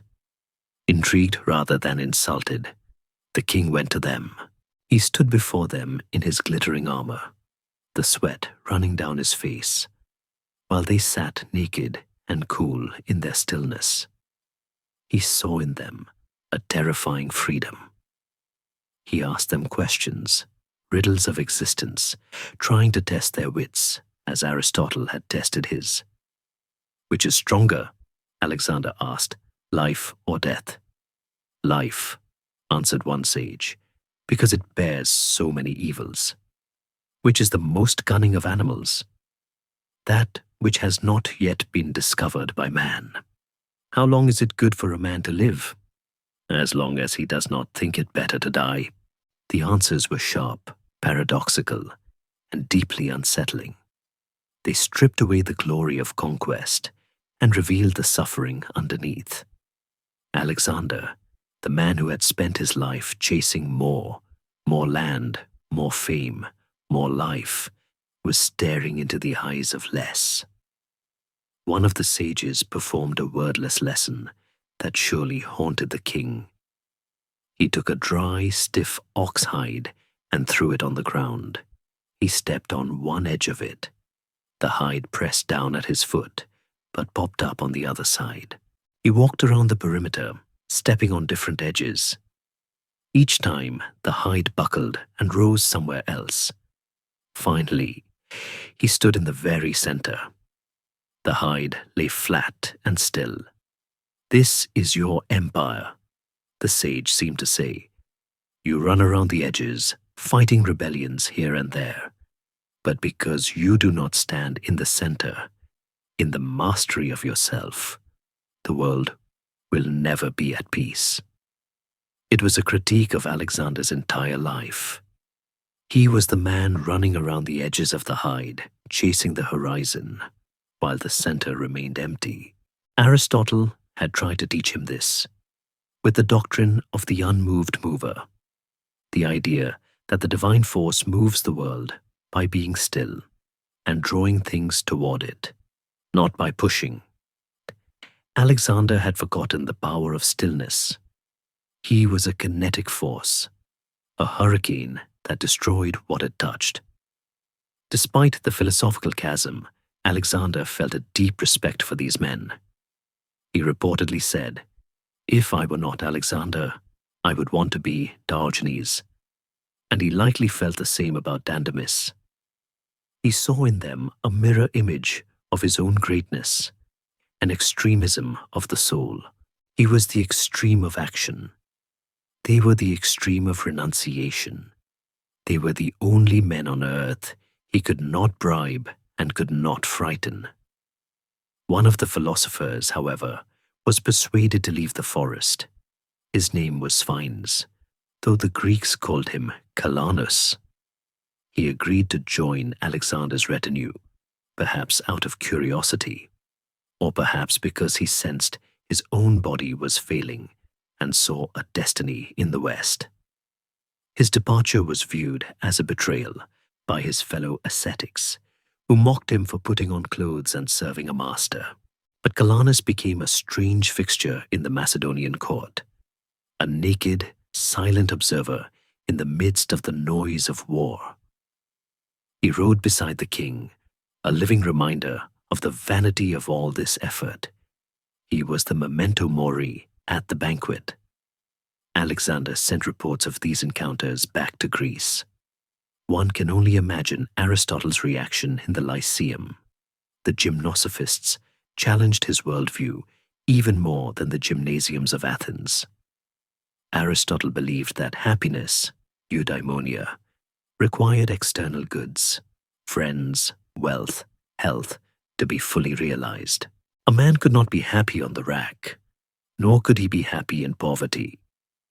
But here were men who possessed nothing and claimed to be happier than the great king. It was a data point that did not fit the graph. It suggested that the human soul had capacities for endurance and autonomy that Greek philosophy had underestimated. The encounter in the forest also planted a seed of doubt in Alexander's heart. He was conquering the world, yes, but what was he actually gaining?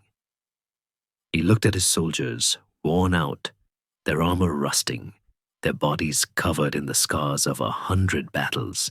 He looked at himself, sleeping in a tent, constantly vigilant, drinking to drown the noise of his own mind. The gymnosophist, sitting under the tree, had everything Alexander was searching for: peace. The king realized, perhaps with a sudden sinking feeling, that he could march to the Eastern Ocean. He could kill every enemy. He could build 1,000 Alexandrias, but he would never be able to sit still on a bed of leaves. He was a prisoner of his own ambition. As the army prepared to move on, leaving the Taxila forests for the muddy banks of the Hydaspes River, where the elephant army of King Porus waited, Alexander looked back at the ascetics one last time. They had not moved.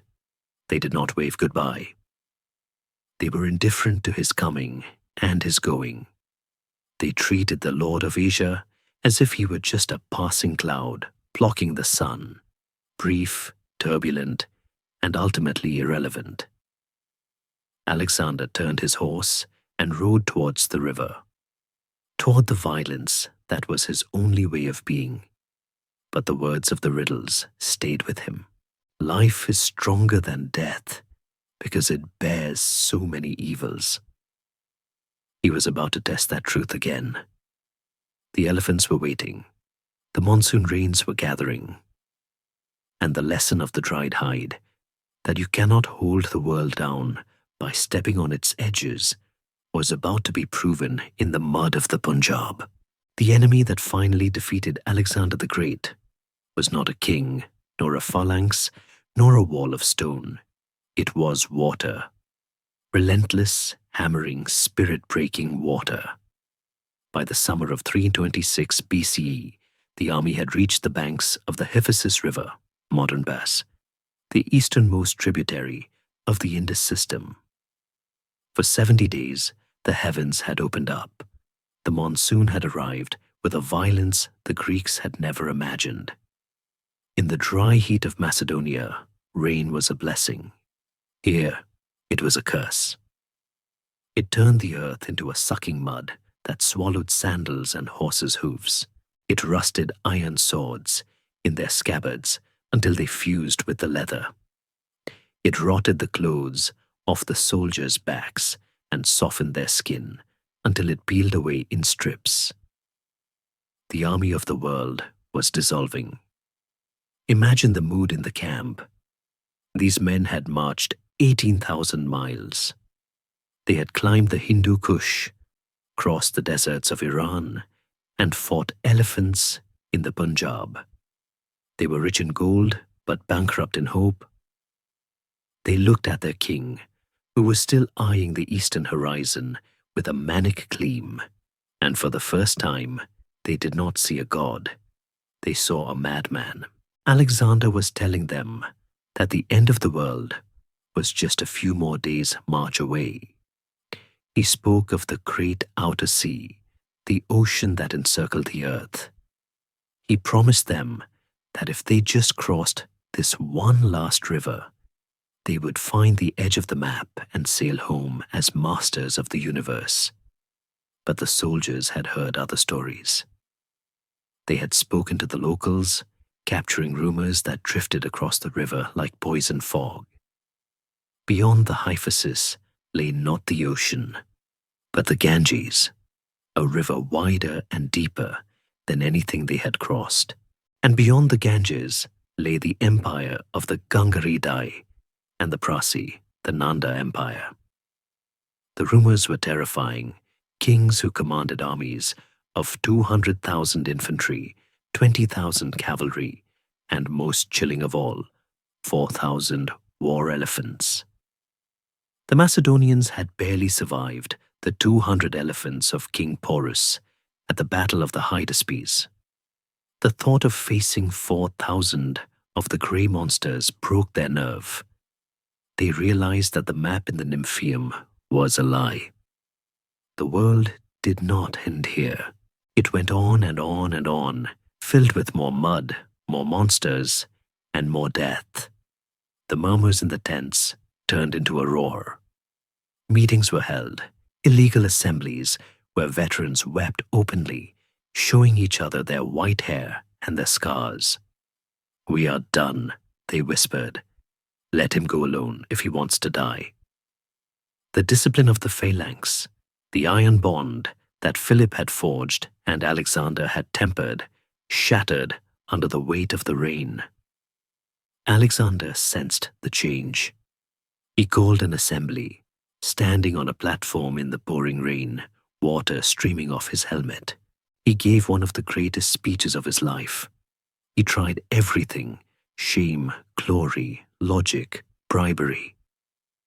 "I will make you the envy of the world," he pleaded. "We are so close.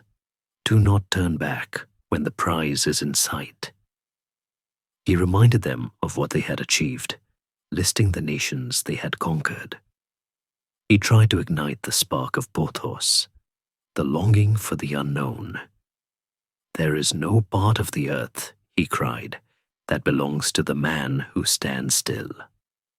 He finished speaking and waited for the roar of approval, the clashing of spears that had greeted his words for 10 years. Silence. The only sound was the drumming of the rain on thousands of bronze helmets and the rushing of the swollen river. It was a silence louder than any battle cry. The king stood alone on his platform, looking out at the faces of men who loved him but could no longer follow him. He saw the golden mean of loyalty pushed to its breaking point. Finally, a general named Conus took off his helmet. He was an old man, respected by all. His face a map of the wars he had fought for this family. He stepped forward, not to challenge the king, but to speak for the ghosts of the living. "O king," he began, his voice rough with emotion, "I do not speak for myself, for I am old and honored. I speak for these men. Look at their bodies, look at their weapons. We are few, left of the many who started. We long to see our parents, our wives, our children. Do not lead men against their will, for the spirit of a slave is not the spirit of a conqueror." He looked Alexander in the eye and delivered a line that must have tasted like ash. "Sir, there is a time to stop. Moderate your ambition. For a man who can conquer everything, the hardest thing to conquer is himself." The army erupted. They cheered Conus. They wept. They threw their hands toward the king, begging him to lead them home. It was a mutiny of love, not hate. They were saying, "We have given you everything. Do not ask for our souls." Alexander was furious. He was humiliated. He dismissed the assembly and stormed back to his tent. For 3 days, he refused to see anyone.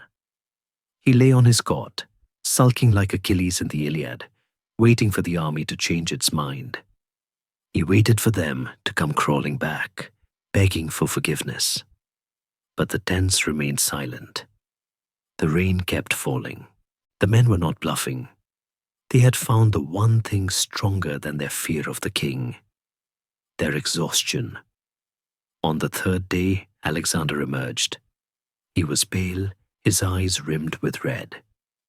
He offered sacrifices to the gods, asking for omens to cross the river. The seers, likely sensing the mood of the camp, or perhaps instructed by the king to provide a face-saving exit, reported that the omens were bad. "The gods," they declared, "do not wish us to cross." Alexander nodded. He addressed his friends. "I have decided," he said, his voice tight, "to turn back." A shout of joy went up that shook the leaves off the trees. The soldiers rushed to his tent, crying, trying to touch his tunic. They shouted that they had defeated the invincible Alexander, for only they could defeat him. It was a moment of profound psychological complexity. They had won by surrendering. But Alexander would not leave without a scar. He ordered 12 massive altars to be built on the banks of the Hyphasis, towers of stone dedicated to the 12 Olympian gods, marking the limit of his empire. He ordered them to be built higher than ordinary towers, a final act of megalomania to prove that giants had been here. He held games and sacrifices, a theatrical finale to the eastward march. These altars stood for centuries, visited by later Indian kings who marveled at the Yavanas, Greeks, who had come from the setting sun. Today, the river has shifted, and the stones are gone, lost to the mud and the water. But the line they drew remains. This was the moment the dream broke. Aristotle, hearing of this retreat months later, might have nodded in grim satisfaction. Nature has limits. A man cannot walk forever. The infinite that Alexander sought did not exist in the physical world. It existed only in the mind. The lesson of the dried hide had been proven. Alexander had stepped too far onto the edge, and the center had held him back. The return journey was not a joyous parade. It was a punishment. Alexander, perhaps punishing his men for their cowardice, did not march back the way they came. He decided to sail down the Hydaspes to the Indus and then to the ocean, conquering the fierce tribes of the Malians along the way. It was a route of maximum danger. The king was angry. The teacher of logic had been silenced. The god of wrath was now in command. As the fleet of rafts and triremes pushed off into the current, turning their backs on the Ganges and the sunrise, Alexander stood at the stern, looking east. He left behind the mystery of the Gangaridi, the gold-digging ants, and the edge of the world. He was returning to the known, but he was returning as a man who had looked into the abyss of his own limitations and blinked. The rain finally stopped, but the storm in his heart was just beginning. The tragedy of the return journey was not that the army died, though thousands did perish in the blistering sands of the Gedrosian desert, a march of such senseless brutality that it felt like Alexander was punishing nature itself for the mutiny at the Hyphasis. The tragedy was that they survived, only to find that the peace they had marched for was a ghost. By the autumn of 324 BCE, the battered column arrived in the cool, high city of Ecbatana, the summer capital of the Persian kings. The air here was thin and sweet, smelling of cedar and ripening grapes. The soldiers relaxed. They were back in the center of the empire.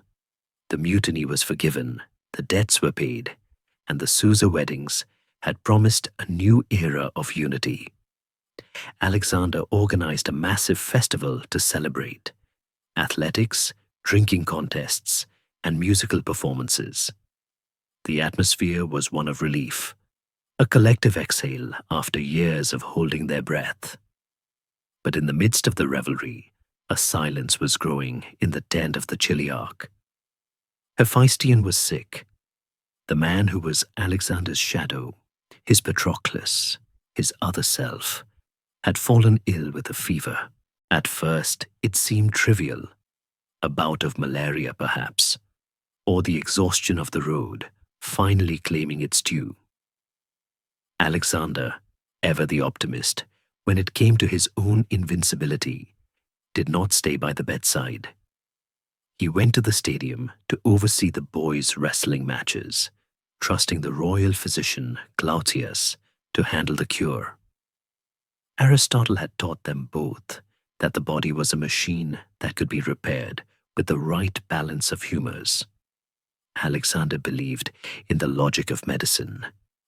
He assumed that Hephaestion, young and strong, would simply recover.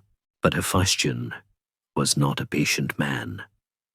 On the 7th day of the illness, feeling a sudden hunger or perhaps a fatal surge of false energy, he disobeyed the doctor's strict orders. While Glaucias was away at the theater, Hephaestion demanded food. He ate a boiled fowl and washed it down with a half-gallon of chilled wine. It was an act of intemperance, a violation of the golden mean, and the body's reaction was catastrophic. The fever spiked, the leaping point of the heart faltered. A messenger ran to the stadium. Alexander didn't wait for his chariot. He ran. He sprinted through the streets of Ecbatana, his heart pounding, running faster than he had ever run at the Granicus or the Hydaspes. But the race against death is the only race Alexander was destined to lose. When he burst into the tent, the silence was already there. Hephaestion was dead. What followed was not grief. It was a demolition of the soul. Alexander did not weep like a king. He wept like a natural disaster. He threw himself onto the body, clutching the cooling hands of his friend, sobbing with a violence that terrified his generals. They had to physically drag him away. He refused to leave the tent. He refused to eat. He refused to wash. For 3 days, the master of the world lay in the dirt, unraveling. The reaction was a dark mirror of the Iliad. When Achilles lost Patroclus, he lost his humanity. Alexander did the same. The rational soul that Aristotle had tried to cultivate vanished entirely. In its place, a black, consuming rage emerged. Alexander ordered the physician, Glaucias, to be crucified. It was a horrifying act of injustice, punishing a man for a patient's disobedience. But to Alexander, the doctor was a traitor who had let the other half of the king's soul die. The logic of the Lyceum was gone. There was only pain and the need to inflict it. Then came the silence. Alexander issued a decree that banned all music in the camp. No flutes, no lyres, no drums. The empire was ordered to hold its breath. He ordered the manes and tails of all the war horses to be shorn, a Persian custom of mourning that made the animals look like ghosts of themselves. The beautiful flowing world was made ugly to match the king's heart. He even ordered the battlements of the neighboring cities to be demolished, literally shaving the walls of the earth in grief. But symbols were not enough. The grief needed blood. Just as Achilles had slaughtered 12 Trojan youths on Patroclus's pyre, Alexander needed a sacrifice. He led the army out in the dead of winter against the Cosaeans, a fierce mountain tribe that had never been conquered. It was not a strategic campaign, it was a manhunt. Alexander hunted the tribesmen like animals, slaughtering every male of military age. It was a massacre without purpose, a screaming into the void. The historian Plutarch chillingly called it an offering to the shade of Hephaestion. Alexander was trying to kill his own pain by killing strangers. Aristotle, receiving reports of this madness in Athens, must have closed his eyes in despair. He had written extensively on friendship, philia. He had famously called a friend another self, allos autos. He understood the depth of the loss, but he also believed that a great-souled man bears misfortune with dignity, like a good general who makes the best use of the forces at his command. Alexander was not bearing it. He was being broken by it. The golden mean of grief is mourning. The excess is madness. Alexander had crossed into the realm of the pathological.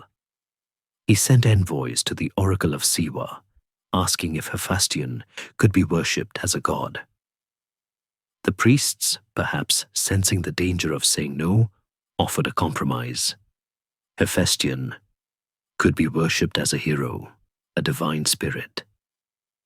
Alexander grasped this like a drowning man. He began planning the funeral. It was to be the most expensive event in human history. He ordered a pyre to be built in Babylon that would cost 10,000 talents, an amount that could have fed the entire Greek world for years. It was a monstrous ziggurat-like structure, decorated with golden prows of ships, statues of archers, and hollow sirens that held singers inside them to chant laments from the flames. It was a pyre meant to burn a hole in the sky. The death of Hephaestion severed the last tether Alexander had to reality. Hephaestion had been the one man who could speak truth to him, the one man who loved Alexander the man, not Alexander the god. With him gone, Alexander was alone in a room of mirrors. He became more paranoid, more erratic. He began to drink heavier, deeper cups of unmixed wine, trying to find the oblivion that sleep would not provide. In the quiet of the Lyceum, Aristotle likely realized that the story was entering its final act. The tragedy was following the rules of the poetics perfectly. The hero, possessing a fatal flaw, hamartia, in this case, excess of passion, had risen to great heights, only to suffer a reversal of fortune, peripeteia, that led to recognition, anagnorisis, of his own hollowness. But this was not a play on a stage. It was the fate of the known world. The king was mad with grief, and a mad king is a dangerous thing for a philosopher to know. As the winter snows melted and the army turned toward Babylon for the funeral, the atmosphere was thick with doom. The soldiers looked at their king and saw a man who was already half ghost. He rode Bucephalus, but he looked past the road, past the horizon, staring at something only he could see. He was riding to Babylon, not to rule, but to die. The teacher had taught him how to live. The friend had taught him how to love. But now Alexander had to learn the one lesson neither had taught him: how to end. The pyre was waiting, the fire was laid, and the curtain was about to fall on the age of heroes. The final act of the tragedy unfolds not on a battlefield, but in a room heavy with the scent of stagnant water and dying flowers. It is June 323 BCE. The heat in Babylon is a physical weight, a suffocating blanket of humidity rising from the marshes of the Euphrates. The air buzzes with mosquitoes, tiny, insignificant creatures that carry the power to topple empires. Alexander has returned to the city despite the warnings of the Chaldean astronomers, who told him that the stars were aligned against him. They begged him not to enter the city facing west, towards the setting sun. Alexander, ever the defiant student who believes he can out-argue fate, entered anyway. He is 32 years old. He has survived spearmen, elephants, assassins, and deserts. He believes he is immortal. But nature, as Aristotle taught long ago in the cool shade of Mieza, has laws that do not bend for kings. The end begins, fittingly and tragically, with a cup. Alexander is planning a new campaign, an invasion of Arabia to seize the spice trade. The fleet is ready. The army is gathering. But the king is restless. He attends a banquet hosted by his friend Medius of Larissa. The wine flows. It is a night of komos, of unrestrained revelry. Alexander, seeking to drown the silence left by Hephaestion, drinks deep. He calls for the cup of Hercules, a massive vessel holding 6 quarts of unmixed wine. He drains it. Then, defying all the laws of Sophrosyne, he fills it and drains it again. It is an act of suicide by celebration. Suddenly, a cry escapes his lips. He feels a stab of pain in his back, as if struck by a spear, though no enemy is there. The cup falls. The king collapses. He is carried to his bed in the palace of Nebuchadnezzar. At first, the court assumes it is merely a hangover, the usual price of a Macedonian night. Alexander plays dice with Medius the next day, dictating orders for the fleet's departure.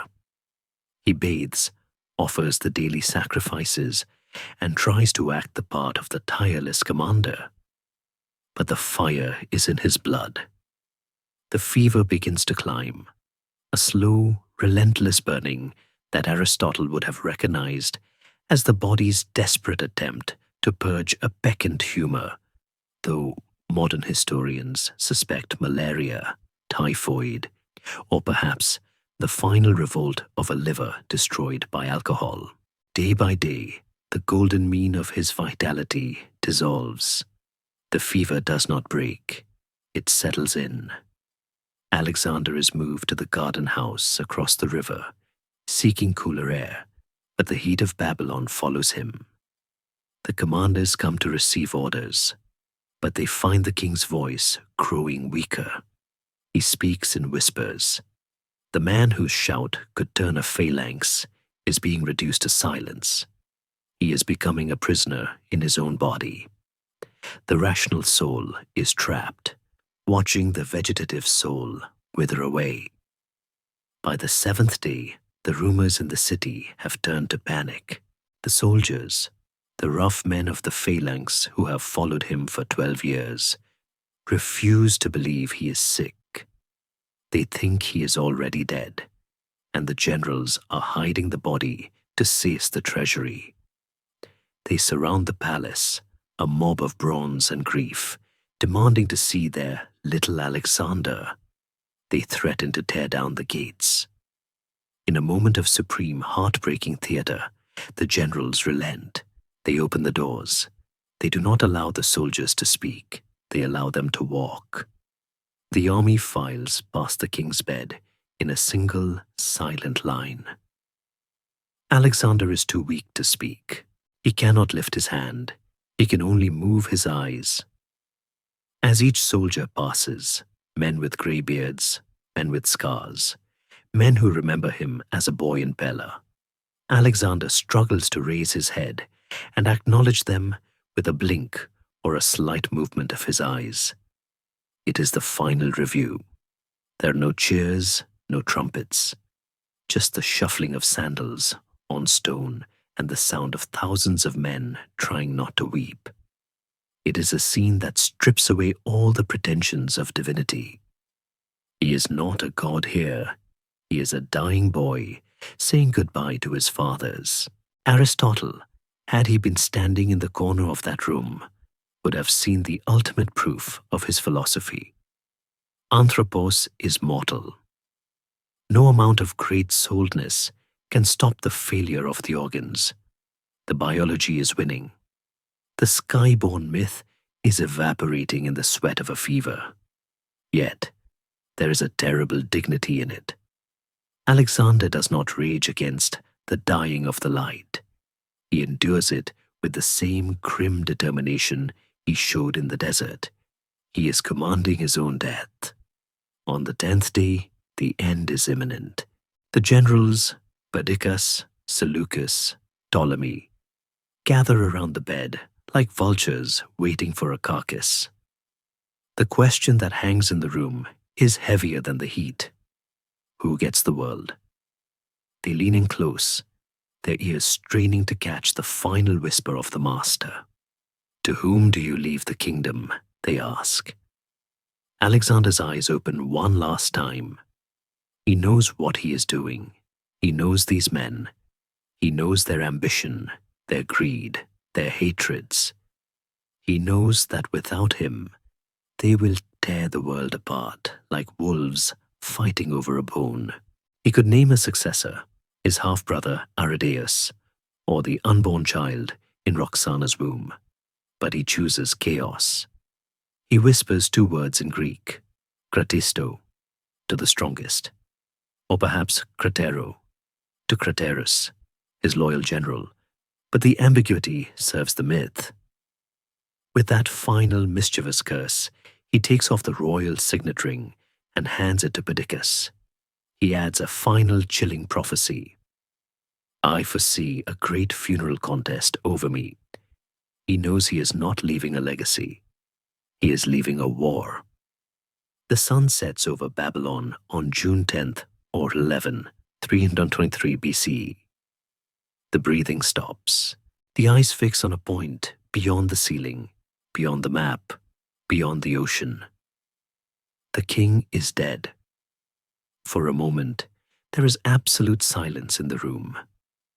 The generals stare at the body, unable to comprehend the vacuum that has just opened in the center of the universe. The linchpin of history has been pulled. Then the wailing begins. It starts in the room, spreads to the palace, and spills out into the city. The Persians shave their heads. The Macedonians tear their clothes. The fires are extinguished. The world goes dark. In Athens, days or weeks later, the news arrives. At first, the Athenians refuse to believe it. If Alexander were dead, the orator Demades famously sneers, the whole world would smell of his corpse. But the reports are confirmed. The lion is gone. For Aristotle, the news must have brought a complex flood of emotions. Relief? Certainly. The man who threatened his life, the man who killed Callisthenes, was gone. The sword of Damocles had fallen, but it had missed the philosopher. But was there also sorrow? Alexander was his greatest work. He was the product of the Nymphaeum, the embodiment of human potential stretched to its absolute limit. Aristotle had tried to make a pencil, and he had created a lightning bolt. Now the bolt had struck the earth and vanished. But Aristotle also knew the danger. With Alexander dead, the fear that held Athens in check would vanish. The anti-Macedonian faction would rise. They would look for scapegoats. And who better than the teacher of the tyrant? Who better than the man who had whispered in the ear of the monster? Back in Babylon, the body of the king lies on the gold bed. The embalmers, summoned from Egypt and Chaldea, arrive to do their work. They marvel at the corpse. It is said that even after days in the heat, the body showed no signs of decay, a final proof of his divinity that would fuel legends for 1,000 years. But it is just a body. The telos has been reached. The energy that drove the phalanxes to India has dissipated into the ether. The silence in Babylon is the silence of an ending that is also a beginning. The age of the single king is over. The age of the successors, the diadochi, is beginning. The unity of the world is shattered. The map will be cut up with swords. And the philosopher in Athens must now close his books and look at the door, waiting for the knock that he knows is coming. The lesson on the nature of tragedy is complete. The hero has fallen. Now, the chorus must decide what to do with the wreckage.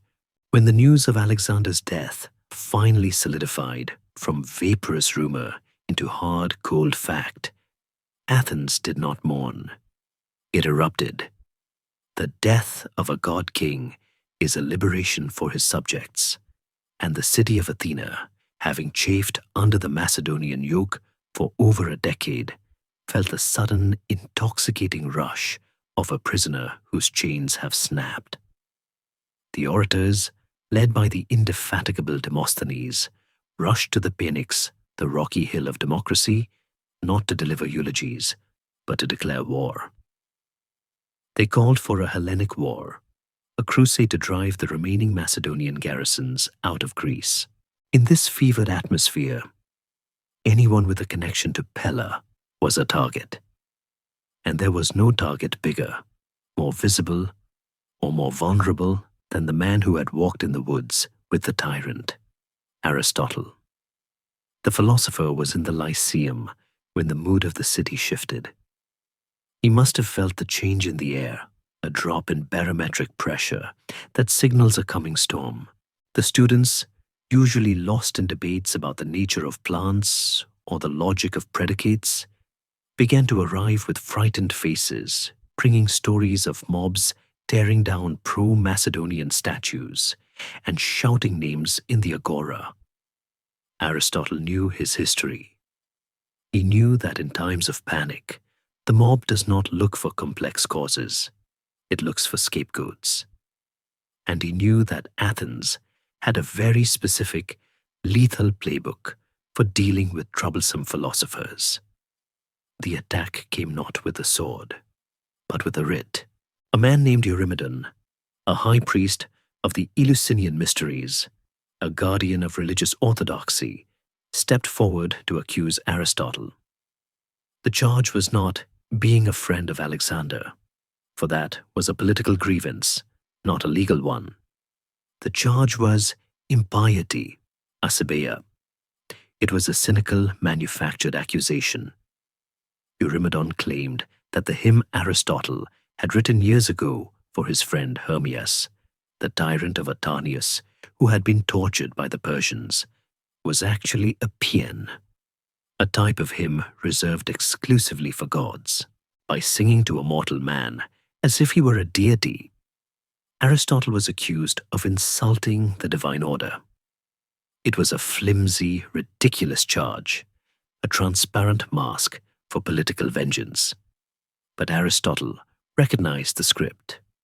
It was the exact same legal weapon that had been used 76 years earlier to kill Socrates. The parallels were chilling.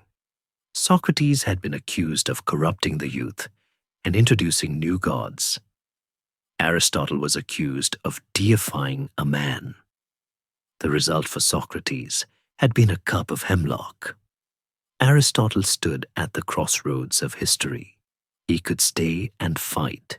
He could use his formidable rhetoric to dismantle Eurymedon's arguments in court. He could turn the trial into a final lecture on justice. It would be the heroic choice, the Socratic choice. But Aristotle was not a martyr. He was a pragmatist. He believed that the purpose of life was eudaimonia, flourishing, and it is very difficult to flourish when one is dead. He looked at the angry, irrational face of Athens and decided that the city did not deserve another sacrifice. He famously remarked to his friends, with a dry wit that concealed a deep sadness, "I will not allow the Athenians to sin twice against philosophy." The decision to leave was made with the swift calculation of a logician. There was no wailing, no rending of garments. Aristotle began to organize his departure. This was the moment where the survival of Western thought hung by a thread. If he simply fled, the Lyceum might dissolve, its library scattered, its research abandoned. He needed to ensure continuity. He called his closest friend and most brilliant student, Theophrastus, the man from Lesbos who loved plants as much as Aristotle loved animals. "The school is yours," Aristotle told him. He handed over the scrolls, the deeds, held in proxy, the specimens, and the students. It was a quiet transfer of power, utterly unlike the chaotic deathbed of Alexander. Alexander had left his empire to the strongest, sparking 40 years of war. Aristotle left his empire to the wisest, ensuring centuries of learning. The departure was discreet. There were no crowds to see him off. No speeches at the harbor. Aristotle, now 62 years old, packed his most essential manuscripts, perhaps the physics, the metaphysics, and the ethics, and boarded a ship bound for the island of Euboea. He was heading to Chalcis, his mother's ancestral home, where his family still owned a quiet estate. As the ship pulled away from the Piraeus, Aristotle stood on the deck and watched the Acropolis shrink against the horizon. The Parthenon gleamed in the sun, a monument to the city that had been his home for most of his life, the city he loved and criticized in equal measure. He was leaving the school of Hellas forever. He was a refugee of the intellect. The contrast with Alexander's end could not be starker. Alexander had died in the center of the world, surrounded by weeping generals and a rioting army, leaving behind a firestorm.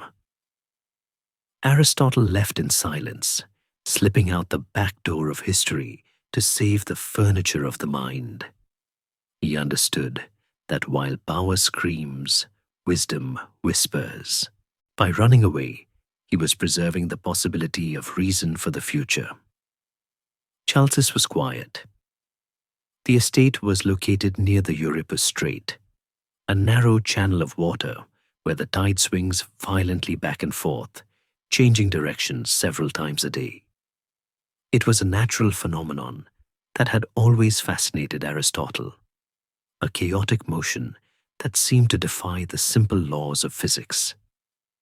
Legend says he spent his final months trying to solve the riddle of the tides, staring into the swirling water, frustrated by a nature he could not fully explain. It is a fitting image.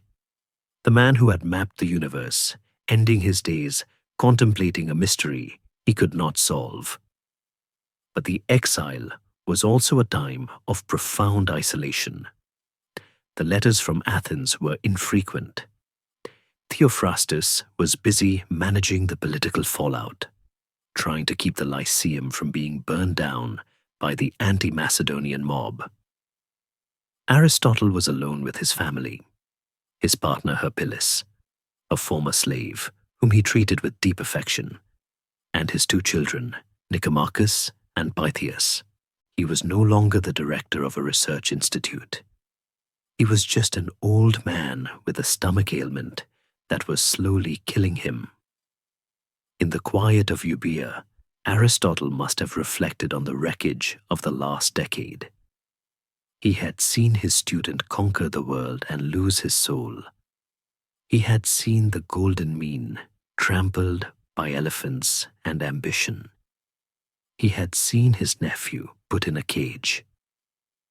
And yet, he did not despair. He continued to write. He revised his works.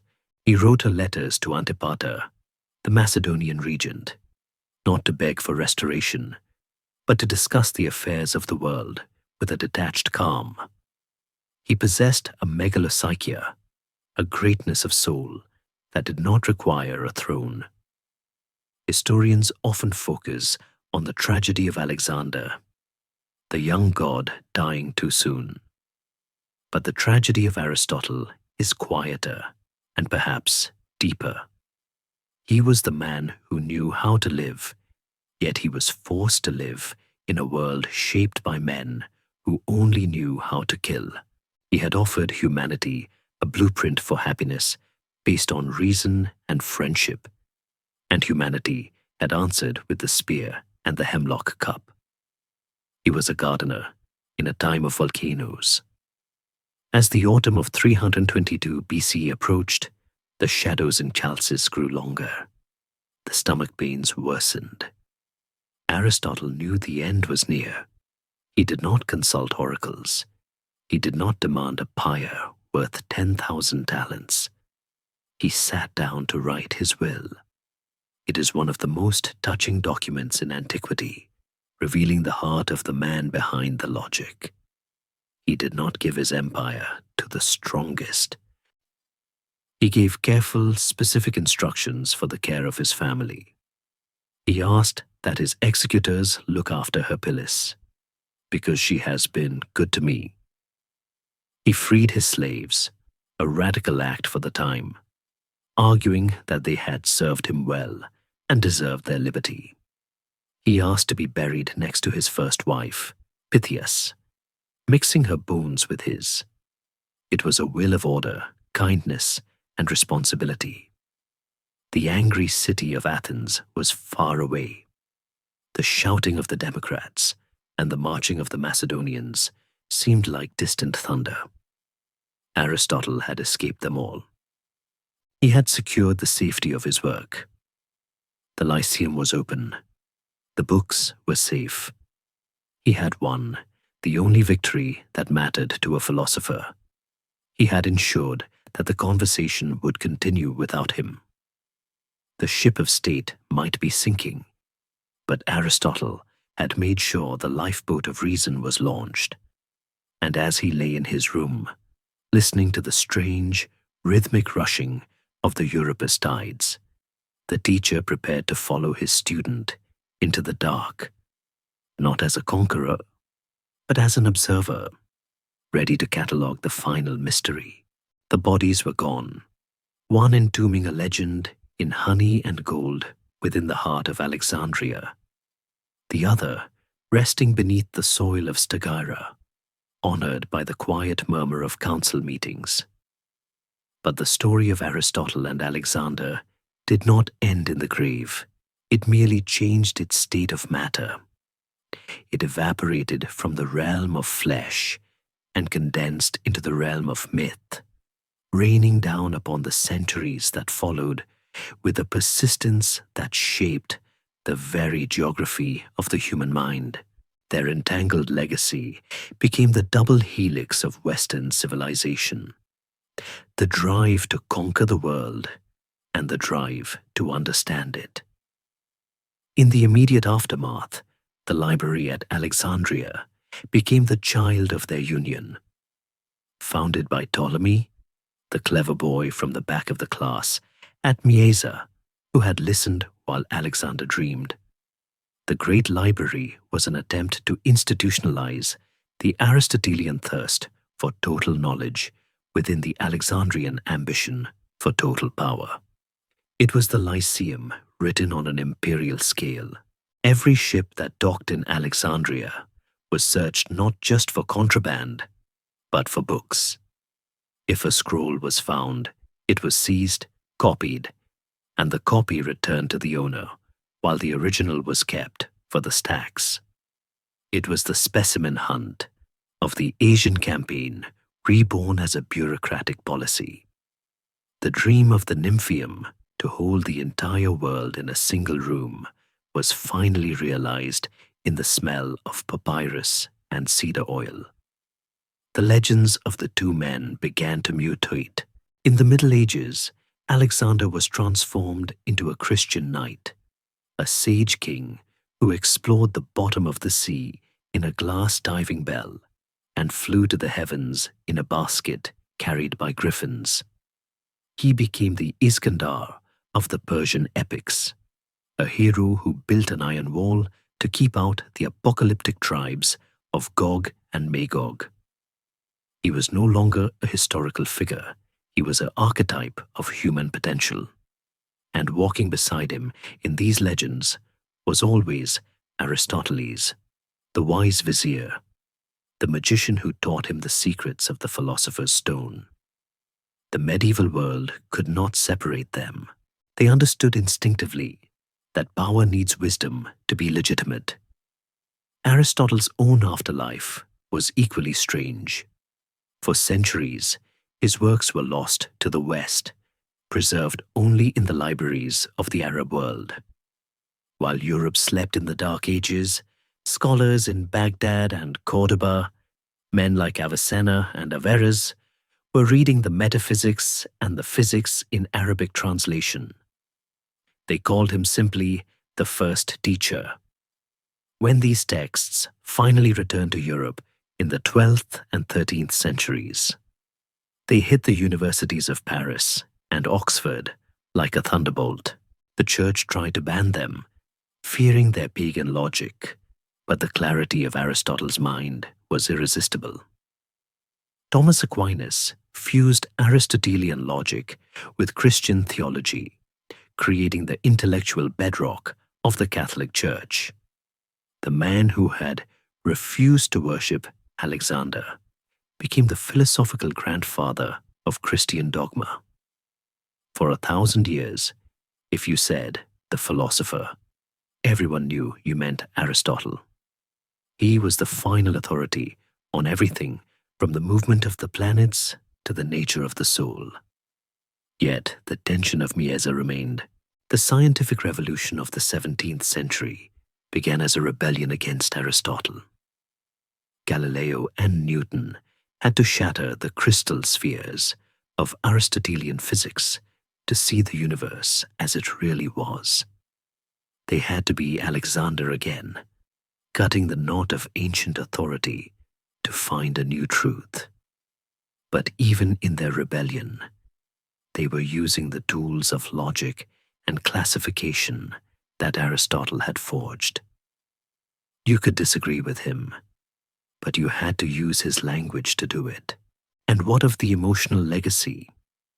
The image of the young prince and the old philosopher walking in the woods remains one of the most poignant icons of education. It reminds us of the terrifying responsibility of the teacher. Aristotle sharpened the mind that broke the world. It raises the eternal question, is knowledge neutral? Can you teach logic without teaching ethics? Aristotle tried to teach both, but the golden mean is a fragile flower that rarely survives the heat of absolute power. Alexander took the techne, the skill, and left behind the phronesis, the wisdom. Today, we still live in the world they made. When we classify a new species of beetle, we are being Aristotelian.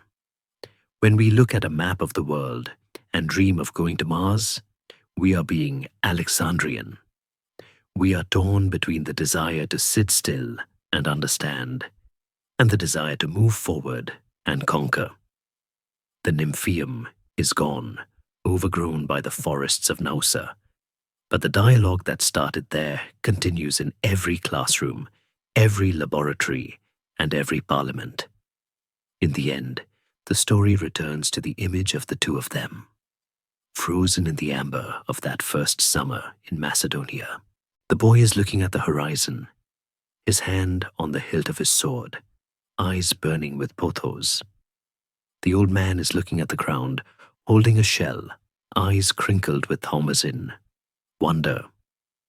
They are the two halves of the human spirit, the conqueror and the observer, the fire and the lens. They walk away from us down the shaded path of history, arguing about the nature of the soul. The argument never ends. And perhaps, as long as we keep asking the questions they asked, Neither do they. Now, the fire in the library has burned down to embers, and the scrolls are rolled away. The shouting of the armies has faded into the wind, and the dust of the great march has settled back onto the desert floor. The map is closed. The world is quiet. Let the centuries slide away from you like a heavy cloak. You are no longer standing on the banks of the Indus, nor are you sitting in the lecture halls of Athens. You are here, safe, in the soft, dark stillness of your own time. The ambition of kings and the logic of philosophers are heavy burdens to carry, and you can set them down now. They belong to the past. You belong to the peace of this moment. Think of the Nymphaeum at Mieza, not as a place of history, but as a place of rest. Imagine the cool, damp air of the cave. Hear the water trickling over the limestone, a gentle, endless sound that washes away worry. Drip, drip, hush. The leaves of the ancient oaks are rustling above you, filtering the moonlight into soft, silver patterns on the ground. There is no more conquering to be done tonight. There are no more knots to cut. The world is whole, and you are resting in its center. Let your breathing slow down to the rhythm of that distant, ancient river. In and out, deep and slow. The teacher has finished the lesson. The king has sheathed his sword. The stars are wheeling overhead, silent and watchful, just as they did for them, just as they do for you. Sleep now. Let the history drift into dreams. The story is over. The night is yours. Sweet dreams.